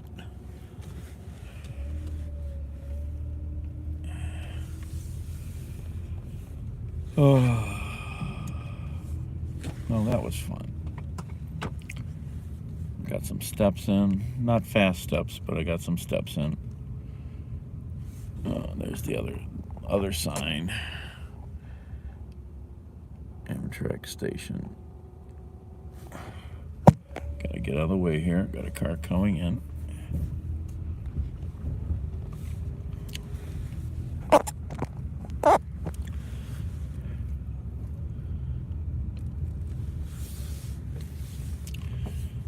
And the world is waking up. I can see all the morning traffic already starting.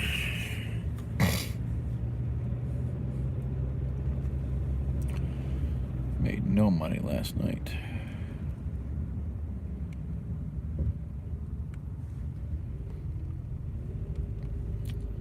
It's terrible, especially when I missed that $20 delivery. You don't edit on your channel? I like that. Yeah, well, I like, just stream my live streaming is like stream of consciousness,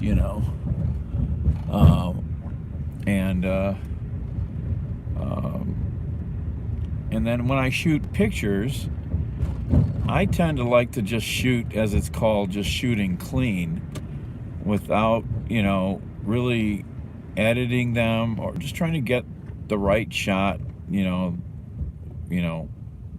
just as you see it,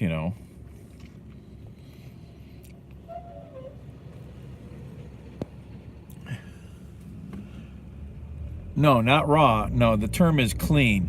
You just get the image properly framed without, any post editing. You just do it in one, you get that good image that you want, without filters or anything.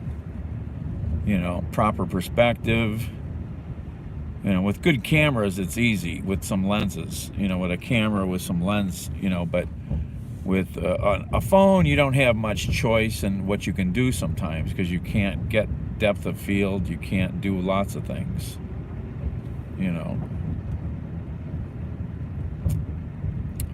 I need to get at least a point and shoot camera again, a smaller pocket camera. Because phones are not cameras. They're good, but they're not cameras. They don't give you good zoom. If you have a gyro, then you get some zoom you get some features with the gyro because of the synchronization.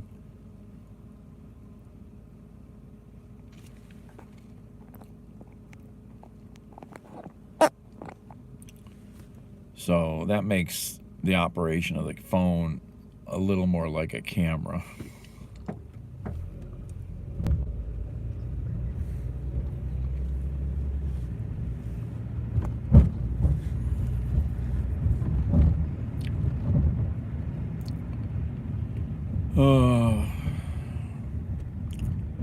Kind of hungry. Might have a piece of pizza in this car that could still be heated up. Might have a piece of a sandwich too. I need to get some sleep.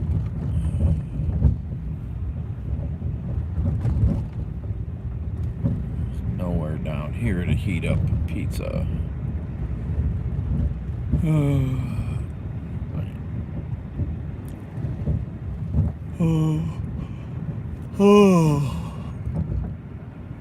Oh yeah, there's something under the seat, that's for sure.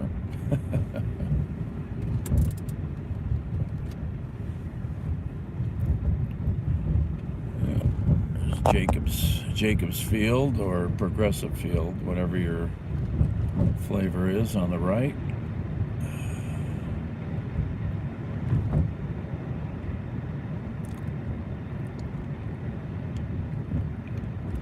There's usually some good deliveries in the morning, but I'm just not motivated right now. Last few days have been a little stressful for me. So I need to chill. Just go vegetate.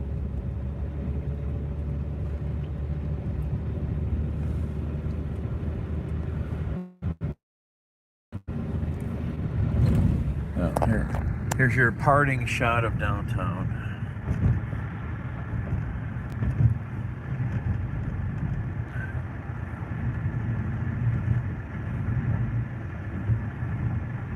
There's the Guardians. That's all we can see.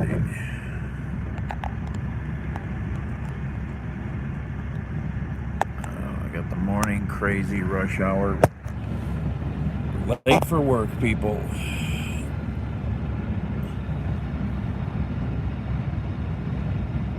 Oh, the Jacobs, really?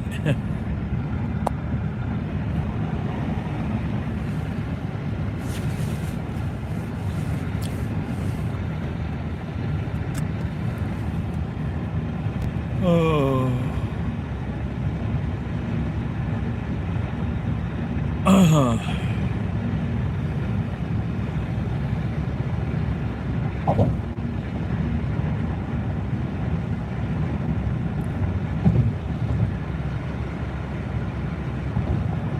We didn't even have any glitches with the video tonight. Most nights I have glitches with the video connection. We didn't have any tonight.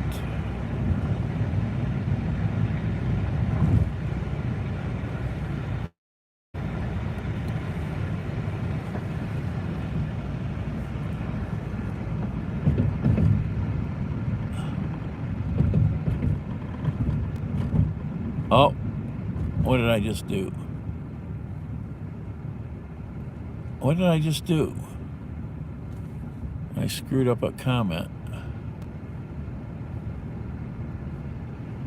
Message deleted. What did I delete? I deleted somebody's message by mistake with my fat fingers. Unedited. Hurley.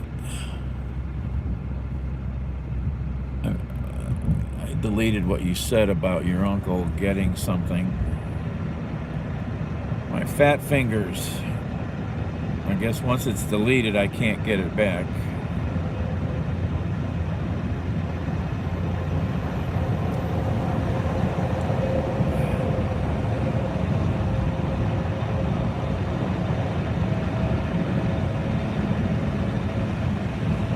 Oh.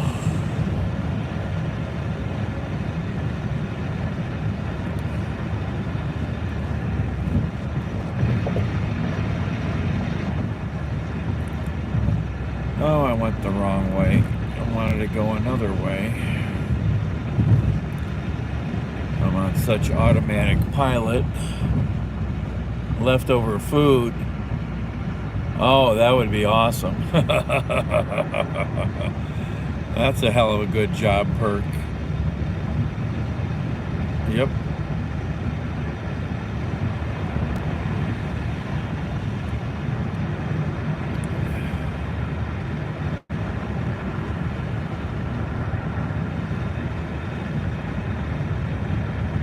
Yep, that's a good job perk.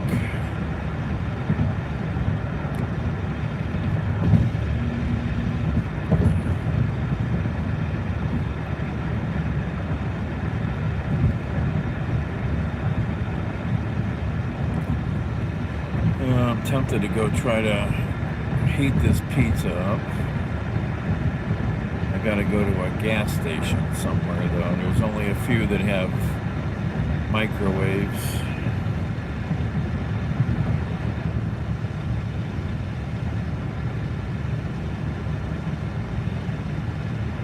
Look at all these people trying to go somewhere so early. What are they all doing? Go back to bed.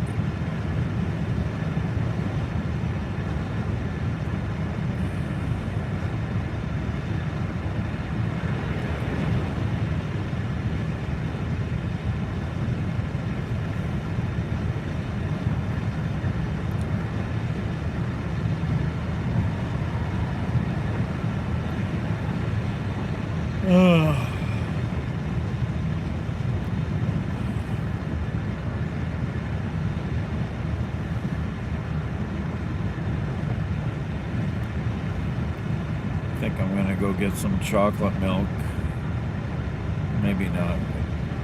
I'm gonna try to heat the pizza up.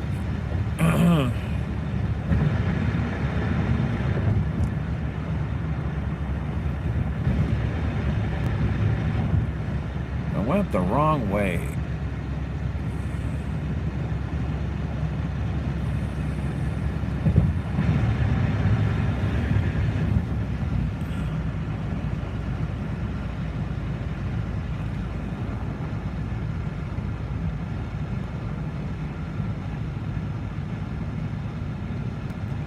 Yeah, that's a cool guy. Yep. Yeah. Yeah, and then you have jerk ass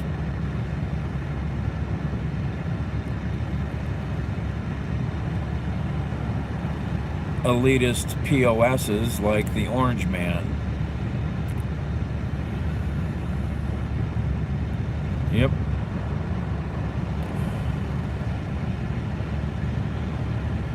Oh. Oh.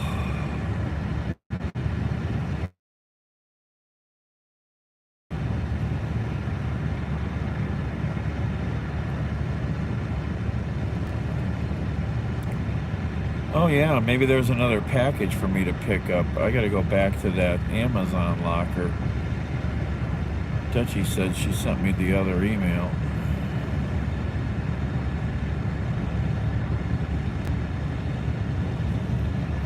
Forgot about that.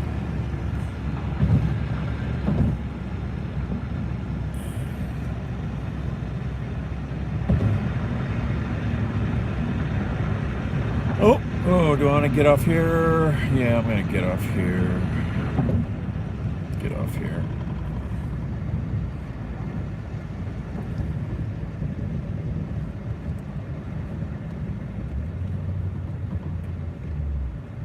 Get off here. Green light, green light. Oh, gas is cheap there. Holy shit. $3.34? Alright, I'm gonna go top off the gas. That's cheap. Oh, do I have any money? I think you need cash to get that price. I don't have any cash.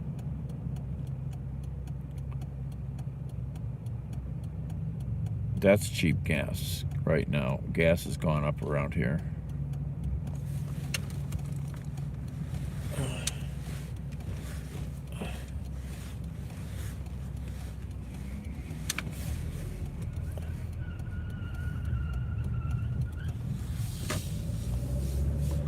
Can I buy this with credit, or do I? Yeah, they have a cash and a credit price. Freak, I got no cash. Damn it. Damn it. I wonder if they're going to raise their prices today.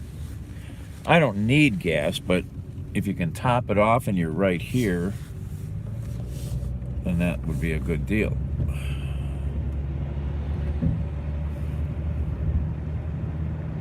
I got no cash. I was stupid with some money. Didn't.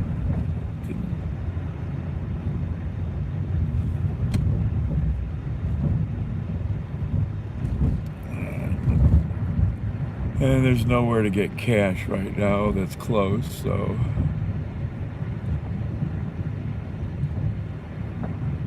Oh. Yeah, last night was a bust for money. Probably the worst night I've had in a while. Oh, it's cheap up here too. $3.34 for cash. Or is it, oh, is that the, or no, that's their Easy Pay, or is that cash or easy? They got this thing called Easy Pay. Yeah, you have to hook a bank account up to do that.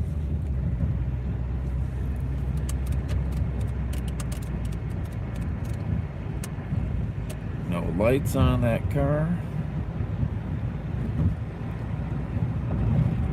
Oh.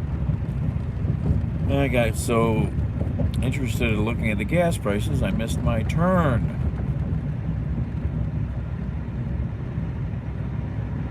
Silly boy. I have to just go this way.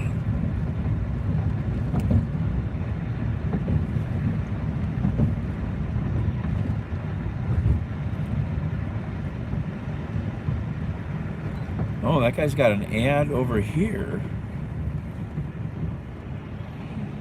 Is that the same name as the place on the east side? Might be. Might be. New Japanese sushi and hibachi bar restaurant. And I think they might be the same name as the one on the east side that I just went to.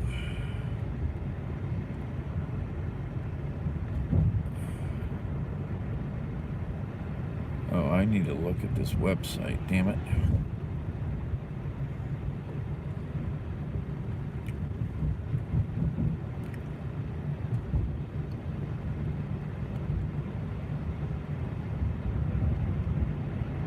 And that person is racing to catch a train, probably. Remember when I used to run for the bus?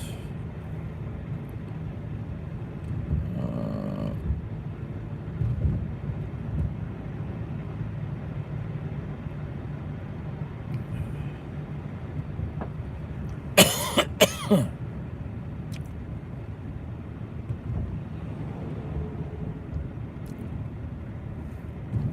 new shopping plaza opening up here on the left. No, that's further south. I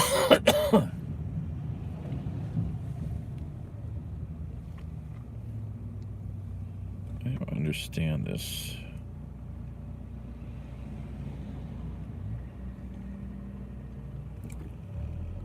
I don't know how to use this app at all.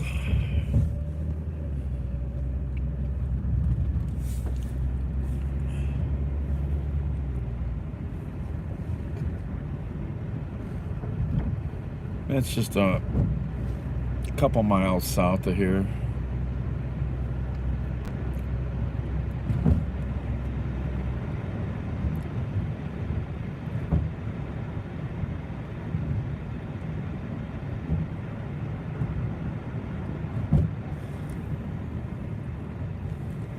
They've torn down large sections of the Ford plant, but some of it is still there. Chicken wrapped with egg. It's too late to get tenders, chicken tenders. There's a gas station that has chicken tenders I just love. Just freaking love those things. Ugh, so good.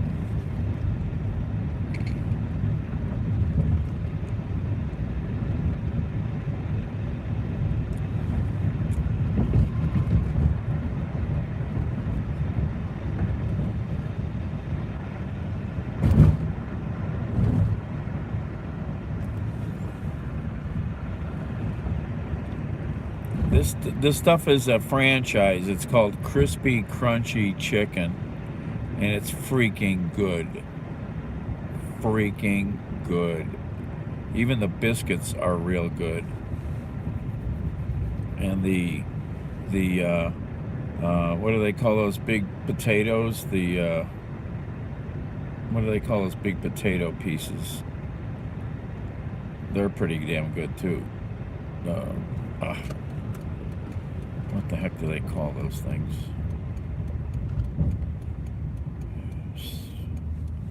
I can't get the word out of my mouth.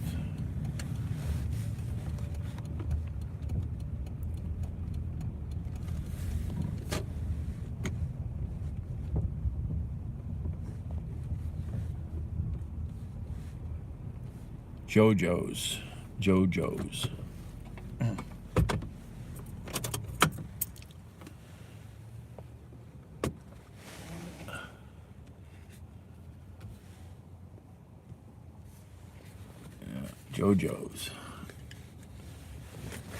I don't like tater tots. Those things are disgusting. Those things are nasty. All right, I'll be back.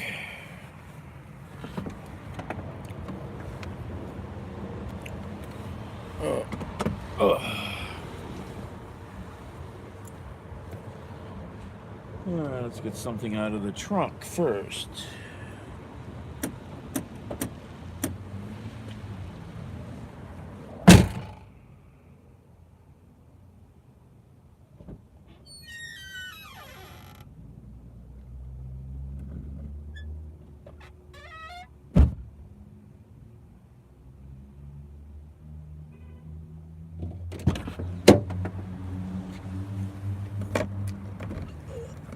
Oh.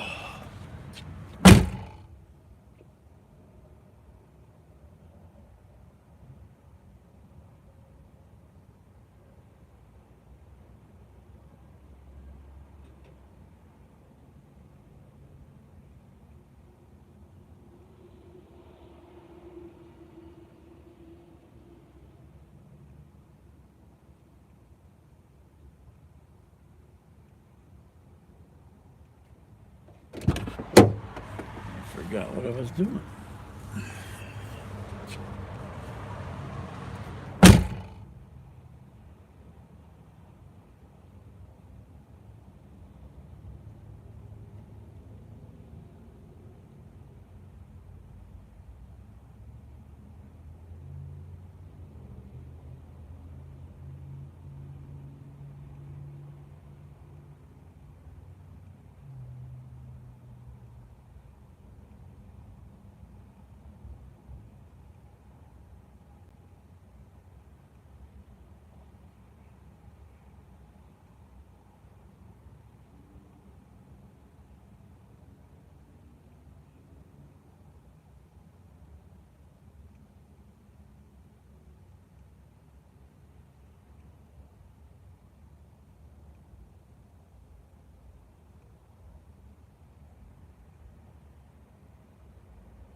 Hello.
I got pizza and chocolate milk.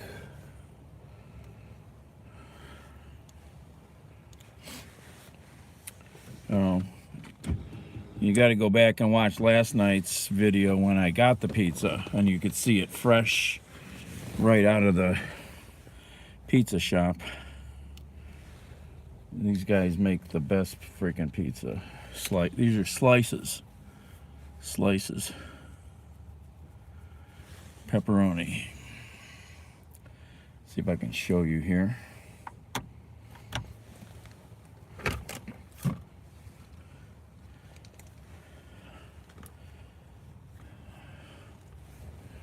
They put all the pepperoni on these pizzas.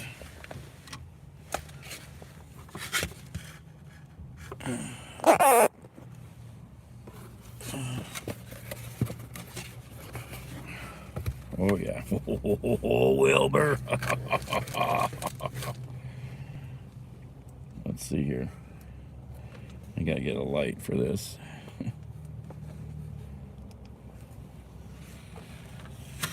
Oh, look at that glorious chunk of pie. And that's a slice.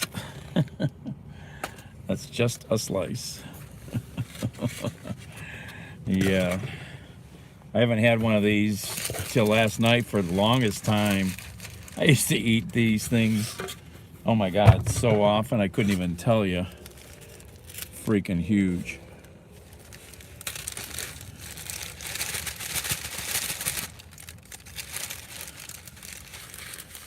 Edison's Pizza Kitchen in Tremont. Let me get my, there we go. I need a napkin. Where's the napkin I had? I need a napkin here. There it is.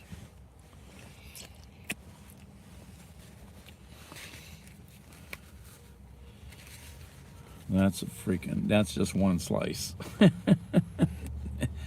These are good slices. And they put all the pepperoni on. There's no missing pepperoni.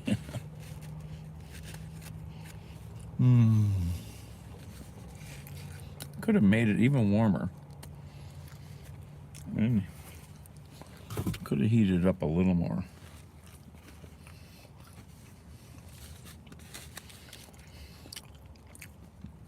Just ran into my friend at the gas pump who's doing deliveries, which I hope to start doing again. He's headed to Pittsburgh right now.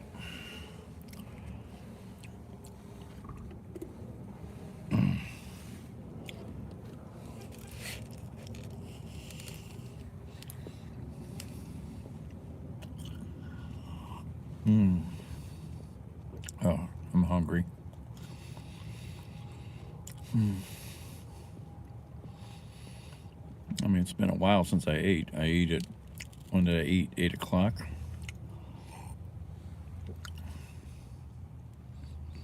No, this car. No, these are just courier deliveries in your own vehicle. ASAP courier deliveries.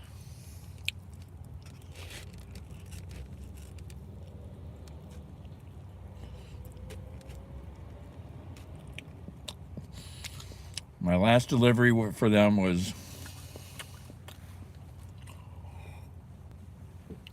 last August to Minneapolis.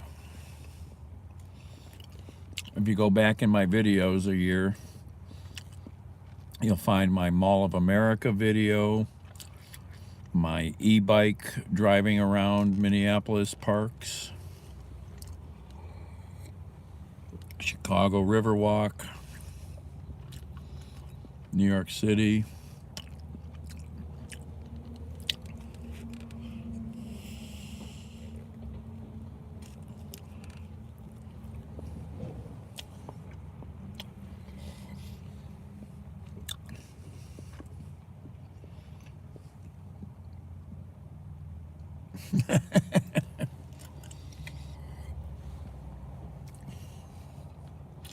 Hungry.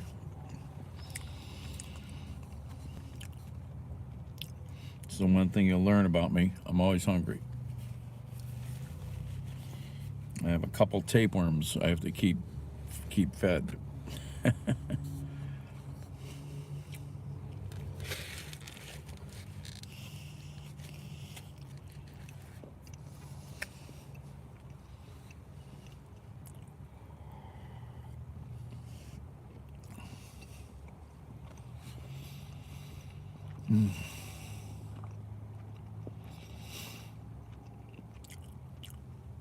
Well, hopefully I'm going to get to start driving again for these people.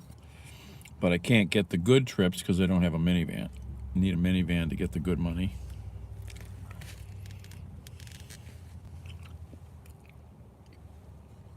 Marcelo's.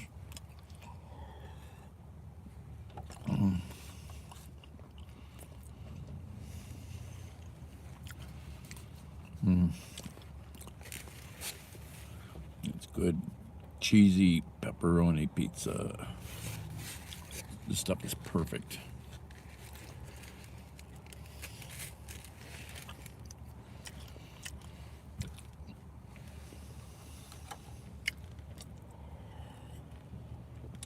I used to have them make a special slice. It costs a bunch of money, but the slice weighs about a pound when it's done. So you take one of these and you add roasted red peppers, black olives, mushrooms, pineapple, and what the hell's the fifth? 5 items on top of this. Oh, it's glorious heaven.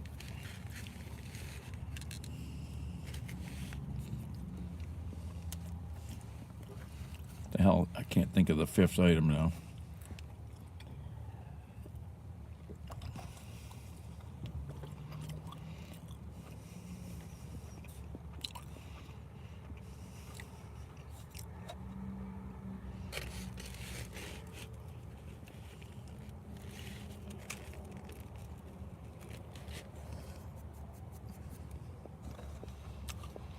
No, no more sauce. Just 5 more items on top. Oh, this is the sauce sweet? Yes, it's a good red sauce. Oh yeah.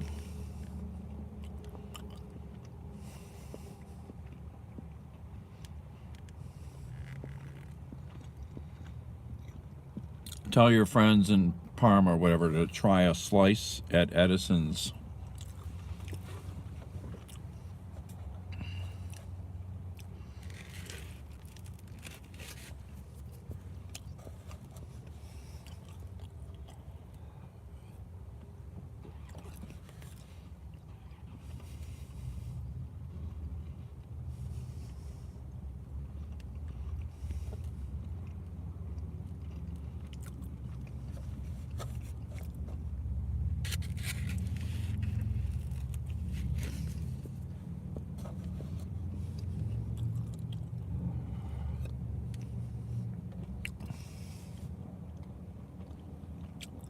Breakfast pizza with egg? No, I don't think I have.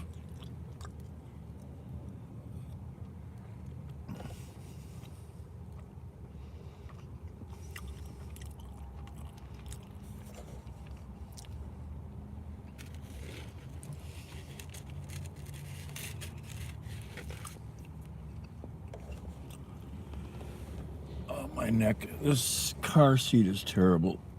I need a different car.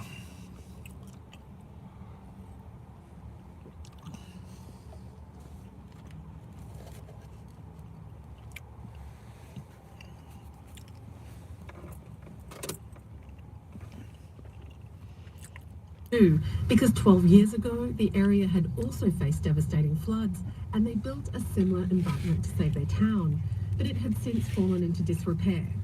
This time around, farmers bought tractors to shift soil, elderly men and young boys helped with sandbagging, women broke with conservative tradition and worked alongside the men.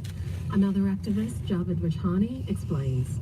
Everybody in the embankment, everybody, I told you from child to old men, will not give up our efforts to protect our city.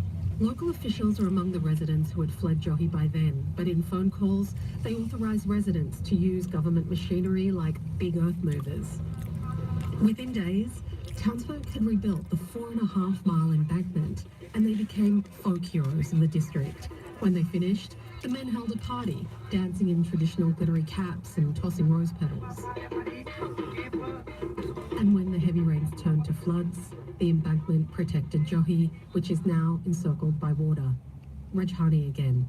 We are in high spirits, and inshallah, God forbid this situation comes like this, we will protect our city again. But the joy and pride conceals anger. There was a mismanagement, we can say, of the government. Rajhani says the government didn't make rains more intense. He says that's climate change.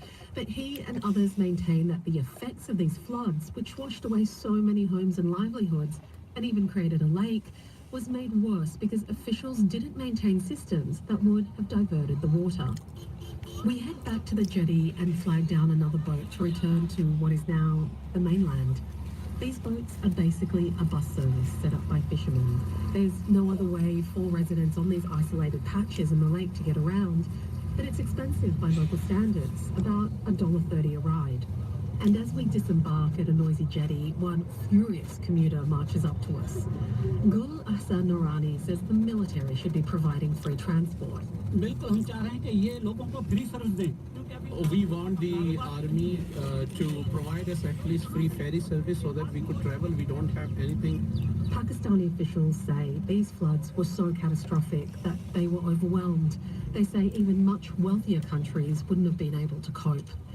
Pakistan's government is asking the West for more debt relief and aid so they can deal with this sprawling crisis, because scientists say climate change likely made these rains more intense, and Pakistan... Yeah, the NPR station here in Cleveland does BBC overnight.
I don't understand how this works.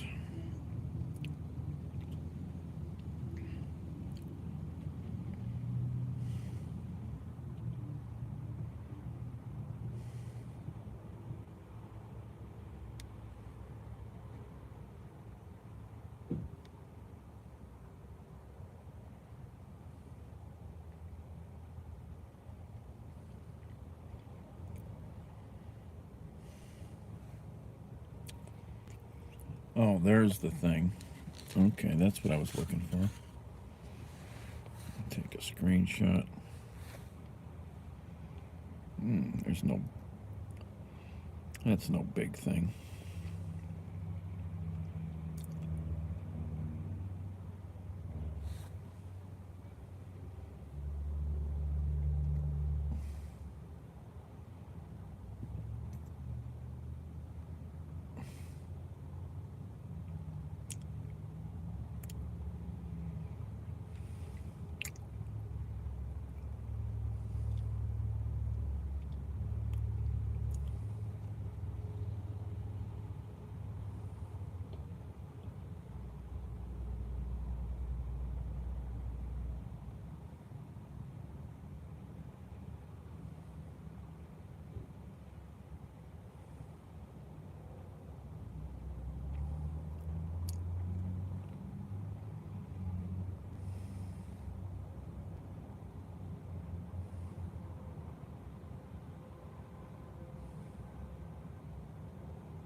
Okay. That's no deal. All right.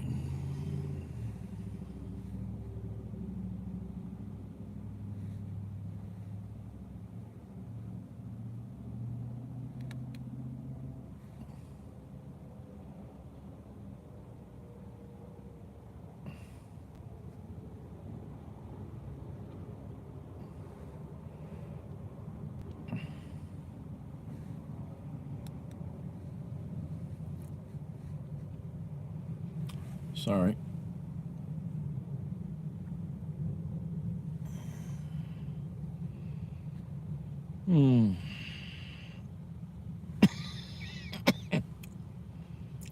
What did I just want to do? Look up something. I need to go back to that Amazon locker and see if I can get this other package.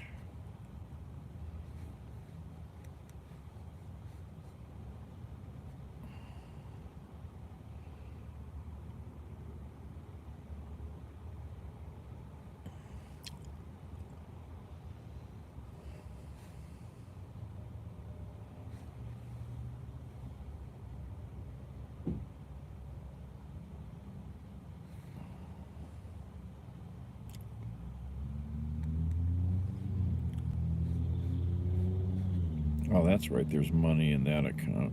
That's right. I forgot about that account.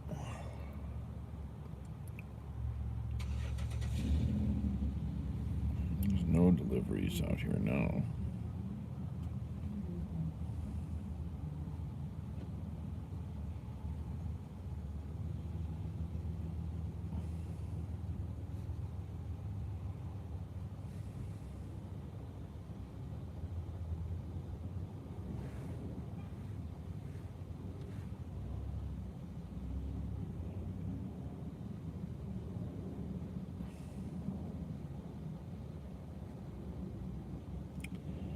£1,400 to deliver. Nah, can't do that.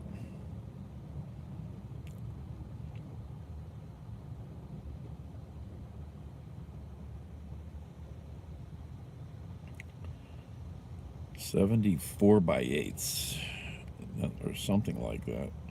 Oh, maybe it's flooring. Could be flooring. Packages of flooring. Probably what it is. How much are they offering? Yeah, you need a pickup truck for that, really. Or a trailer.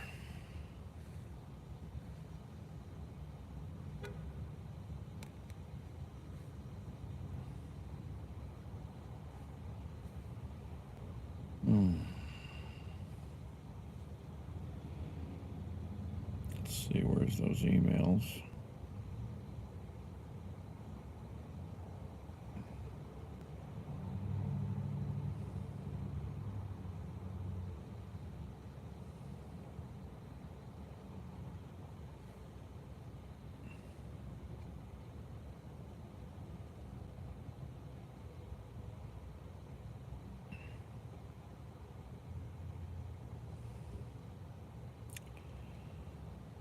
Well, you can't do that in the app?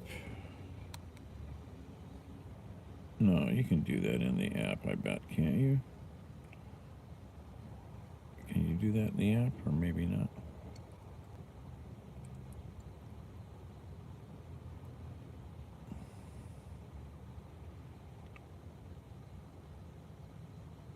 Let's see here.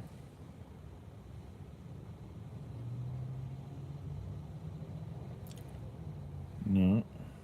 How do you do this?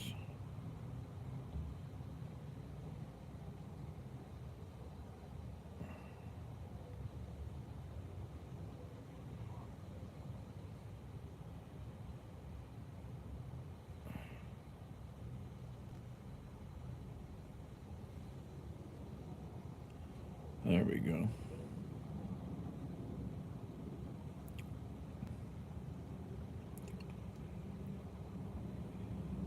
I send a friend on Facebook a little bit of money. A lot of people have helped me out in the last few years. This guy's trying to save his house. He's got some serious issues going on and needs to raise $3,800 in 3 weeks. I don't know what he needs all the money for. There's no property taxes payment due, so I don't know what he's got going on, but he's selling stuff and asking for help.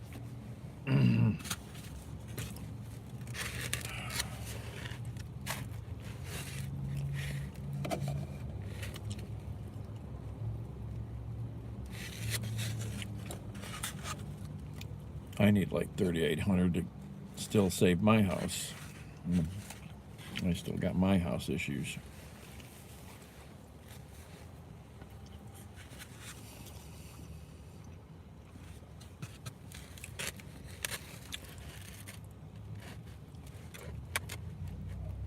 Yep.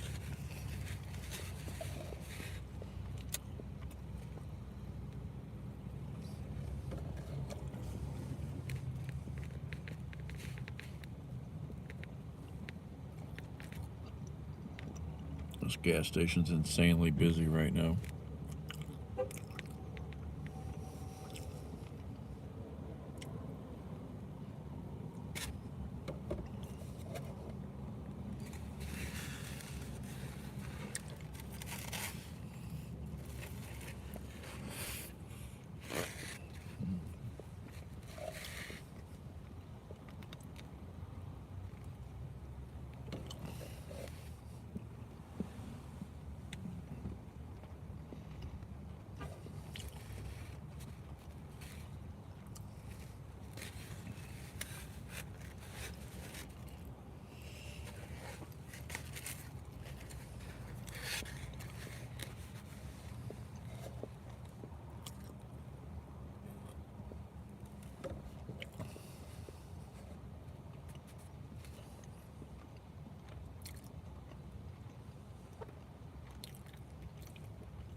Hearings about the challenges he would face.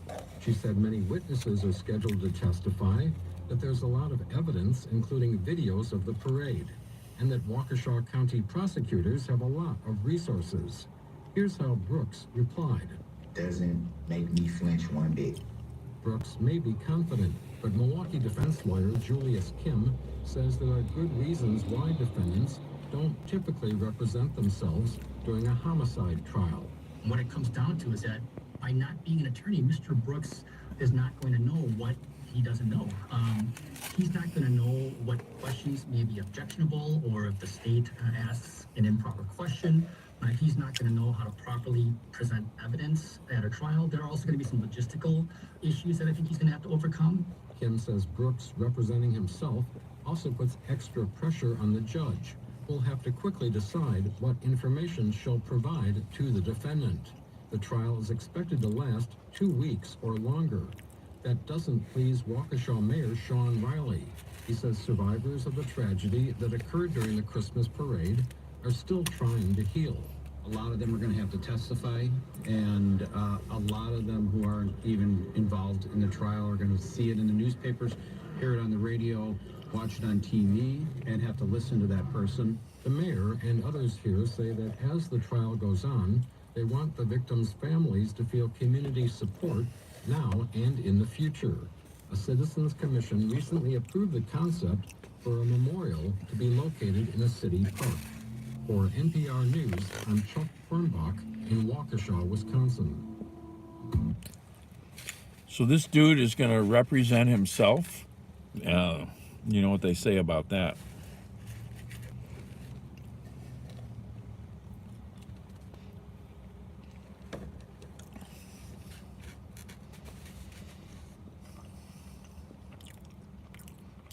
Good luck with that.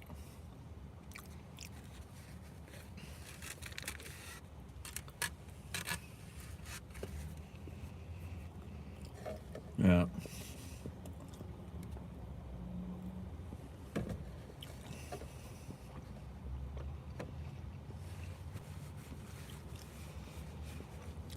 Another messed up human being.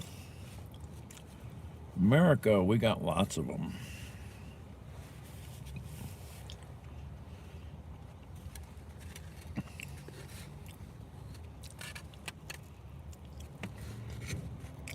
Well, recall 17,000 baby strollers because somebody got their nail caught in the stroller. But can we do anything about guns? No. Don't fuck with my guns. Take the baby strollers.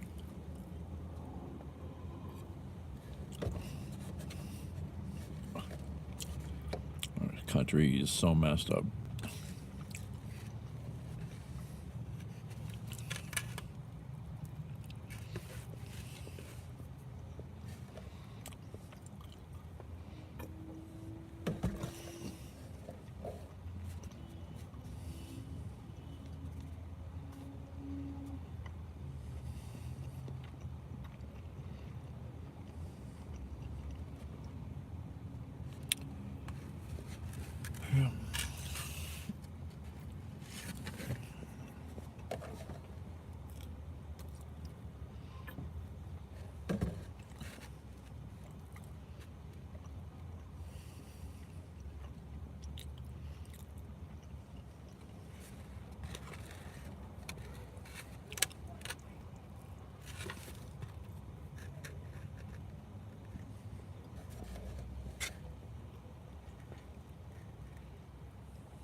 Traumatized, yeah.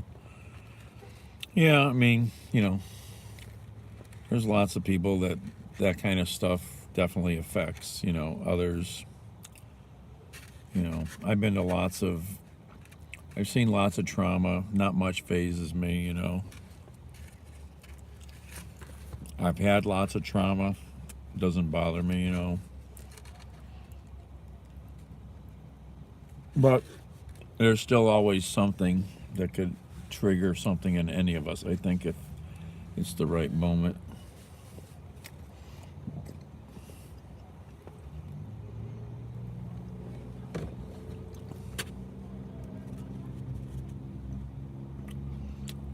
Looks like a pretty glorious sunrise.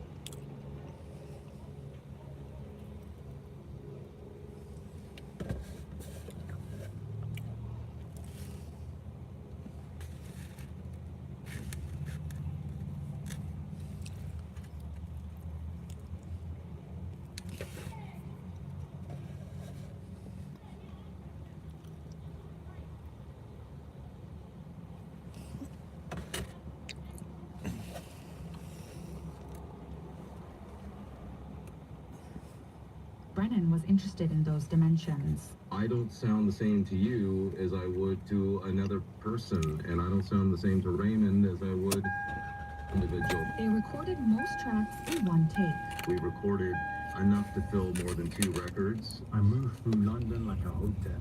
Most of what's there is Raymond, so even the sonic elements you're hearing are Raymond.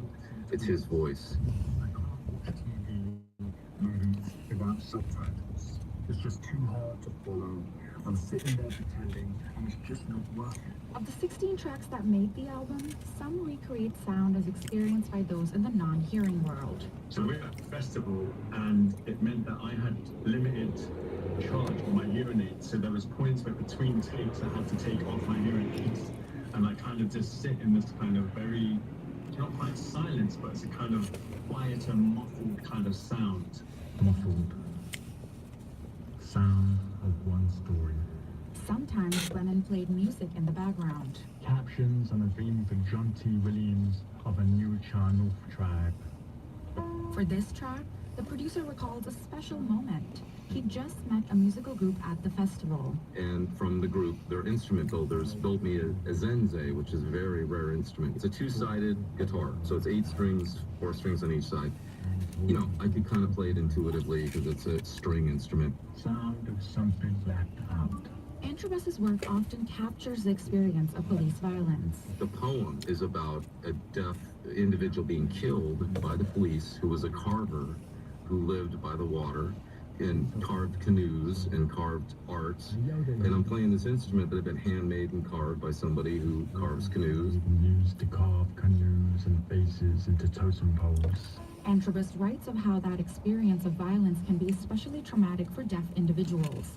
They have high chances of being misinterpreted by law enforcement. The borders of identity are so heavily protected and policed and patrolled, and look how dangerous it is for certain people when we cross those borders. You know, you quite literally could end up with a gun in your face, a bullet in the back. And that's why it was important for Brennan that the sonic elements on the record come from Antrobus. Raymond's voice changing, you know, maybe being double tracked or triple tracked for a section or moving. Why did you act strange when there was nothing on you? I think this is important, that we recognize that the other person's experience is something that we can only know to a limited degree. That's the immersive experience that Antrobus hopes is honored in this album. Jeevika Verma, NPR News.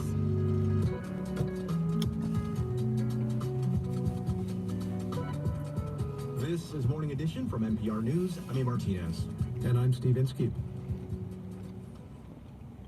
Support for IdeaStream Public Media comes from Bath Rug Gallery on 1000 Ghent Road in Akron, a local manufacturer announcing a permanent store closing and farewell to the community, offering over 5,000 hand-knotted rugs in all designs, shapes, and sizes. More at bathruggallery.com. Oh, that place has been there a long time. Empowers people of all ages with developmental disabilities to live, learn, work, and play in Cuyahoga County. Learn more online at cuyahogaBDD.org. Hi, I'm Amanda Rabinowitz. On Wednesdays, I chat with Terry Pluto and get his experience perspective on Northeast Ohio sports. Last time, the thing that every team that faced them kept talking about, how they're paying the buck to play. They steal bases, they run hard, they lead the league in infield hits. They lead the league in going first and third on base hits. Hear my next chat with Terry Pluto this Wednesday on WKSU, IdeaStream Public Media. Hear all of our past conversations at WKSU.org.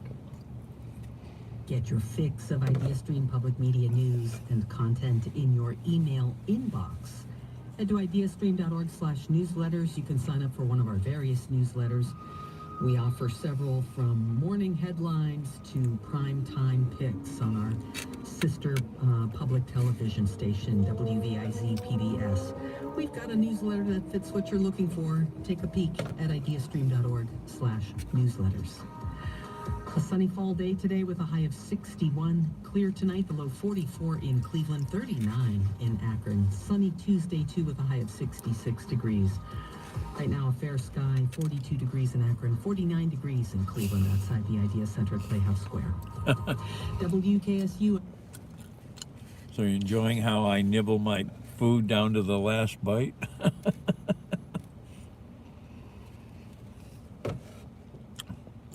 You must get an even piece of the pepperoni and the crust.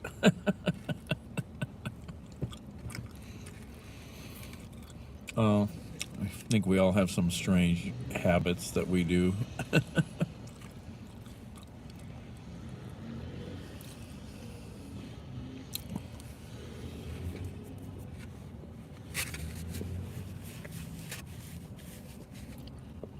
Well, that was a good breakfast, huh?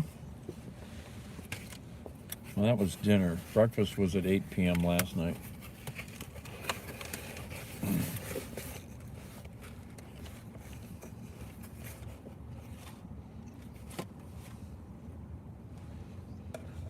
I have a friend who kind of a hoarder. I couldn't tell you how many 100 pizza boxes he would save. I'll do something with them.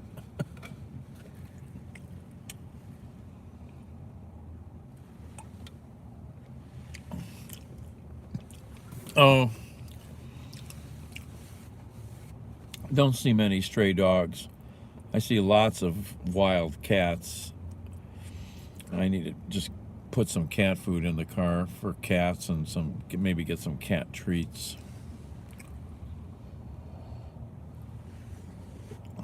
Don't run into that many dogs that are wild. If anything, I should just keep some simple, like milk bones or something in here for dog treats. That guy last night was so cool. He's got his three puppies with him. They're not puppies, but they're 15 years old, I think. 15 and 13. I've been with him a long time. That's a big chunk of your life.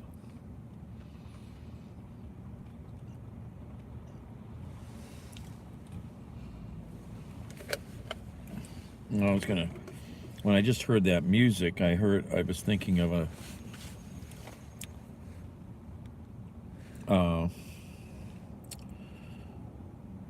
some audio I listened to on YouTube this morning. Well, yesterday morning when I went to bed.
Are accusing this couple of handing over sensitive and potentially damaging information to help Russia in its war with Ukraine. Are you loyal to Russia, sir? They now face years in prison.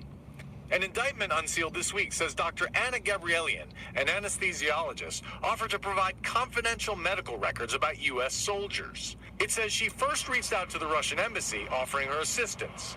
After she reached out to the Russian embassy, what it appears to me is that the FBI learned of it and then reached out to her in an undercover capacity, acting on behalf as the Russian, embassy or Russian intelligence service, and created the impression in her mind that she was dealing with the Russians when in fact she was dealing with the FBI in an undercover capacity. The indictment says Gabrielian, who worked at the prestigious Johns Hopkins Medical Center, met the undercover FBI agent at least 3 times in hotel rooms. It says she brought along her spouse, Major Jamie Lee Henry, an Army doctor at Fort Bragg, home of some of America's most elite soldiers. Prosecutors say Gabrielian told the agent that she wanted to help because of her patriotism towards Russia, even if it meant being fired or going to jail.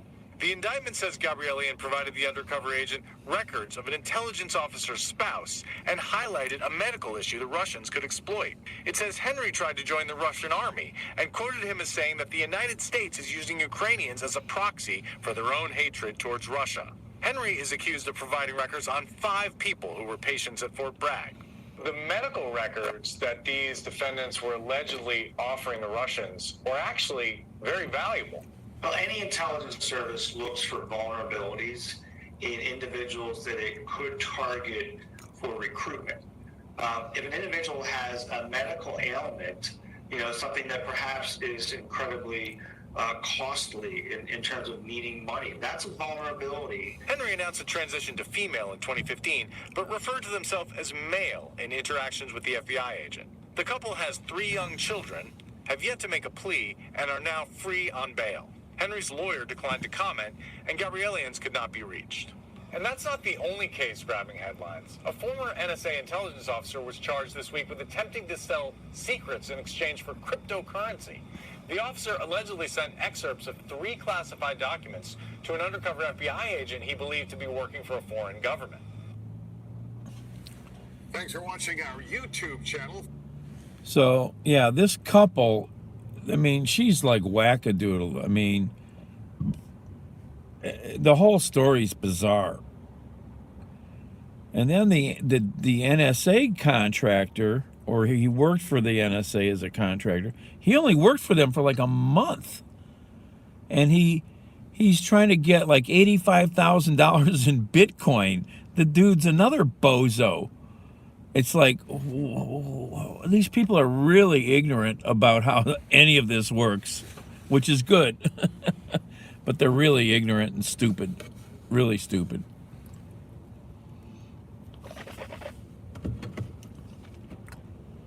Both stories are weird. When I read her and his story the other day, I'm like, what the hell? When you just read it, it was like, what's going on here? This is like so weird. There's a lot more background you would need to understand that couple's story, because that's really goofy.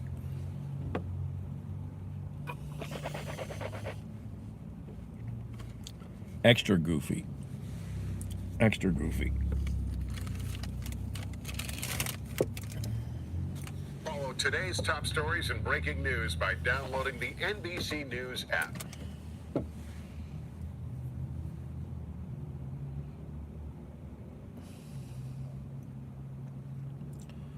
So there was really good music here. What was this called?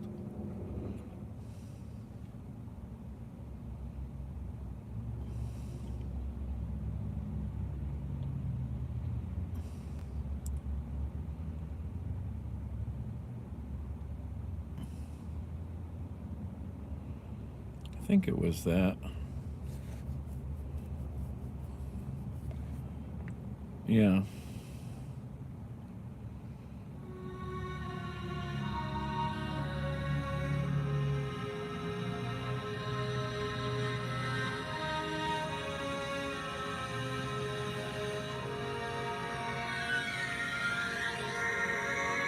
And I can't play it because I'm going to get hit with a copyright.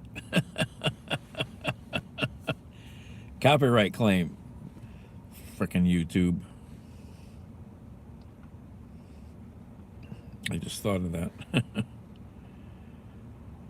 Well,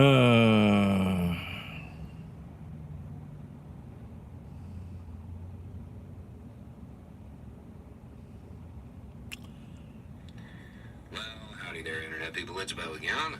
So today we are going to talk about ignorance and combating ignorance and why it's important to, on a wider scale than you might picture, and why sometimes people react the way they do to things that happen right in front of them, and how we can maybe be a little bit better at dealing with less than comfortable situations. Do this because I got this message. I was with a black man I kind of know. We're acquaintances, but not really close. At a party, this other guy says something I thought was really racist, and the black guy just let it go. I asked him later why he didn't correct him, and he said, he's not really racist, he's just ignorant. And he seemed kind of mad. I asked him about it, so I let it go, but was wondering if you had any thought on the difference between ignorant and racist, and why he didn't correct him. Okay. So, a lot of racism, bigotry in general, is created by ignorance, by not knowing something. And if you literally don't know something, which is what ignorant means, it means you are unaware, you're uneducated on something. If you don't know something, it's hard for other people to hold you accountable for it. The problem with this is that ignorance is a lack of information, but it's also a vacuum. A lack of information gets filled with stereotypes, which are often racist.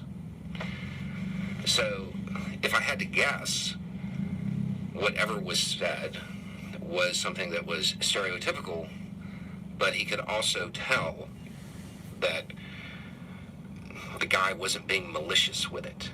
He was just ignorant. Why didn't he correct him? Probably a couple of reasons. One is they probably feel sorry for him on some level. I mean, just, oh, man, you're so ignorant type of thing. Just not really wanting to come down on him because he feels sorry that somebody is that uneducated. Another reason would be it's probably exhausting. If you're part of a demographic that has a bunch of stereotypes about you that are wrong, but they're in popular culture, educating every single person you run into would just be so tiring. There is a lot of ignorance in the United States when it comes to race, culture, nationality, orientation, identity, a whole bunch of things. I want you to think about how little the average American knows about just other countries. Think about the little bits where they stop somebody on the street and ask them to fill in a world map. There's a lot of ignorance. Think about that average American and then realize half of them are worse than that. It would be just exhausting trying to correct it all the time. I think a good example of the difference between ignorance and racism and how it may come off is an episode of King of the Hill.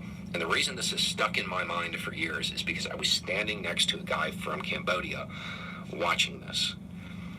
If you're not familiar with this cartoon, it's white people in Texas. That's basically the whole cartoon. And a family from Asia moves into the neighborhood. They're from Texas. They're doing the welcoming thing. They're having a barbecue or something like that, trying to welcome this new family to the neighborhood. They're obviously not being malicious, right? The lead character is like, so are you Chinese or Japanese? And the guy's like, I'm Laotian. And he's like, so is that a kind of Chinese or Japanese? The Cambodian guy that I'm standing by burst out laughing, and he's like, every single day. It's probably just exhausting, and that may be why they don't want to deal with it. Especially if it isn't malicious, if it's just ignorance. But here's the thing. You can deal with it. Next time, pull the guy aside. Don't make a big thing out of it. Just pull him aside and be like, hey, this is what you said. This is why it probably didn't come across well, and this is the reality of it. Because while it is probably exhausting for them to deal with something about themselves constantly every day because of the amount of ignorance, you could do it every once in a while, right? And combating this type of ignorance is important because the real racists, the malicious racists, the evil racists, they prey on that ignorance. That ignorance is a tool for them. That's how they get their message spread, by feeding those stereotypes that will enter the information vacuum that ignorant people have. A good example of this is the U.S. southern border. When you are dealing with people that aren't really educated on this topic, who's crossing the border? Mexicans, right? Not. But it's not. Those people coming across claiming asylum, they're not Mexican. They're from whole other countries. Has nothing to do with that. But for the malicious racist, keeping that ignorance alive, that's super important. Because if people knew that they were coming from El Salvador or Nicaragua or a list of countries of the United States and its foreign policy messed up, well, they might be a little bit more accepting of them. Maybe.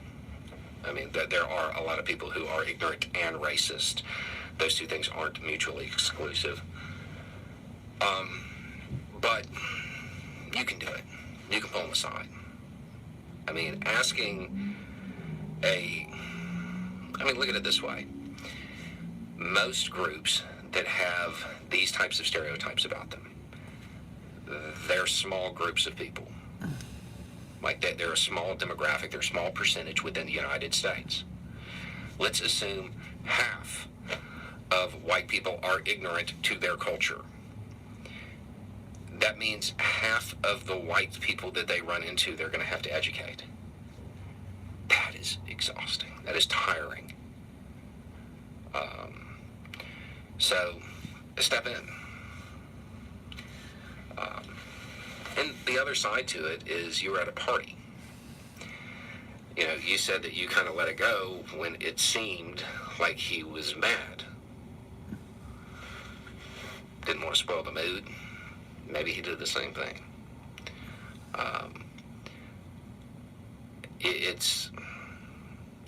It's on all of us, particularly those of us that can have the conversation and it not be about us, to fix this. Because it is. The ignorance feeds the racism. Like what he's describing as real racism, evil racism. So stamping out the ignorance should be a pretty high priority. Anyway, it's just a thought. Y'all have a good day. I'm Ben Mycelis from the Midas.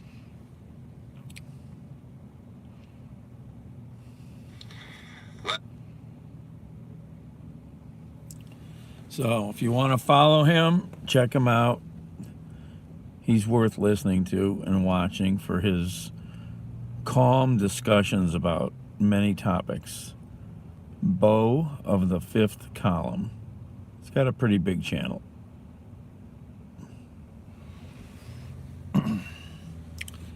He looks like one of them, but he's on this side. He's a progressive. He lives in Florida. He's a journalist. He's been a government contractor doing security work. He's an interesting guy.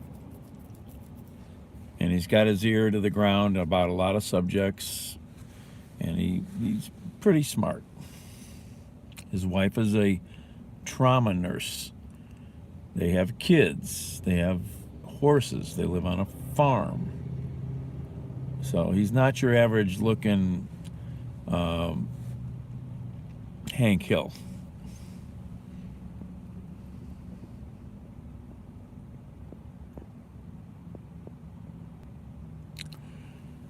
Oh, I think I know the Anthony guy. Yeah, I follow him. He's down there in Arizona.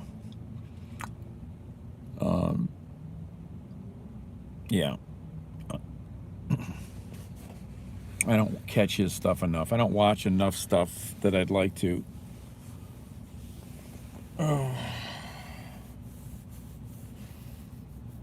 Yep.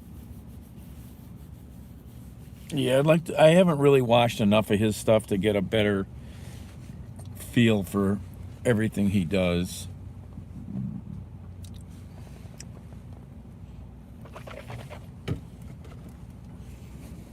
But Bo, I don't miss much of Bo's stuff. He puts out 3 or 4 a day lately.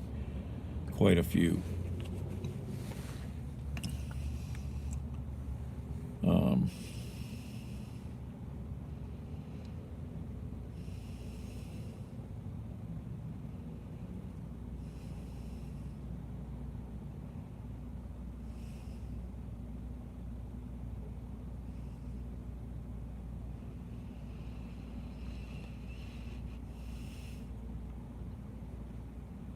You can see a lot of what I look at if you go to my playlists, you know, especially my liked playlist. It's public. You can see a lot of what I have watched. Not everything gets in there, but and then I have 200 other playlists, mostly stuff that I'm interested in. I need to start pigeonholing my own live streaming into some playlists. I have to start doing that.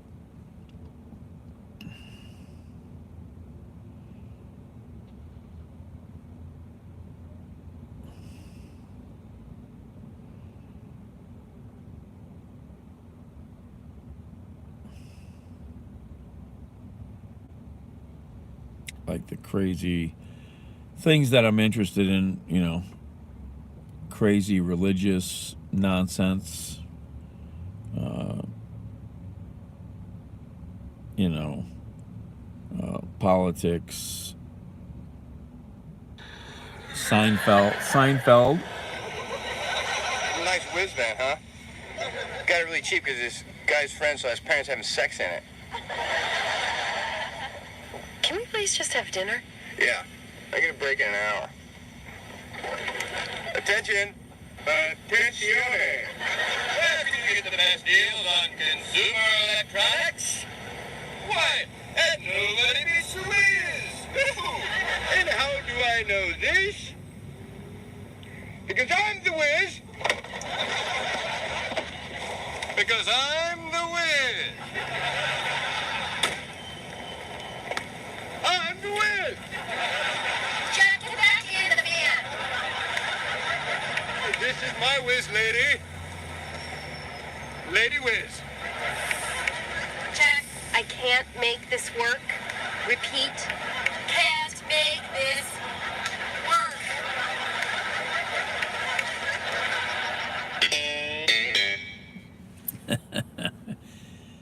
If you don't know Seinfeld, The Wiz is a classic nut job. Oh, yes, I love Seinfeld.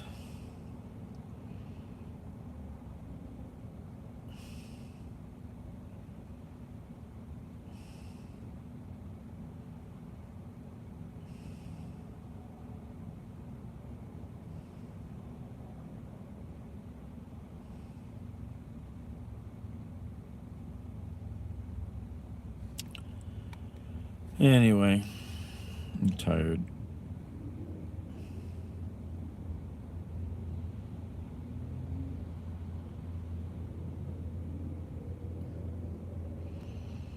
Yeah, got a few more subscribers today. That's nice. All right, we're out of here. This has been a long night. So, see you guys later. Oh, hi. Okay, we're gonna go to bed now. So, you all have a good day. Bye.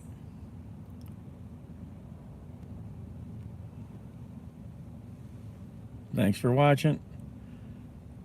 Like, subscribe, hit the bell, share, follow. Ciao. Peace.